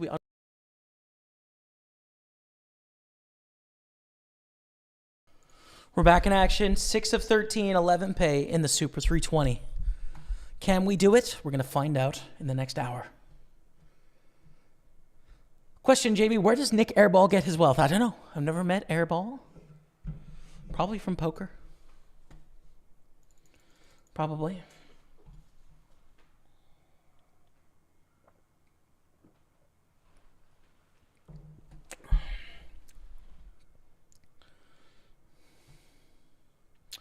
James, heads up in the PLO Omaha 11. Good luck, brother. Good luck. I haven't learned anything yet. Teach me something, Mr. Staples. What do you want to know, Daniel?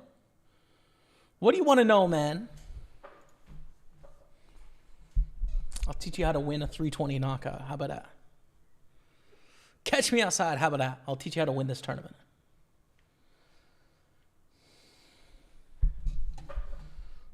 It's going to be fun.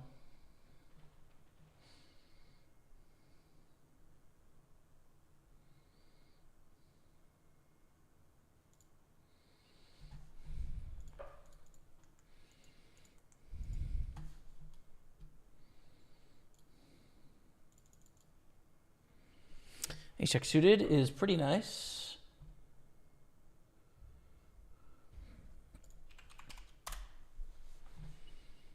Raise.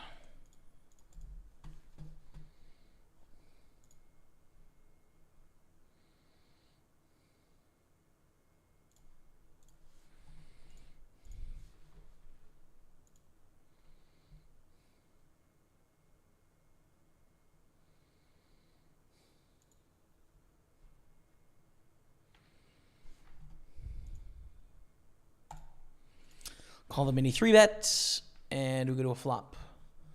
8-7-3 with 2 spades.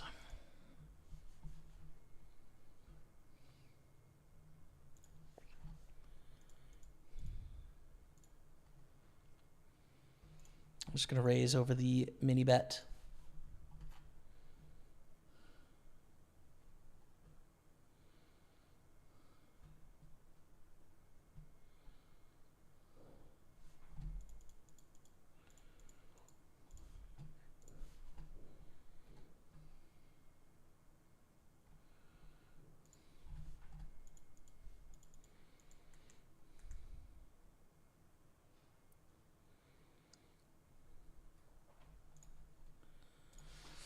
Small check raise. I think it's fine.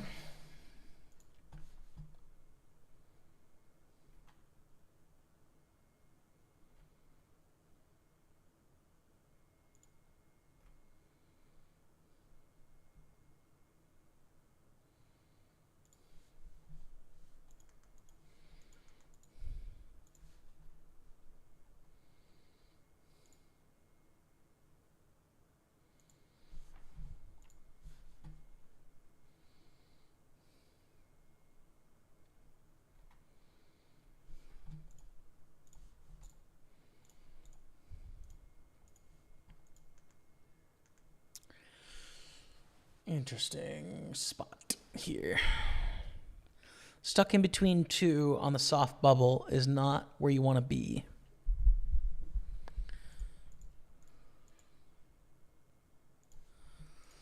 We're not really happy with our position right now. The kings, we're going to go all in against ace-queen in the 215.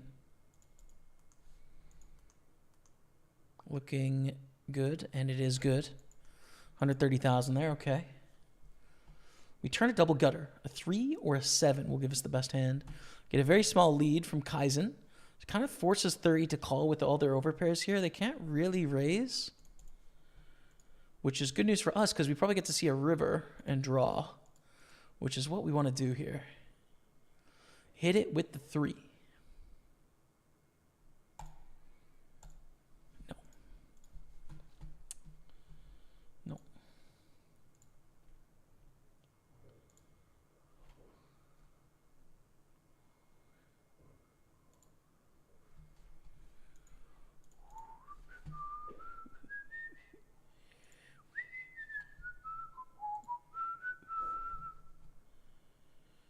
Hopefully this is like spade draw 4x and we win. That'd be cool.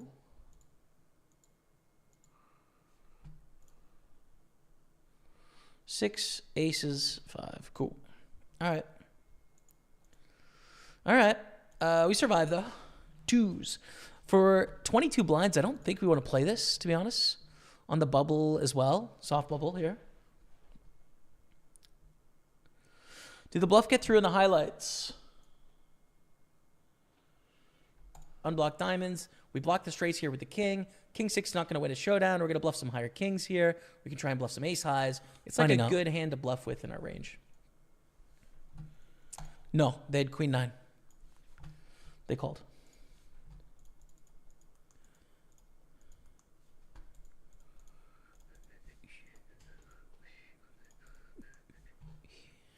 $100 bounty coming our way. We were a little slow on the call there, but I was just busy doing that. So sorry about that, Kessler. I didn't mean to slow roll you there. My bad. 200,000 though. Good spot. And we are up to 150 in bounties. Hello, bro, from Switzerland. Good luck. Thank you, man. Appreciate you. Maniacs, there's no more grand. The grand is now the 215 Big Sunday. The grand was replaced by a 215 buy-in, basically. Just because it's like hard to phase enough people in every week for $109 into the 1K to sustain that tournament. So I used to play RTS game, Age of Empires, that was full of classical soundtracks. That's how I unconsciously learned to enjoy classical music. Word, man. Yeah, nice. Folds. Well, they're really great stacks on tables 4 and 6. We've got some great chances now of having a big day. Let's see if we can make it count. And we won. Let's go, James. James, winning the $11 PLO. Ship it, man. On Facebook. Congratulations, dude.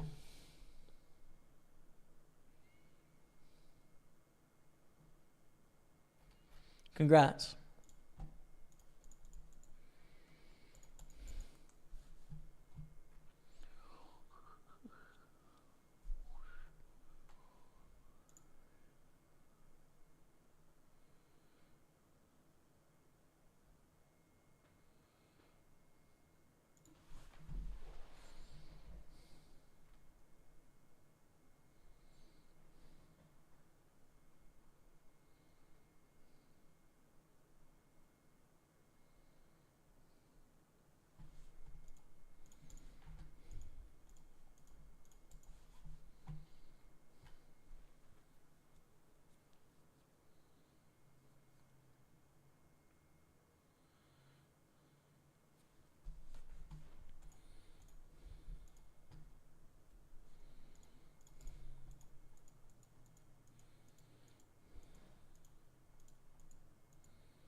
What's up, Phobos G? Good luck, Staples boy. Thank you, man. We're doing it. We're going to ship this tourney right here. 8 of 12 on the bubble.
Nick is backed by someone popular in the poker world, and they regret every dollar of it. You think so?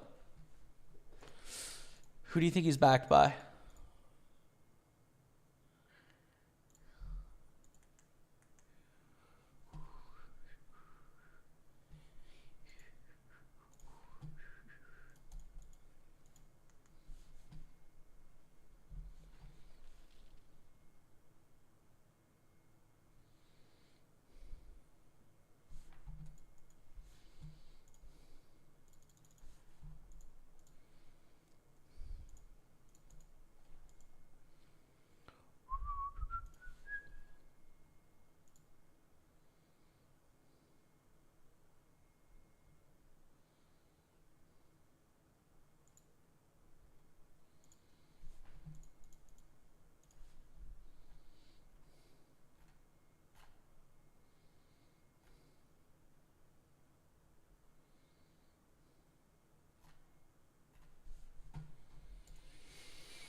think a decent spot to bluff here.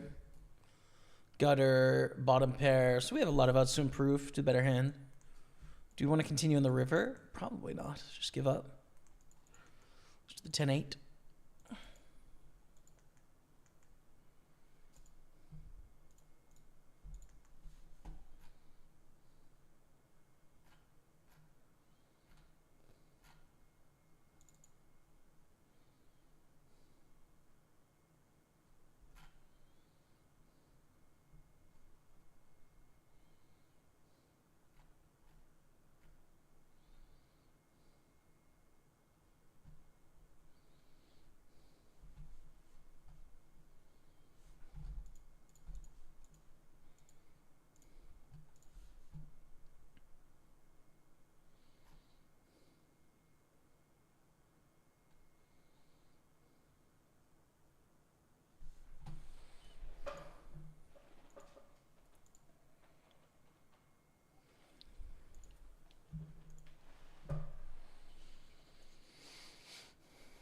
Hey, Chad, Jamie, how's the interview and when will it be streamed? I haven't done it yet. It'll still be a good couple weeks before you see it.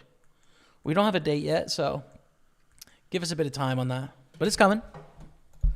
And I've got a good collection of a good, 70 questions or so, so I'll be able to narrow those down to a few, and I think ask some good questions, Sonap. But I'll let you know for sure. Did you went to a concert in Amsterdam? I haven't, but someone in our Twitch chat, Muggy W, has. I've never been to a concert in Amsterdam. I've only been to Amsterdam twice, and both for very short amounts of time.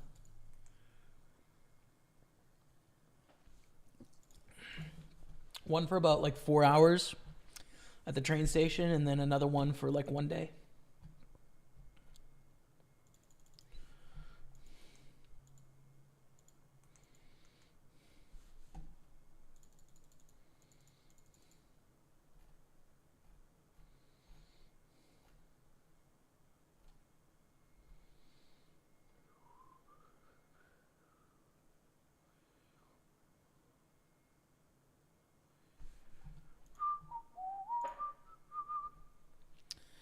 Ten of 12. This is the shortest stack here. Staying patient because we have to. We're going to play EPT this year. Unlikely. Possible though, but unlikely. It'd be a lot easier to play a WSOP ring or a WPT because they both come to Playground, which is in the city I live in, so. How about a singles poker event which combines poker and dating so all players are single and they can chat with each other? That's true. Yeah, a heads up singles. The problem is I think there's so few women that play compared to men. Wouldn't be an equal balance. But if you could get an equal balance, it could be interesting.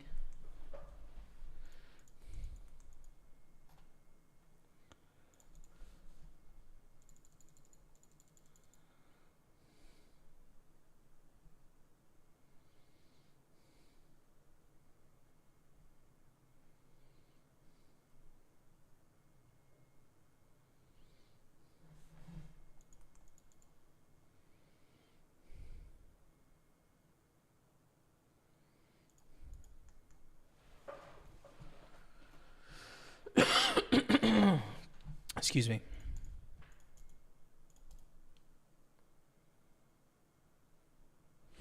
If I remember correctly, and I could be wrong, Nick was a hostile takeover lawyer. It took over a really large deals with, got him a role, and then married a rich wife. Is that true? I have no idea if any of that's true, but it could be. In which case, he's got the goods. Yeah, men to women ratio on the heads up dating is 95-5.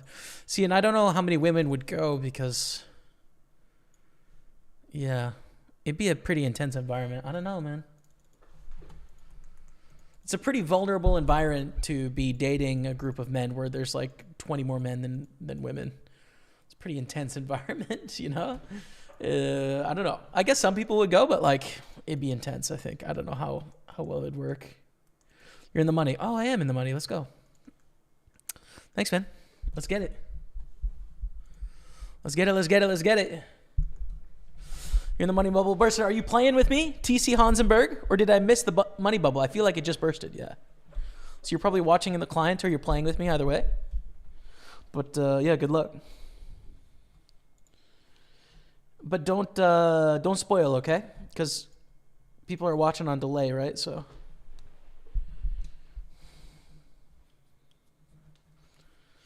Not for me to say, but you could ask someone you and Matt made a bet with a few years ago. True, Bill would know. Perkins would definitely know.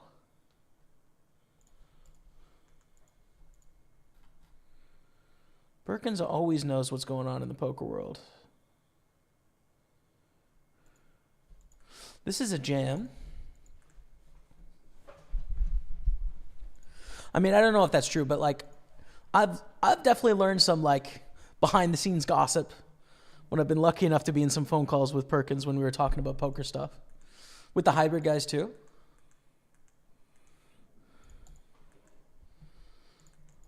I remember hearing about where Dwan was, how well Dwan was doing like a long time ago. Obviously that was not like public information at the time. But there's always gossip and rumors in the back, you know? I really don't know much at all because I don't, you know, I'm not in that like high stakes private world or anything, but. Does your bankroll allow you to play 2K to 10K buy-ins? If so, are there any on PartyPoker at the moment? Bankroll does allow that if I would like to. There aren't any on PartyPoker at the moment. Our Millions Online main event is 5:30, which is coming up in May.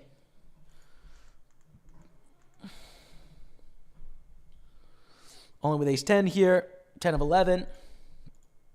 No bounties.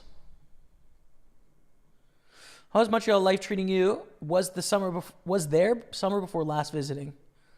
Yeah, it's amazing. I mean, Montreal in the winter is kind of tough, to be honest. And it snowed last night to where we woke up, or was it 2 nights ago?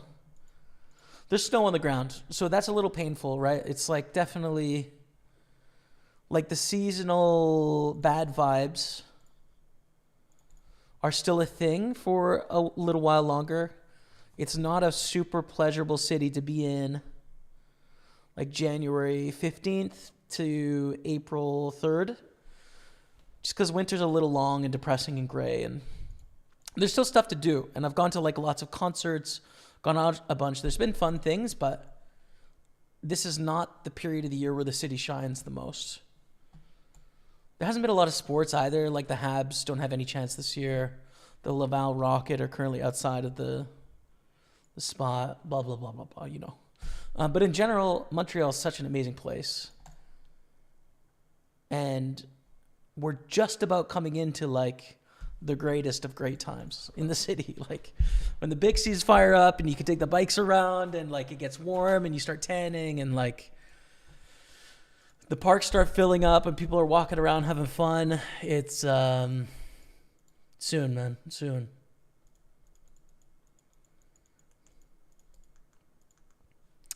So, yeah, I think it's a special place. French player. Good luck, James. Thank you. Je ne suis pas français, mais j'étudie français maintenant. Bienvenue, mon ami.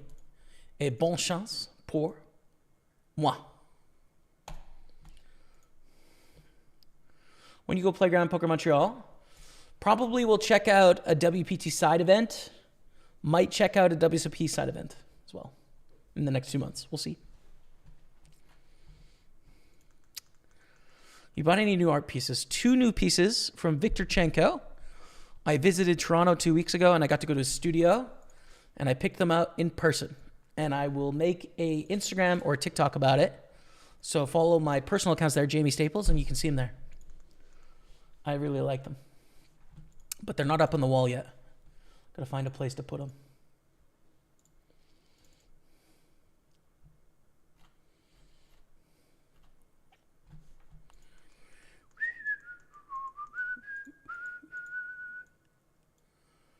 So min raise is, I don't think we can fold anything for the min raise. Even a hand as trashy as Jack 5.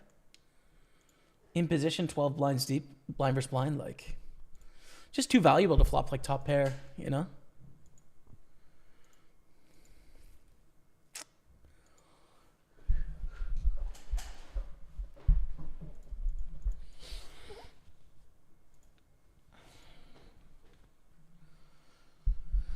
So just a 4 or an 8 or a jack. There's a decent amount of outs there, I'd say. If they check, I like a little bet. If they bet, I like a call if it's small and a fold if it's big. All good, TC Hamsenberg. All good, man. So we take it down there in the turn. It's just beautiful stuff. 120,000. 9 of 10 on the final table bubble.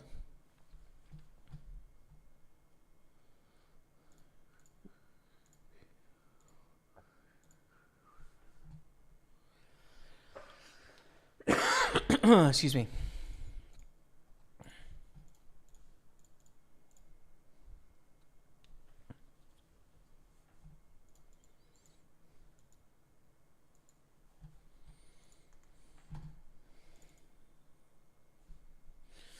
Open up the other table and put it on table 2 so we can sweat the bust out. Let me just cover it up. There we go. Here's the other table. Friend stream Ludsey here.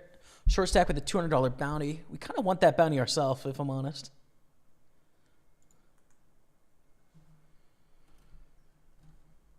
Definitely hurt. Improved Spork 64. Yeah, I think it backfired in the long term in a pretty bad way. Definitely major regrets taking it on. I mean, we won. We did what we set out to do, but like it has caused a lot of pain and suffering on the back end. So, but I didn't know that at the time. I couldn't know that at the time. So, you know, I don't have regrets in that sense. Like I don't judge myself for taking it on, but I've definitely learned a lot and would never do something like that again. Yesterday morning it was snowing. Word, there it is. Brutal, man. Wish I could hang out with Bill. Yeah, man. I mean, there's so much knowledge and experience, you know, that every time you get an opportunity to talk with him is like, it's just good.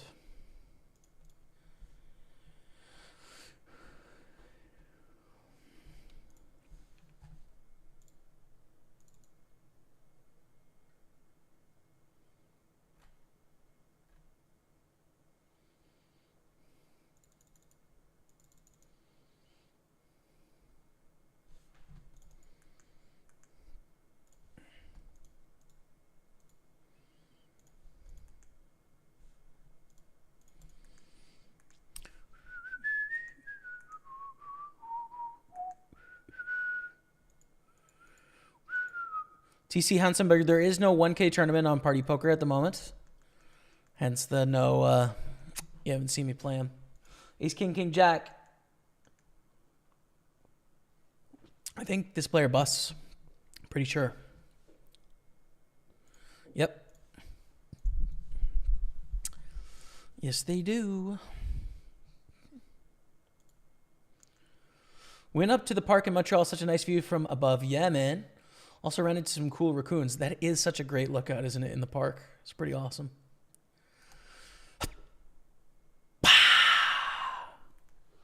Final table hype of the Super 320. Coming into the final table 9-9, but don't sweat it. It's fine. First place is going to be anywhere from 4,000 to 6,000, depending on how well you do in bounties. Good luck to us. Good luck to us on our 12 blinds with no bounties. We have 364 cashed. It's 2,000 in the prize pool plus. So see if we can maneuver our way through this field. Get some good stuff.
Check the 215.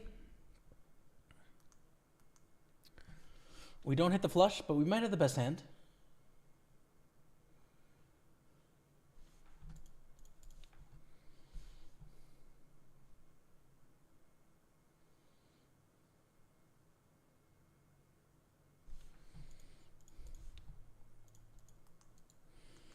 Chop it up. Fair enough. Back on our FT.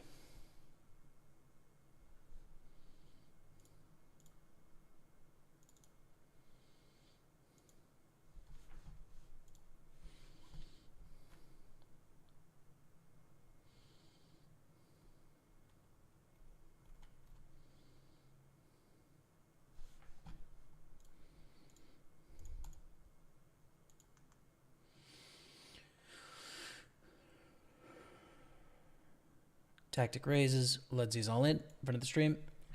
Bounty's in play. I think we want to root for the ladder here, just for the min bounty, right? 30 is all in over the top. So we want Ludsy to be first, 30 to be second now, so we can get that bounty. Right? Leave them with 3,000 chips. So we got a chance at it.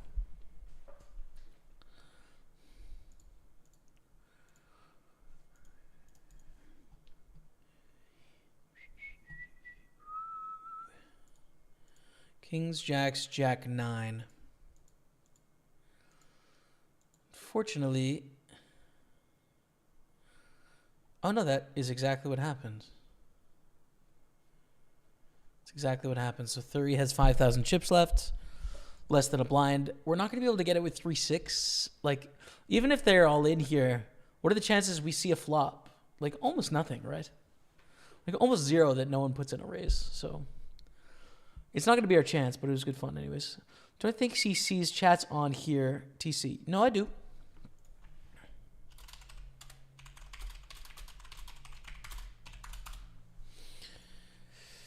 I do see chats on YouTube, Facebook, and Twitch. All three. I've got all three chats open on the side.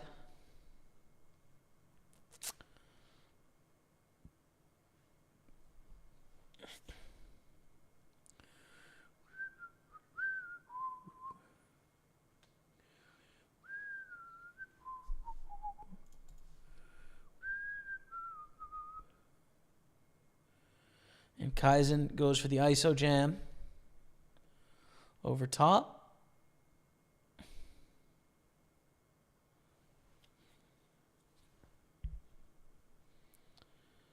Cool, that makes sense that we have a winter storm happening here. Where's here?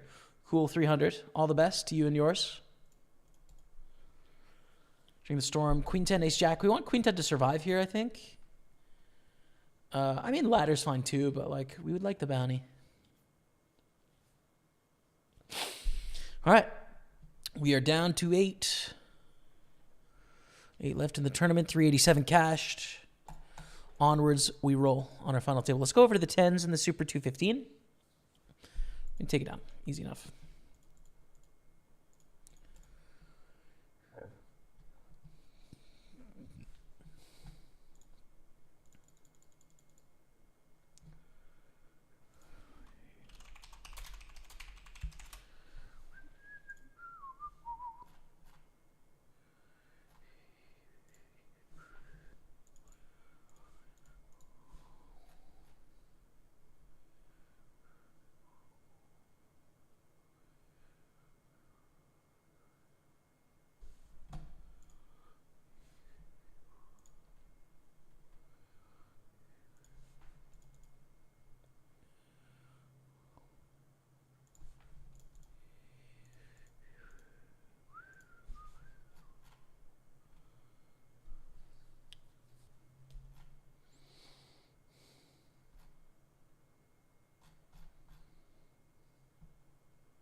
My recorded satellites saved me 12% off my binds. Is that a fairly amateur ROI?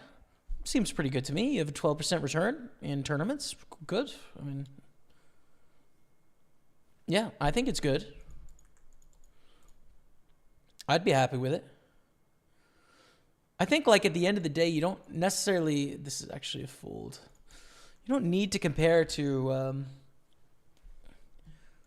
like, what does good mean, right? Like, what does it mean? You have a 12% ROI. The 12% ROI is what it is. And you can have that ROI be higher or be lower. And so be it, right? Like, what can I tell you that will justify or make you feel bad about that performance? I don't think you need to relate it to anything else. Unless we had some ability to be like, here's theoretically the max return for satellites, right? Here is the average return, of professionals, but we don't. So I think just kind of got a 12% return, keep striving to grow that, and that's great. You're making money.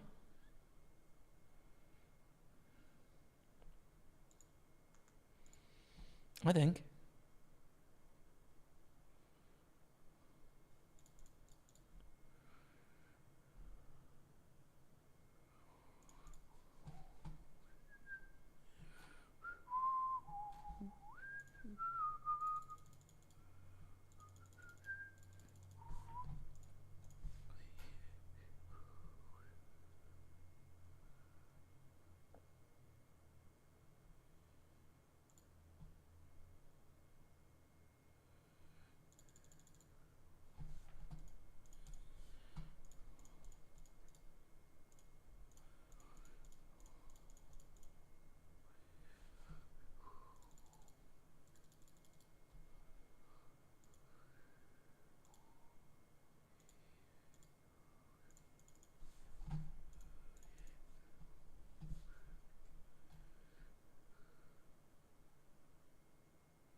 Ryan Fax dropping the 1 year resub. Thank you so much, Ryan, for that Prime sub.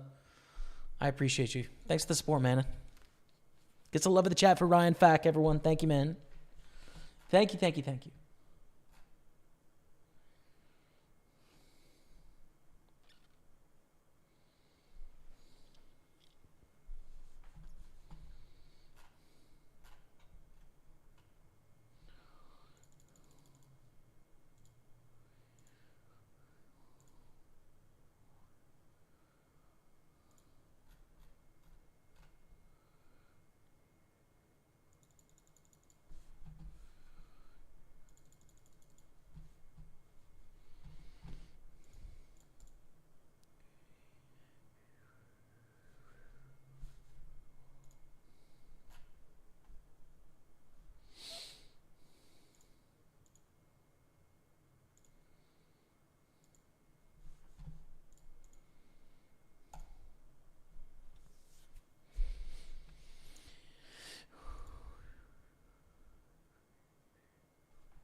Quand tu seras pas là pour la bad beat, ça arrivera.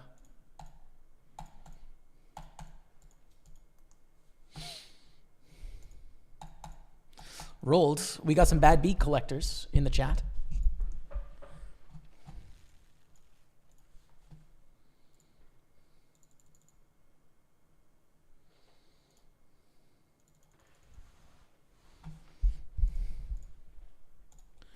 There's 6,000. How many players registered the Super 320? 58. 1,755 in the 22 Sunday Carnival. 92 in the Super 215. And then 965 in the 109 Sunday Party with registration open still for another 7 minutes. So Should be 1,000 pretty soon.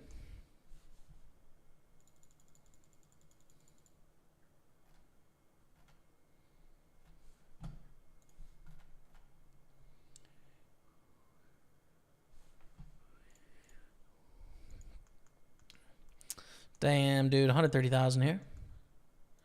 We're still in a good spot of the Super 215, but not what we wanted to have happen there. Fold the 10-3 on our final table. Hi, bro. Good luck from Bulgaria. Thanks, man. Welcome on Facebook. Don't know how to say that name, but welcome, welcome, welcome.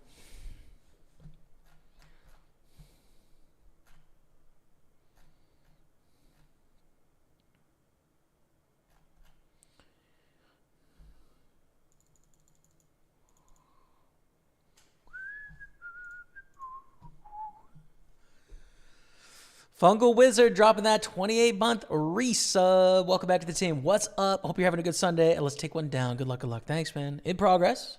We've got a long way to come back, Fungal Wizard. But I appreciate the 33 months. Welcome back to the team. Gets a love of the chat.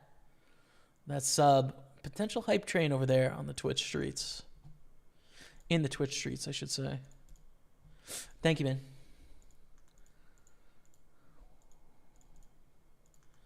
We need a hand or two. Sullivan's got a short stack. We need to double up, though. Ace 4. First impression is this is close. Like, if it folds to us, it's close.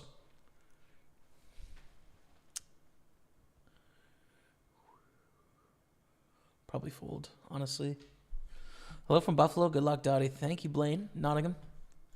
Thank you very much. Let's raise 10s.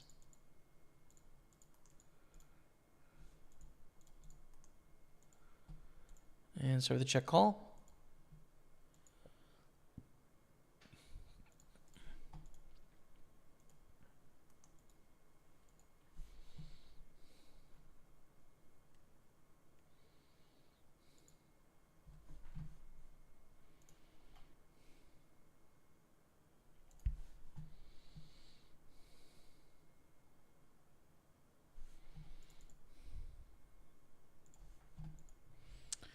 We win a small pot against Ace 4.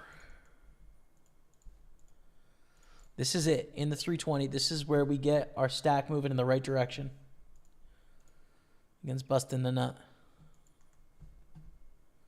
Best of luck from Australia. Wishing we could use this platform. Me too, man. Thanks for tuning in. All in with nines in the Super 320. It's King Queen. We've got a flip. Good start. Keep it low.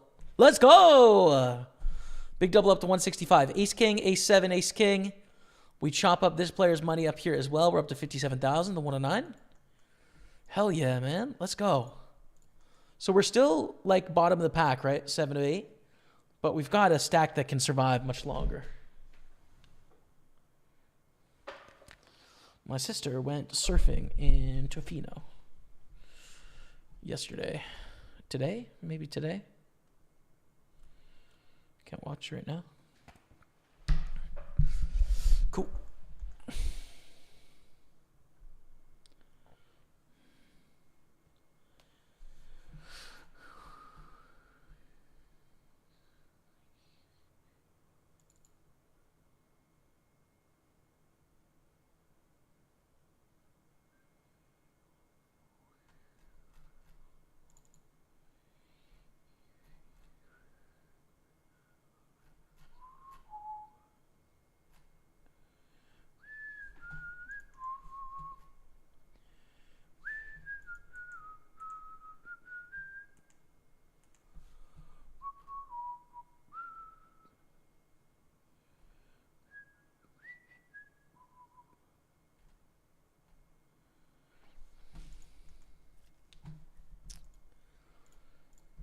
Okay, waiting on that pot. Let's go to the King Jack suited all in.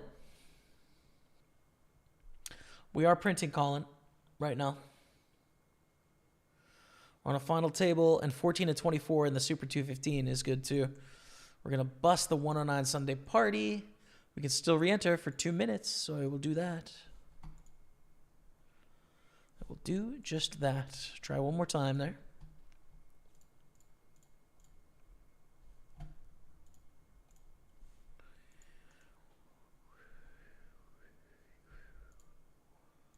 We're back in here.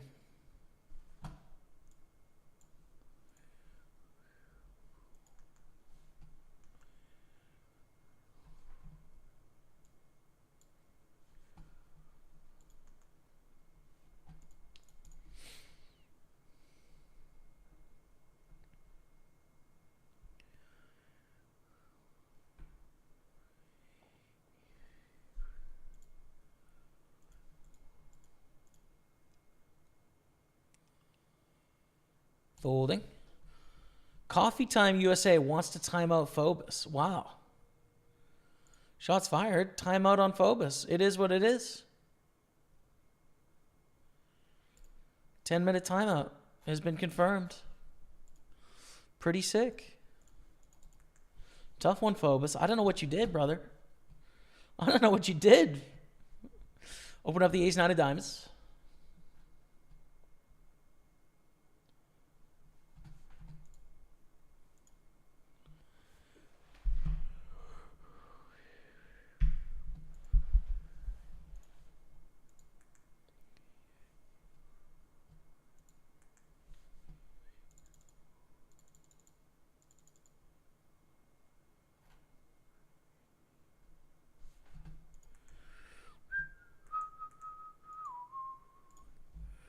Nice flop in the 109 Sunday party.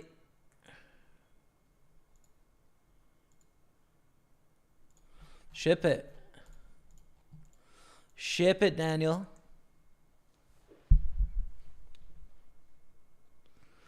Registration is closed. And we're out. Dang. All right. Well. There you go. Failure in that one. We still got chances. Don't worry. Remember you having half a big blind in a tournament and then going on to win it. So, yes, you can always come back. Yeah, there we go. How do you like the blue light filter you have in your glasses? Makes no look less white and winter more depressing, so I had to get rid of my pair. I don't know, dude. Honestly, I don't notice a difference between the colors of the real world and through the glasses. It's anti-glare. But I honestly don't notice a color difference at all between the two. Yeah, I don't know. I really don't notice.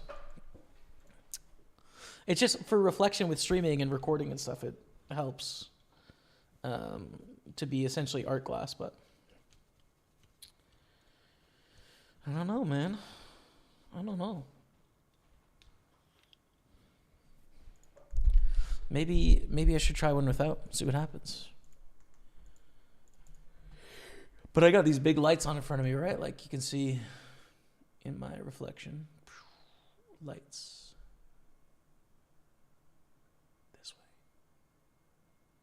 That way.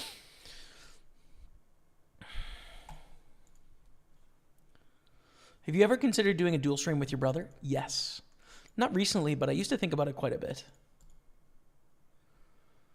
Back in the day, I had some ideas about how we could make that work. In the past, I always thought that it would be better for us to combine channels into one channel. And therefore, we could be live 7 days a week, you know, on the one channel and combine our communities and synchronize our pages and all of that. It didn't come to fruition, but I think it would have been a smarter decision than the way that we've done it.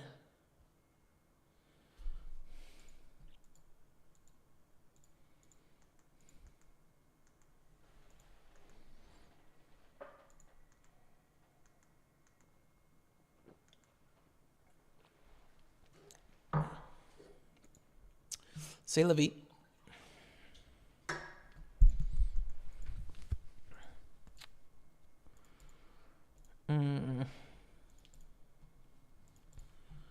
How do we want to play this hand?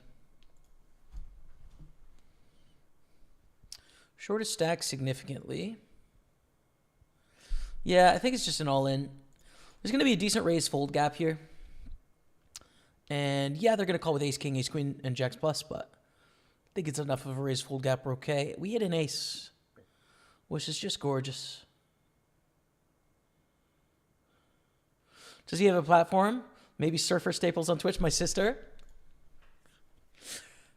She does not, no, but true.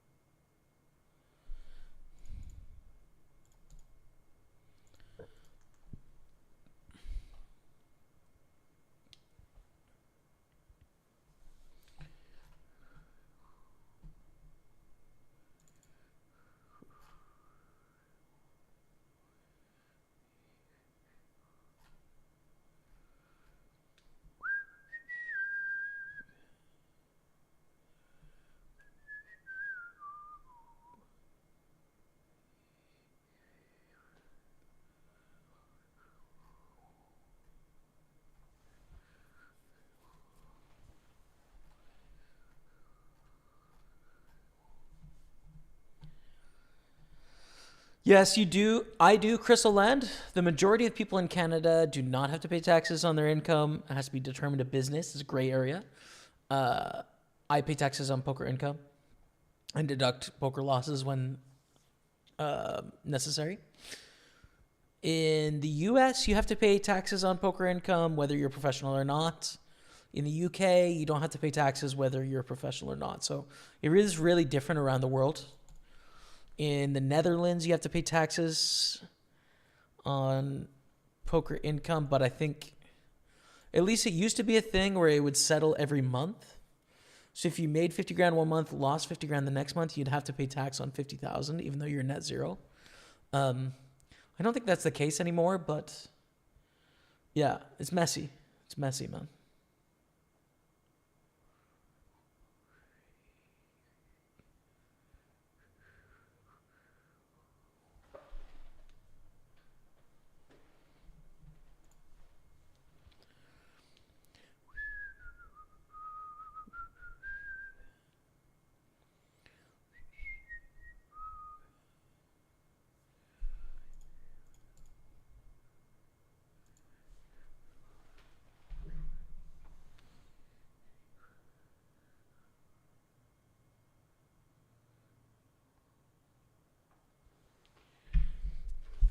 And we're on the bubble here as well, so I'm going to put this in the bubble felt.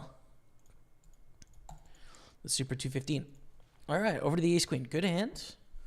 And we could raise call against tactic. 3-bet against bustin' to nut. No, it actually flat against bustin' to nut here. We don't want a 3-bet call. I don't really want to jam on a final table. On a non-final table, I like jamming. But it doesn't make a ton of sense here. I think call. Can call a squeeze here.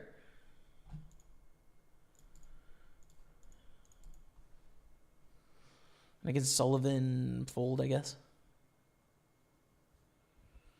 And we go to a flop of 7-3-2.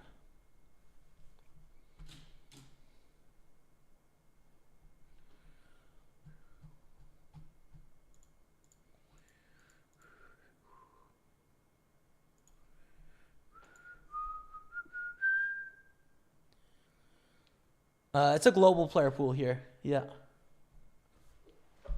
Global.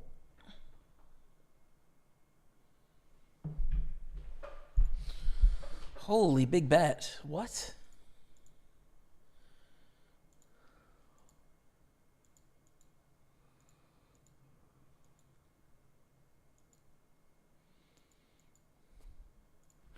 Could be a combo draw, but I don't think there's enough upside anymore.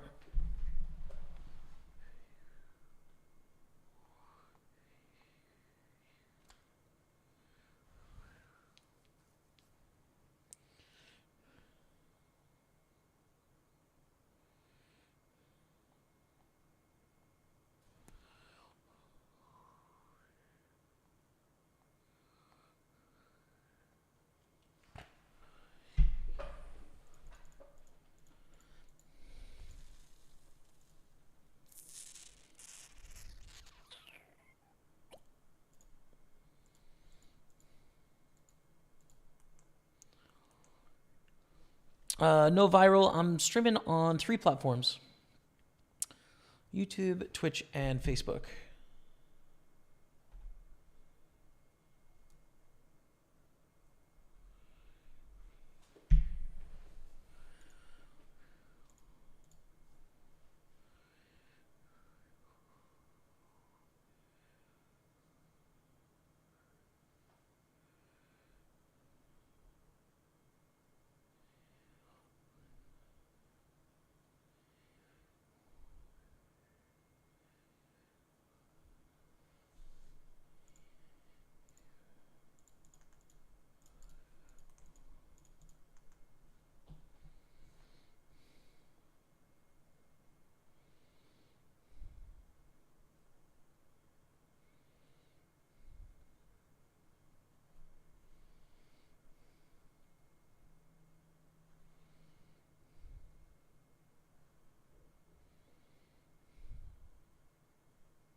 Yeah, no, it's the same. It's the totally same color between the two, between the lens and not. Lucas, there's no difference that I can see anyway, so I feel like the lenses might be a little different. Thanks for the good luck, man.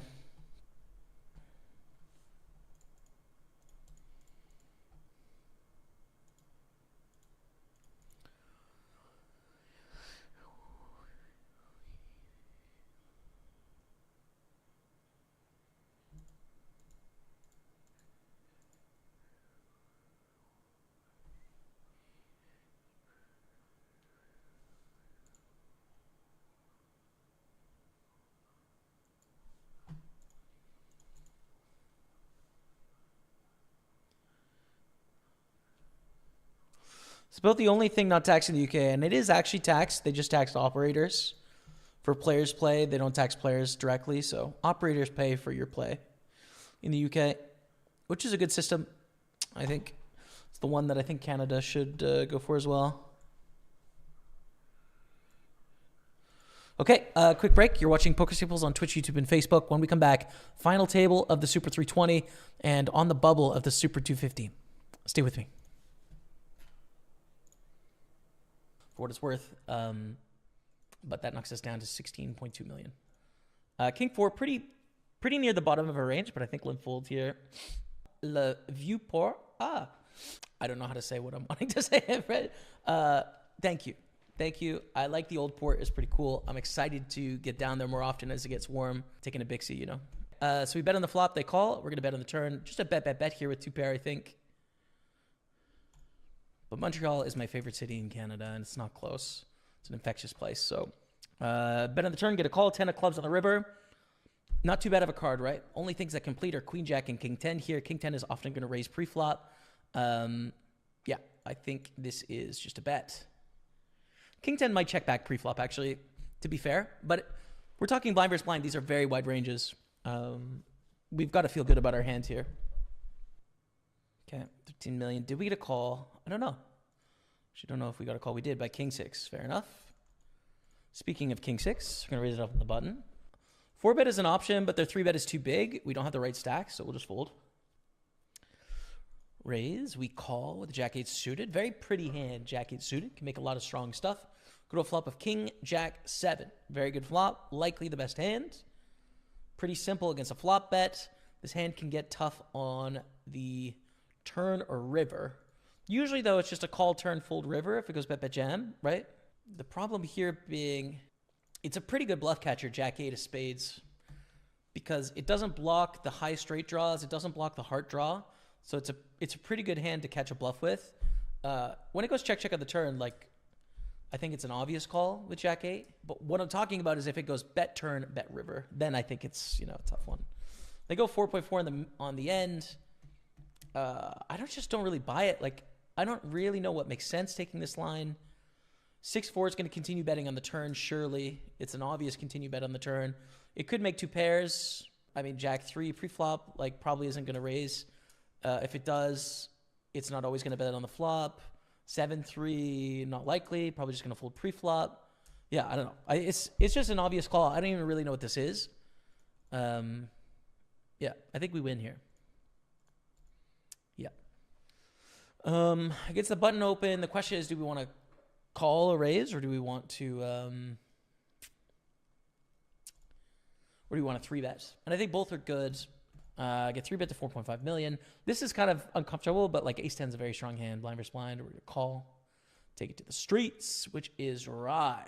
So dry. It's a pretty big miss for ace 10, but ace high is still the best hand sometimes, etc. They bet 1/10. Wow. Okay. We peel. Ace on the turn. I would love for you to not have queens and be baiting me on the flop, because that's a great turn. Pretty simple on the turn, I think. The river is what's tough here. And he goes check, check. River's a 4. It's a 3-bet pot pre. So you got to think, like, what are we getting value from here? Ace 5, ace 3, obviously. Right. But probably not enough, dude. I mean, we can go for a small bet and get value from, like, queen jack maybe, but it probably is just going to fold. I think we have to check and induce. Like, we're going to induce a bluff. So we very likely have the best hand. But we protect ourselves from busting here. And I think the hands we're getting value from are ace 3 and ace 5 by betting. And that's kind of it. The 3-bets pre. The thing that makes this hand weird is the 3-bet pre, right? Like, we want to play it much more aggressively in other contexts. It's jacks. Word. It's okay. We're going to open up ace 8 suited here. We got sub-height fungal wizard. Open, get a 3-bet from rookie 001. Ace 8 suited is great hand. This 3-bet is not very big. It's like 2.6. But we're in position. So, yeah, it's going to be at least a call. I don't think we need a 4-bet either. I think there's going to be other hands to 4-bet. So we call, take it to the streets. We flop a flush draw. This is huge. Oh, how do we want to play this? Well, it gets a big bet. I think we want to fast play. 16 million in there. We've got 20 million back. If we call, we've got less than a pot size bet. I think we want to fast play here. I don't think there's a lot to think about. Against a check, there's a lot to think about. But against a big bet like this, it's just a jam. And hope we win. Hope they fold. Or if what's going to happen, past Jamie? And then we have a lot of outs, right? What's going to happen? Good luck.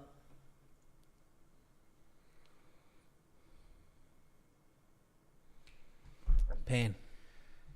Third. GG. 49. Pain and suffering past Jamie, but current Jamie is in it to win this tournament. I'm going to fold the queen jack early position. Thank you all for tuning in and watching. Some deep runs and some important tournaments. Thanks for being here.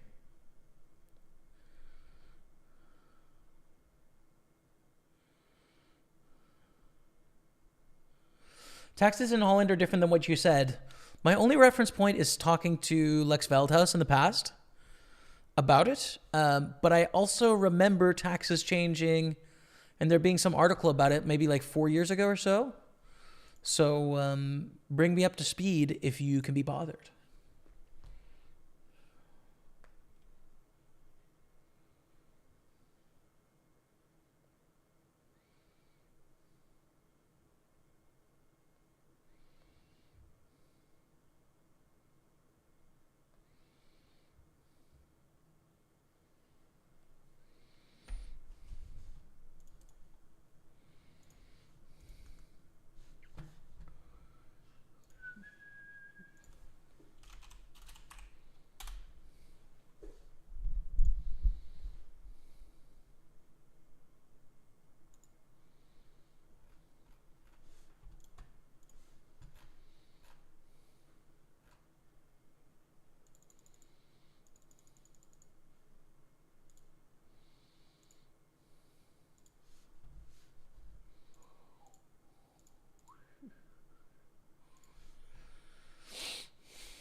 What's up, David? How are you, man? Welcome. Raise it to the gun. Call from Keller Assel. I'm going to fold 5 deuce.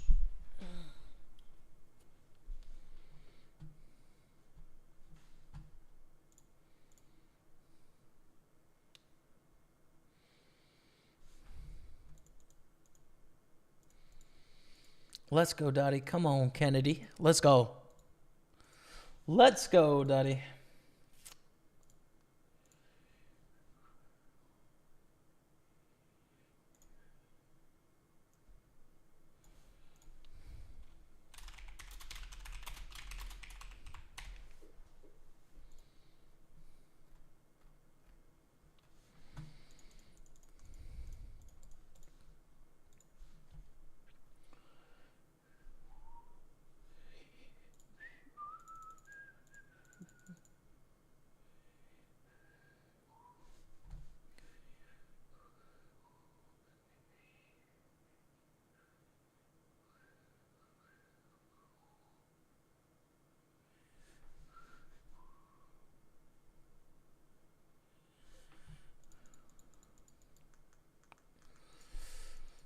Limp call.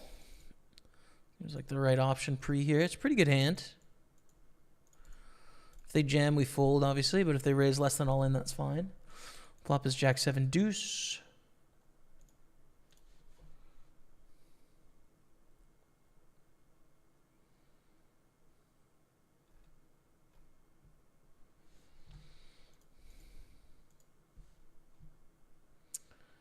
Thank you, Rick, for the good luck. Thank you.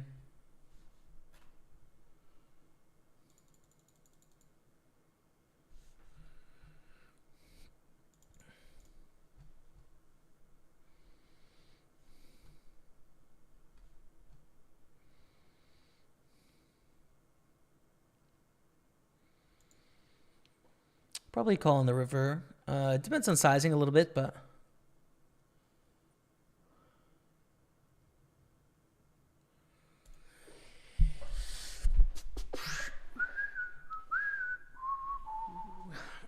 I don't love seeing the big sizing, but here's the thing, right? It's blind versus blind. They take a free check in the big blind. It eliminates some of their aces for sure. Backdoor diamonds is a thing, but we bet flop and they call 10-9, 10-8, and 9-8. It's such a huge part of this range. Such a huge part of this range.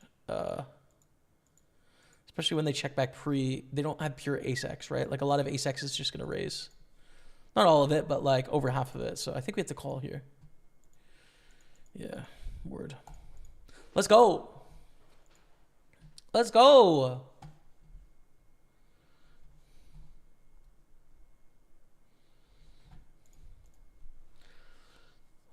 Love watching from South Carolina. Keep it up. Thank you, D. Sellers. Appreciate it.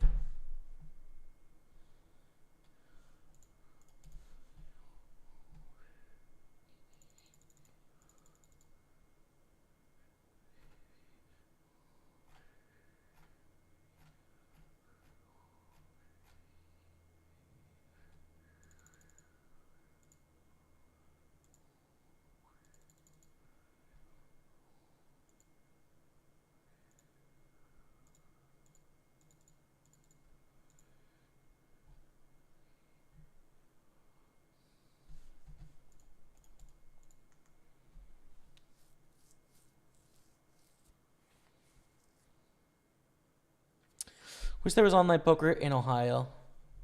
Yeah, man. Wish we could all play together. Around the world, including the US of A. It'd be nice.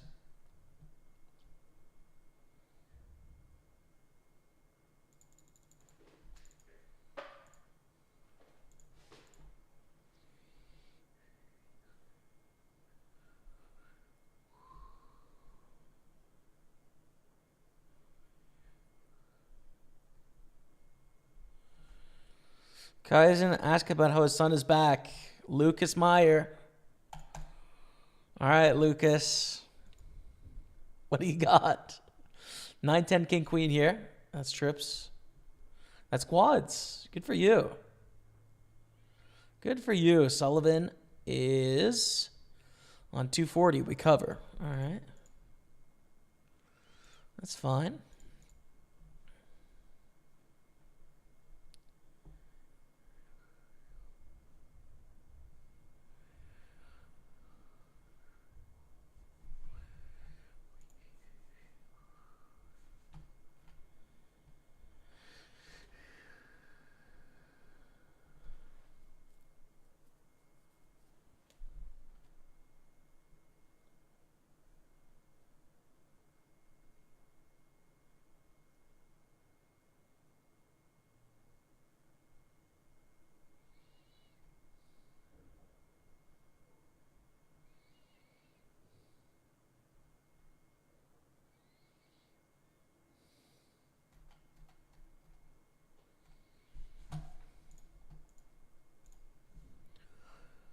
13 to 20 still.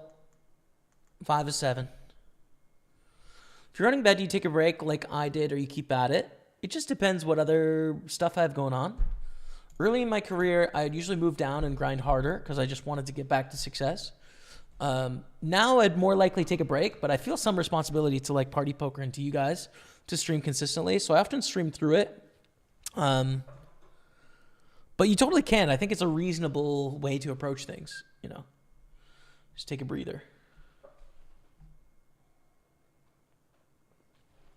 Correct. In 2021, stuff changed. Well, there's a lot of lawsuits, so it depends on where the actual poker room is based. Oh, word. That's cool. In the Netherlands. In Holland. Good. Nice.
All in with fives.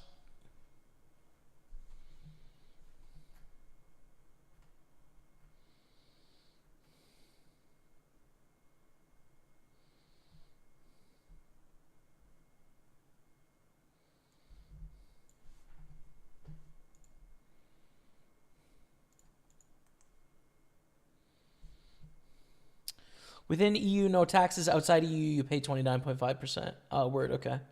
Is it counted month by month, or is it yearly, or how does that work?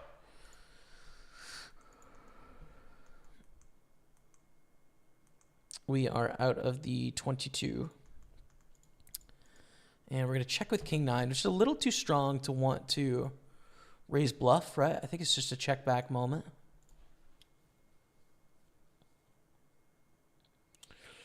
What state do you live in? None of them.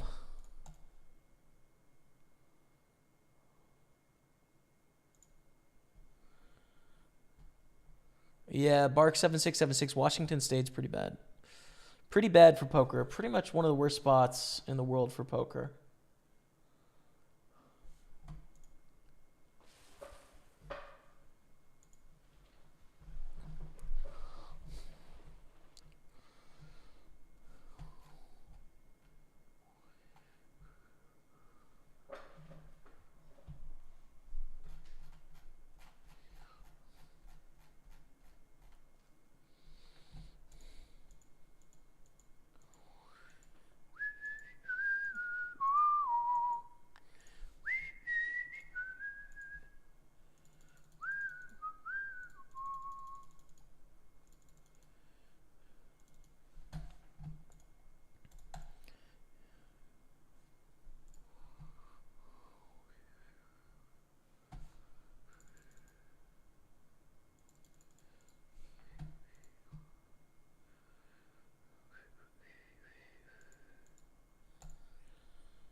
Oh, it's brutal. I think it's a call. This eights, if we jam, they're going to fold sevens, right? Which case I don't like jamming with the pair. I think it's better to jam with ace X than a pair here. But I also think it's too strong to fold. So it's going to be one of the few hands that we flat in this spot. And play post flop, you know, basically.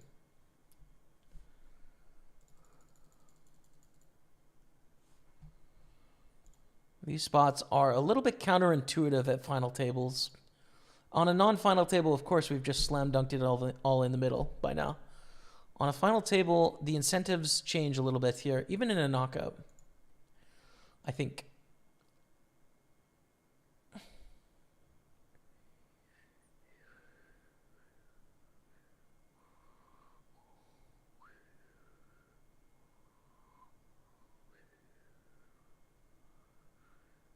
They've got to be worried about king jack suited, about ace jack suited, and about like sevens, eights, nines here.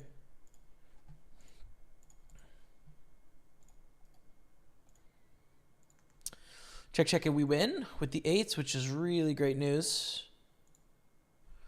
Against ace nine. Let's go. And good news over here. We are in the money of the Super 215.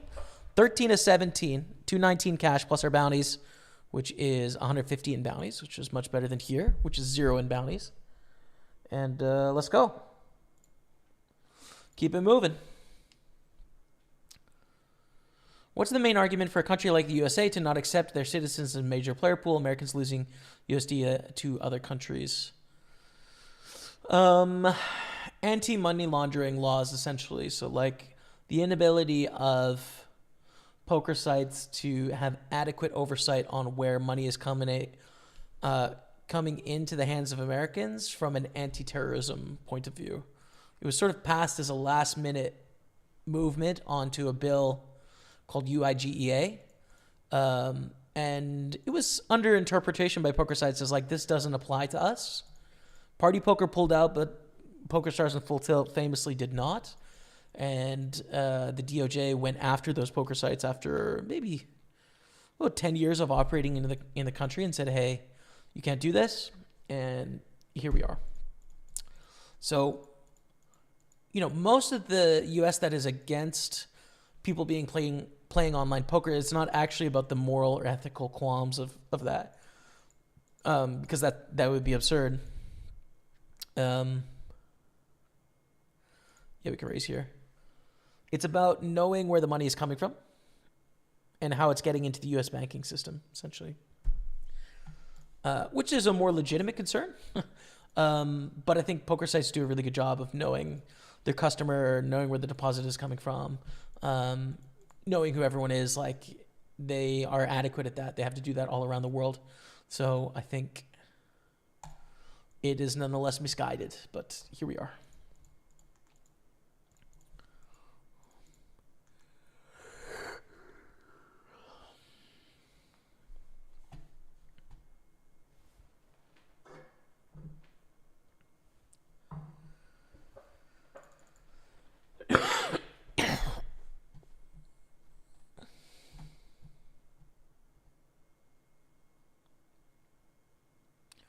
Good luck from Bulgaria. Thank you very much. On sports betting, but no poker. Don't really understand. In the U.S., yeah. Doesn't make sense. Office is based out of Malta. What is the EU so they don't have to pay taxes? Yeah. Makes sense. Yeah, most of the companies are Isle of Man. Well, that's not in the EU, but Malta offices would be in the EU, I guess. I think some companies at least used to have Dublin offices or still do. It's going to be a 3-bet with the kings.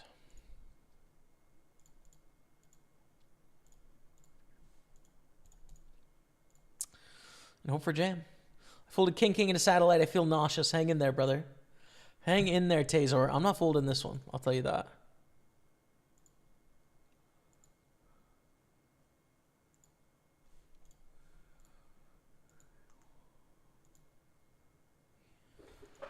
Saw your stories on Instagram. Nights out with the your girl/wife.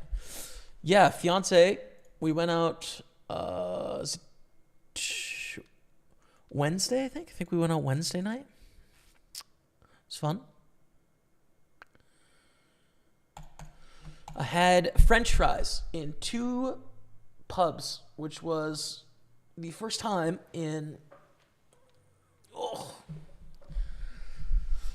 First time since it would have been pre-COVID in Scotland. No, that's not true. No, that is true. First time since pre-COVID in Scotland where I've sat down in a restaurant and eaten something. So it was a long, long time.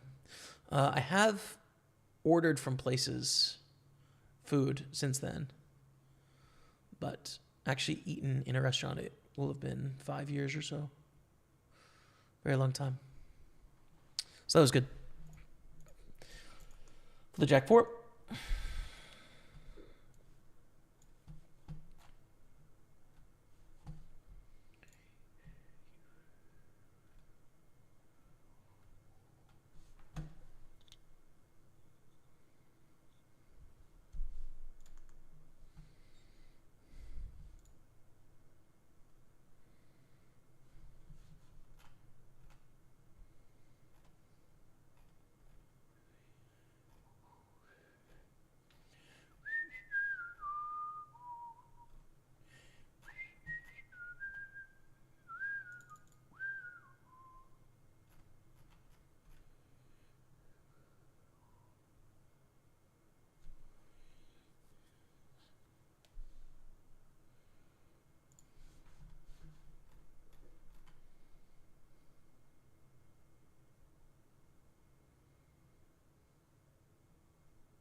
I'm not planning to play WSOP this year, no.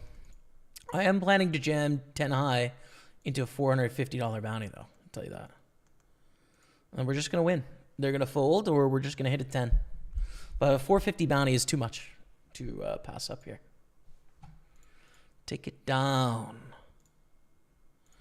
Same old. All right. Pocket 10s. We are all in.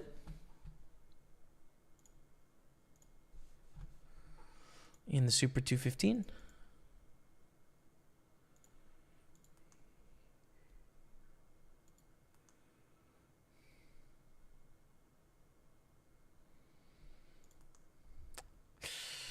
I don't like our chances against the flop straight flush draw. GG, 14th place. About $400, right? 391. Cool. Cool. And we continue on here. I think it's yearly, so this is about tax in the Netherlands again. Probably most professionals here have a company or some other creative way to pay the least tax possible. Holland is still quite good tax-wise. Word, yeah. Yeah, it makes sense.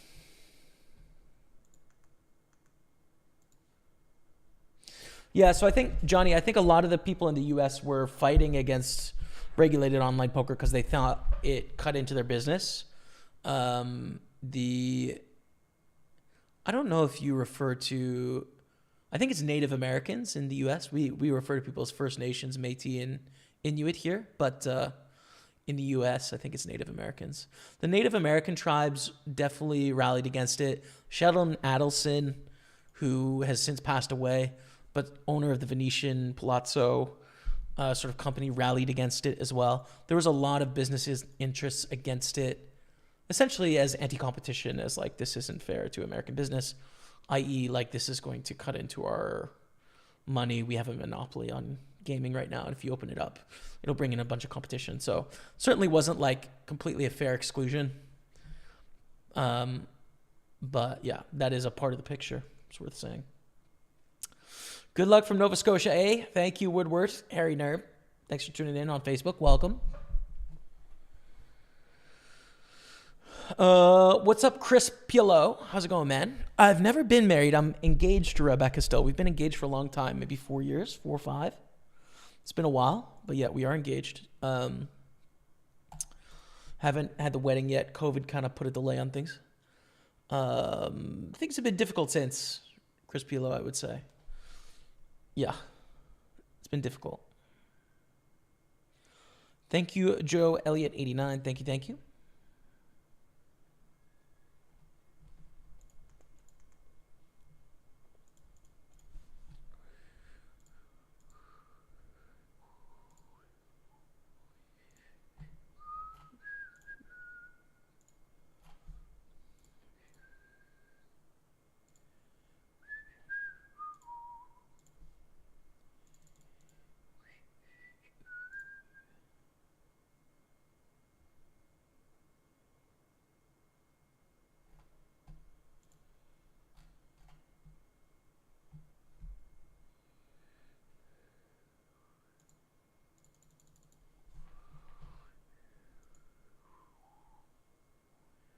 Good luck, boss. Thank you, Sean. Sean Satterfield on Facebook. A raise here. We're going to call and just flop a flush. Not quite, but not too bad. When did one of you propose? It was in Paris in front of the Eiffel Tower. It was me. It was when we still had Brando. So I think it was like early days of PartyPoker, or just before PartyPoker. So about 5 years ago.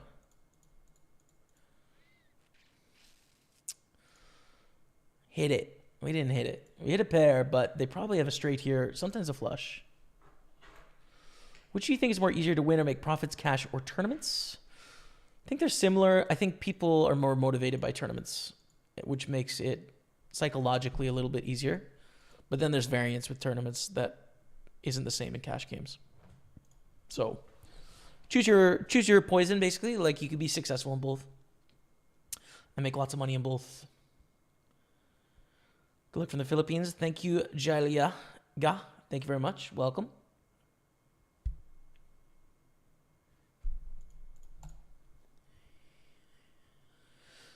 Fooled the queen 7. Guys into the big line, and our chip leader putting on pressure.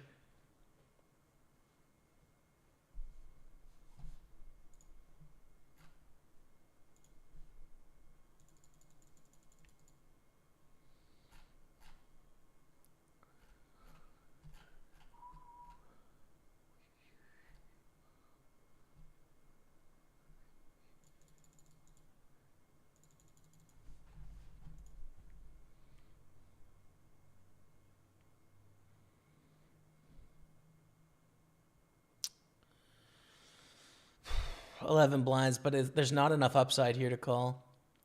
It's such a beautiful hand, ace 10 suited, but the upside is not there. We're going to be flipping in equity, basically. Slight equity edge. And when we lose the 40% of the time, 45% of the time that we do, we are in last.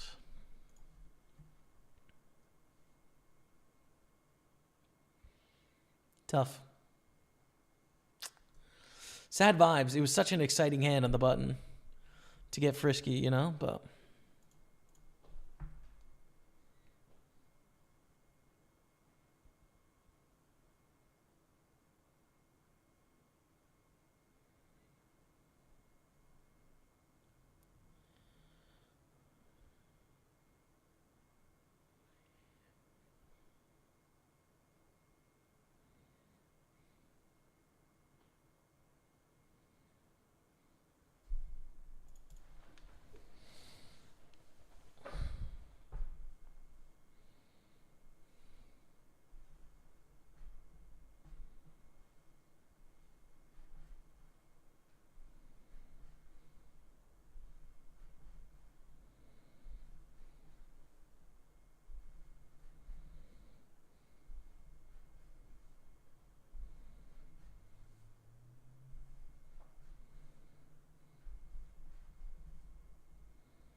Mogutu, thanks for the good luck, man.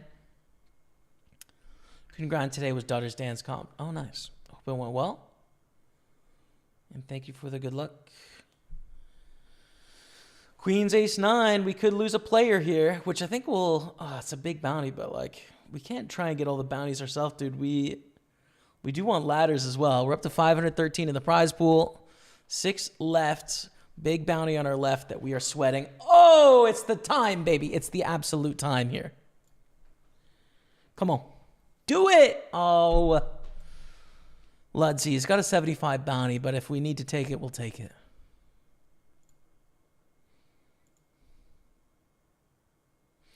Although I did win Playgrounds Friday 250 bounty. Let's go, Mogatu. Ship it, man. Congratulations, dude. King 10 deuce. Check back with queens. I think it's fine. The king is out there, but it's not like the majority of their range or anything. It's tough if they bet turn jam river, right? Like that's the hard part. And probably honestly better to call with like ace 10 or 10-9 than it is to call with queens in that scenario. But they check at the turn, which is good. We check. Only controlling against like an ace river. There's 4 outs there. That's it. Control the size of the pot. If it checks to us on the end, we'll bet here. Expect to get a call from a 10, basically.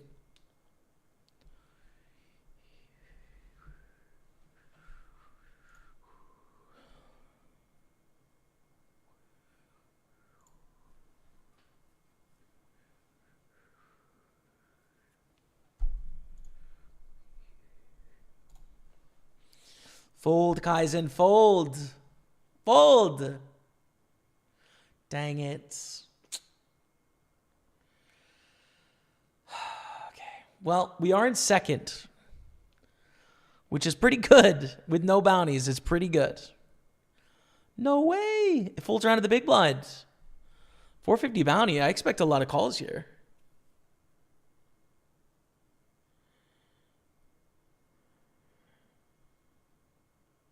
Yep. I think we want ace queen to win to keep both bounties covering both. Diamond, nice. Yeah, so 272, very short. We cover all 3. Pick up 5s.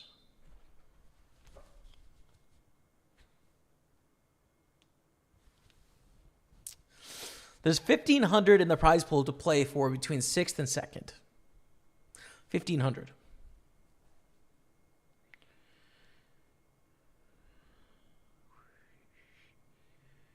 Wow. If someone else rejams, it is a fold. And they do.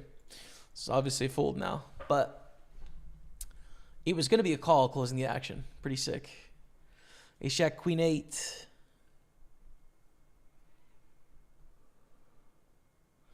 Queen 8 gets it. Bounty's gone. We're down to 5. We're in 2nd place. All right. 619 in the prize pool. The jump started getting a lot bigger here. If they jam, we rejam. And if it folds to us, we honestly fold. It's not worth it. This is a really interesting spot, but it's not worth it. When we cover everyone else and there is 1,400 in prize jumps between 2nd and 5th, and doubling up still has us at a 3-1 chip disadvantage on 1st. I think we just fold. It's a really weird spot, but I think that's true.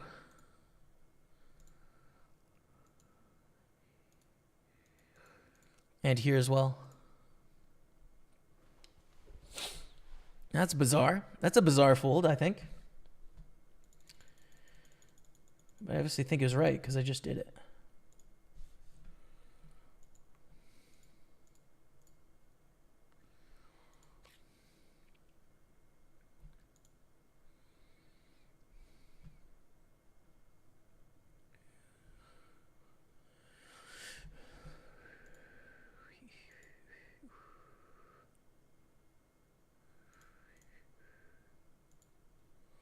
I think Sullivan can jam any 2 here, but surprised they don't.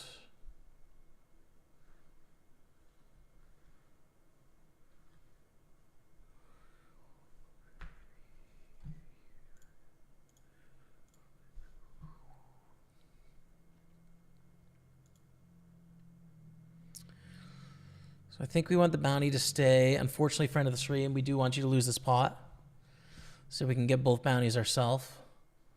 I mean, don't get me wrong, ladders are good, but I literally think Sullivan can just jam the tournament until conclusion almost.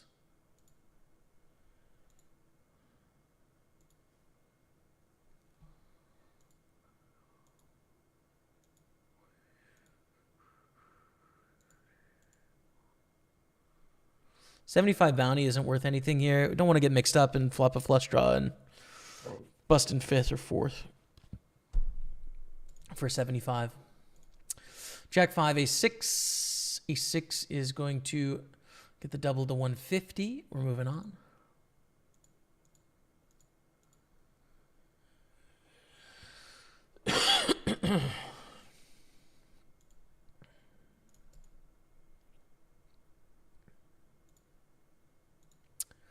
The rabbit cam, by the way, is just like, I'm used to clicking in this part of the table, so it's nothing, there's no conscious strategy with the rabbit cam. I'm just a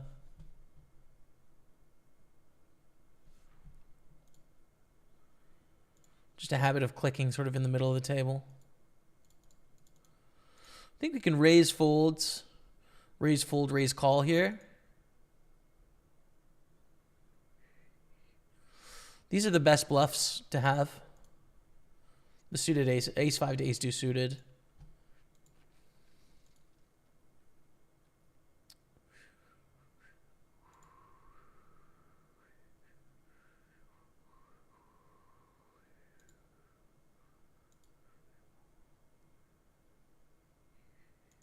Check folds.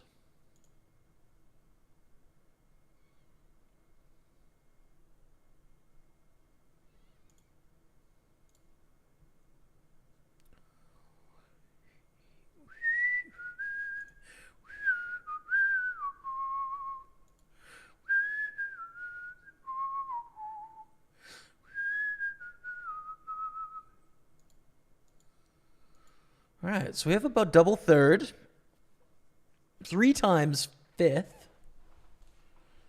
No, we don't have double third. We have double 4th. But it is pretty close.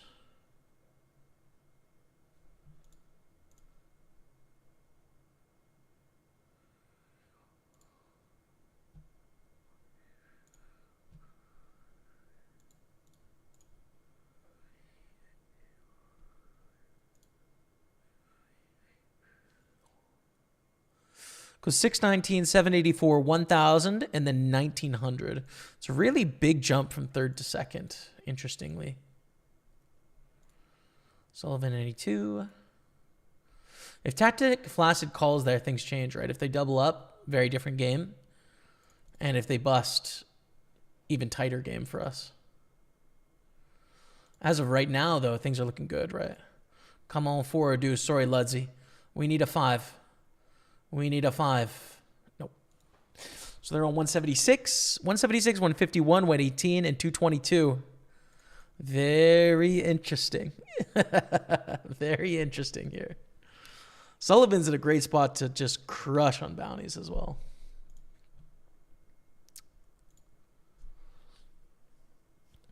All right, Flaccid calls. If they double up here, very different game, right? Then we're in third place. If they bust, more of the status quo. Let's see.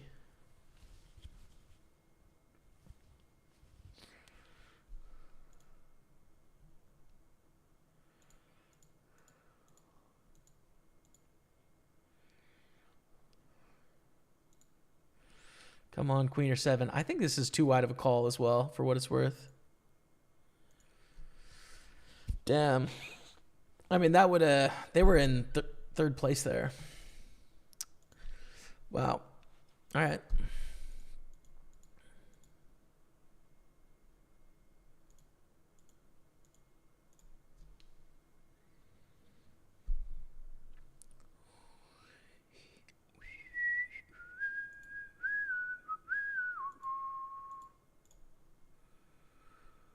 Jam any 2 spot.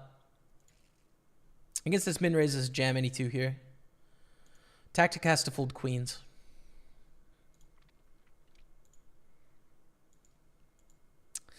This is just an ICM mess, I think.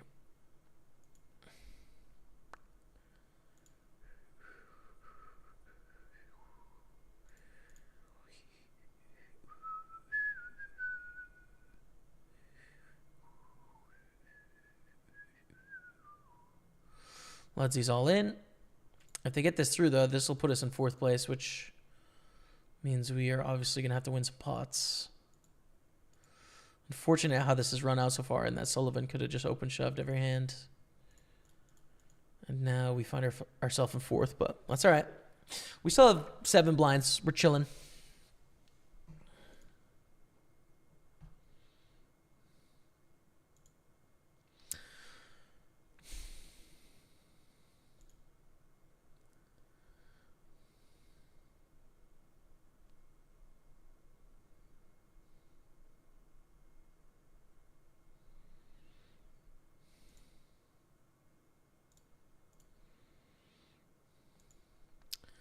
$290 bounty in play. Sullivan, dude. Oh, my God. It's an any 2. It's an any 2 for sure. All right. 4 or 9 for the ladders. Or 7 or 3, but no. Just like that, we are basically tied for last here. Pretty sick.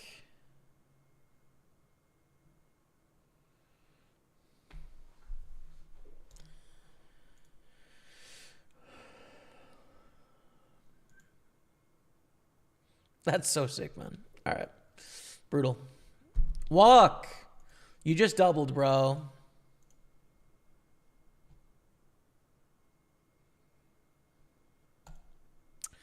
Fold to me. Fold to me. Oh, come on. An ace.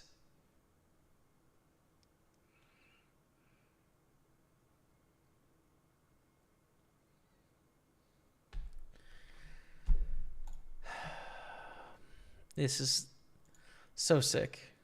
If either of them jam, it's a fold, of course. And if it folds to us, it's obviously a jam.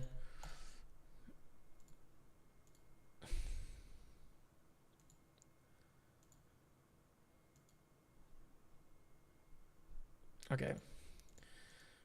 I don't. This one's for 6 blinds with 7 high for the min bounty. But you're folding for 3 blinds with a 300 bounty, Sullivan? Oh, I'm on tilt, Sullivan.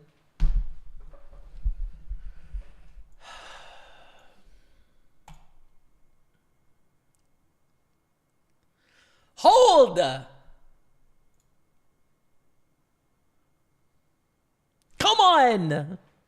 Come on.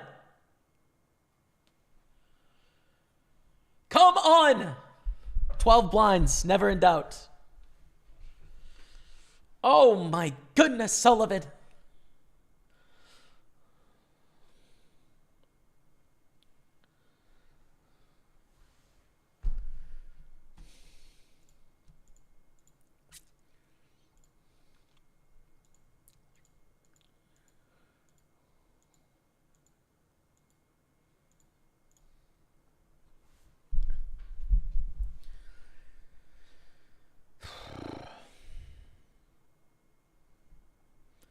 Queens, queen 10.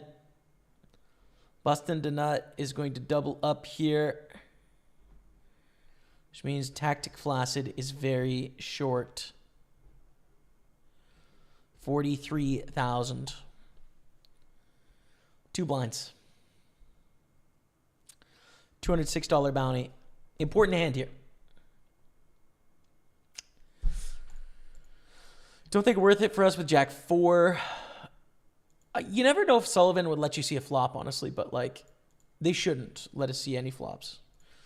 We are in 3rd or 4th, right? So like we're protecting against less, but I don't think we can go for it here.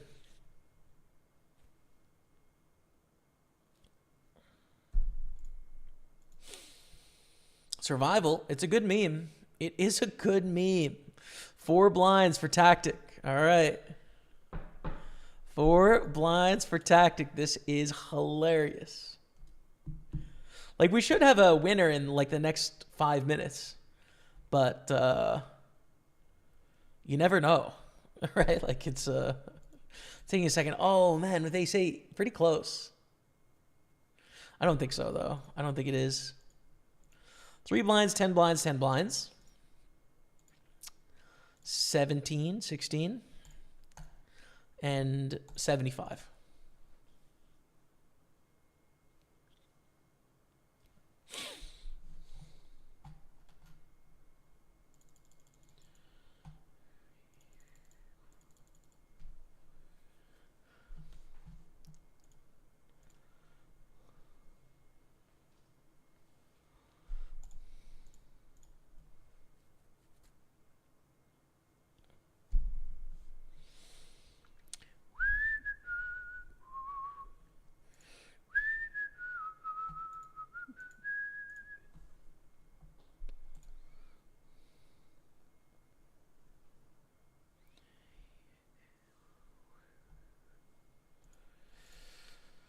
Oh boy.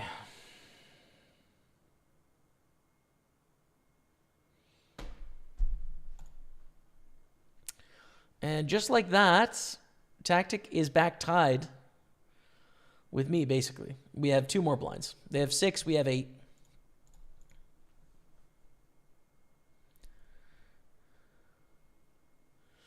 I don't know what to tell you, Bark. I don't know what to tell you, man.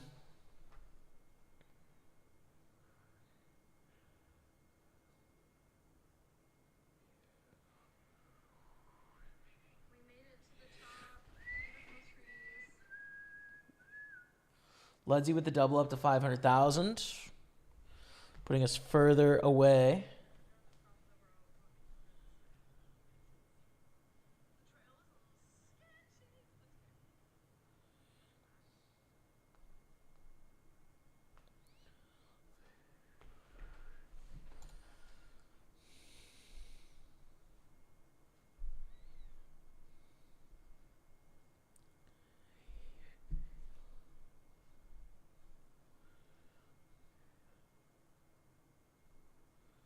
I feel like Sullivan is just spiting me now.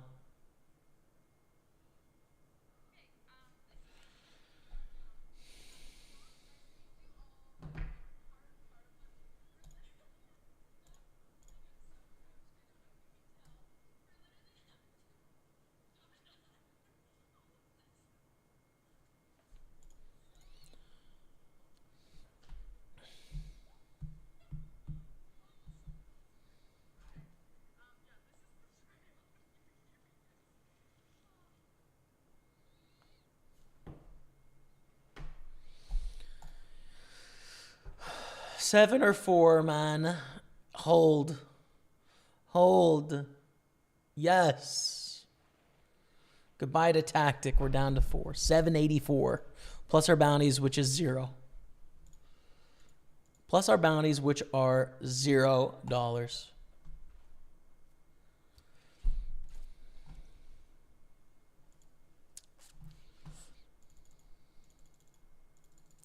I still think I can win this, though, to be honest. Feel okay about our situation right now. However, Queen 9 suited is pretty good when you're on 5.7 blinds. It's good enough. We do need to pick up some chips here. We're going to hit the big blind next hand, which is going to price us in a lot. Got to take the Queen 9 suited four-handed. Sometimes Sullivan folds here as well. Not this time. But it's only a mid-bounty that they're playing for. They potentially risk doubling up one of these opponents. So, again, like, this doesn't make any sense. They're folding for 3 blinds against a 300 bounty. I have no idea why. All right, GG. 784 finish. I don't know. I don't know what just happened to that final table, dude. We were in a great second place of 5, and we ended up getting 4th. Oh, brutal. Okay. Thank you all so much for watching. I appreciate it. Definitely be back on Sunday. Might be back some more days this week. Hope you all liked it. Thank you so much for all of your help getting me questions for the Party Poker Game Integrity interview that I'm going to do very soon. Appreciate that. If you like this, make sure you follow on Twitch, YouTube, Facebook, wherever you're watching, especially YouTube. We're so close to 100,000 subscribers. It would mean a lot. Thank you. Very close. Like 1,500 away. So please, and thanks. And that's it for me today. So appreciate you all. Have a great Sunday evening, and we'll see you again soon. Till next time, goodbye.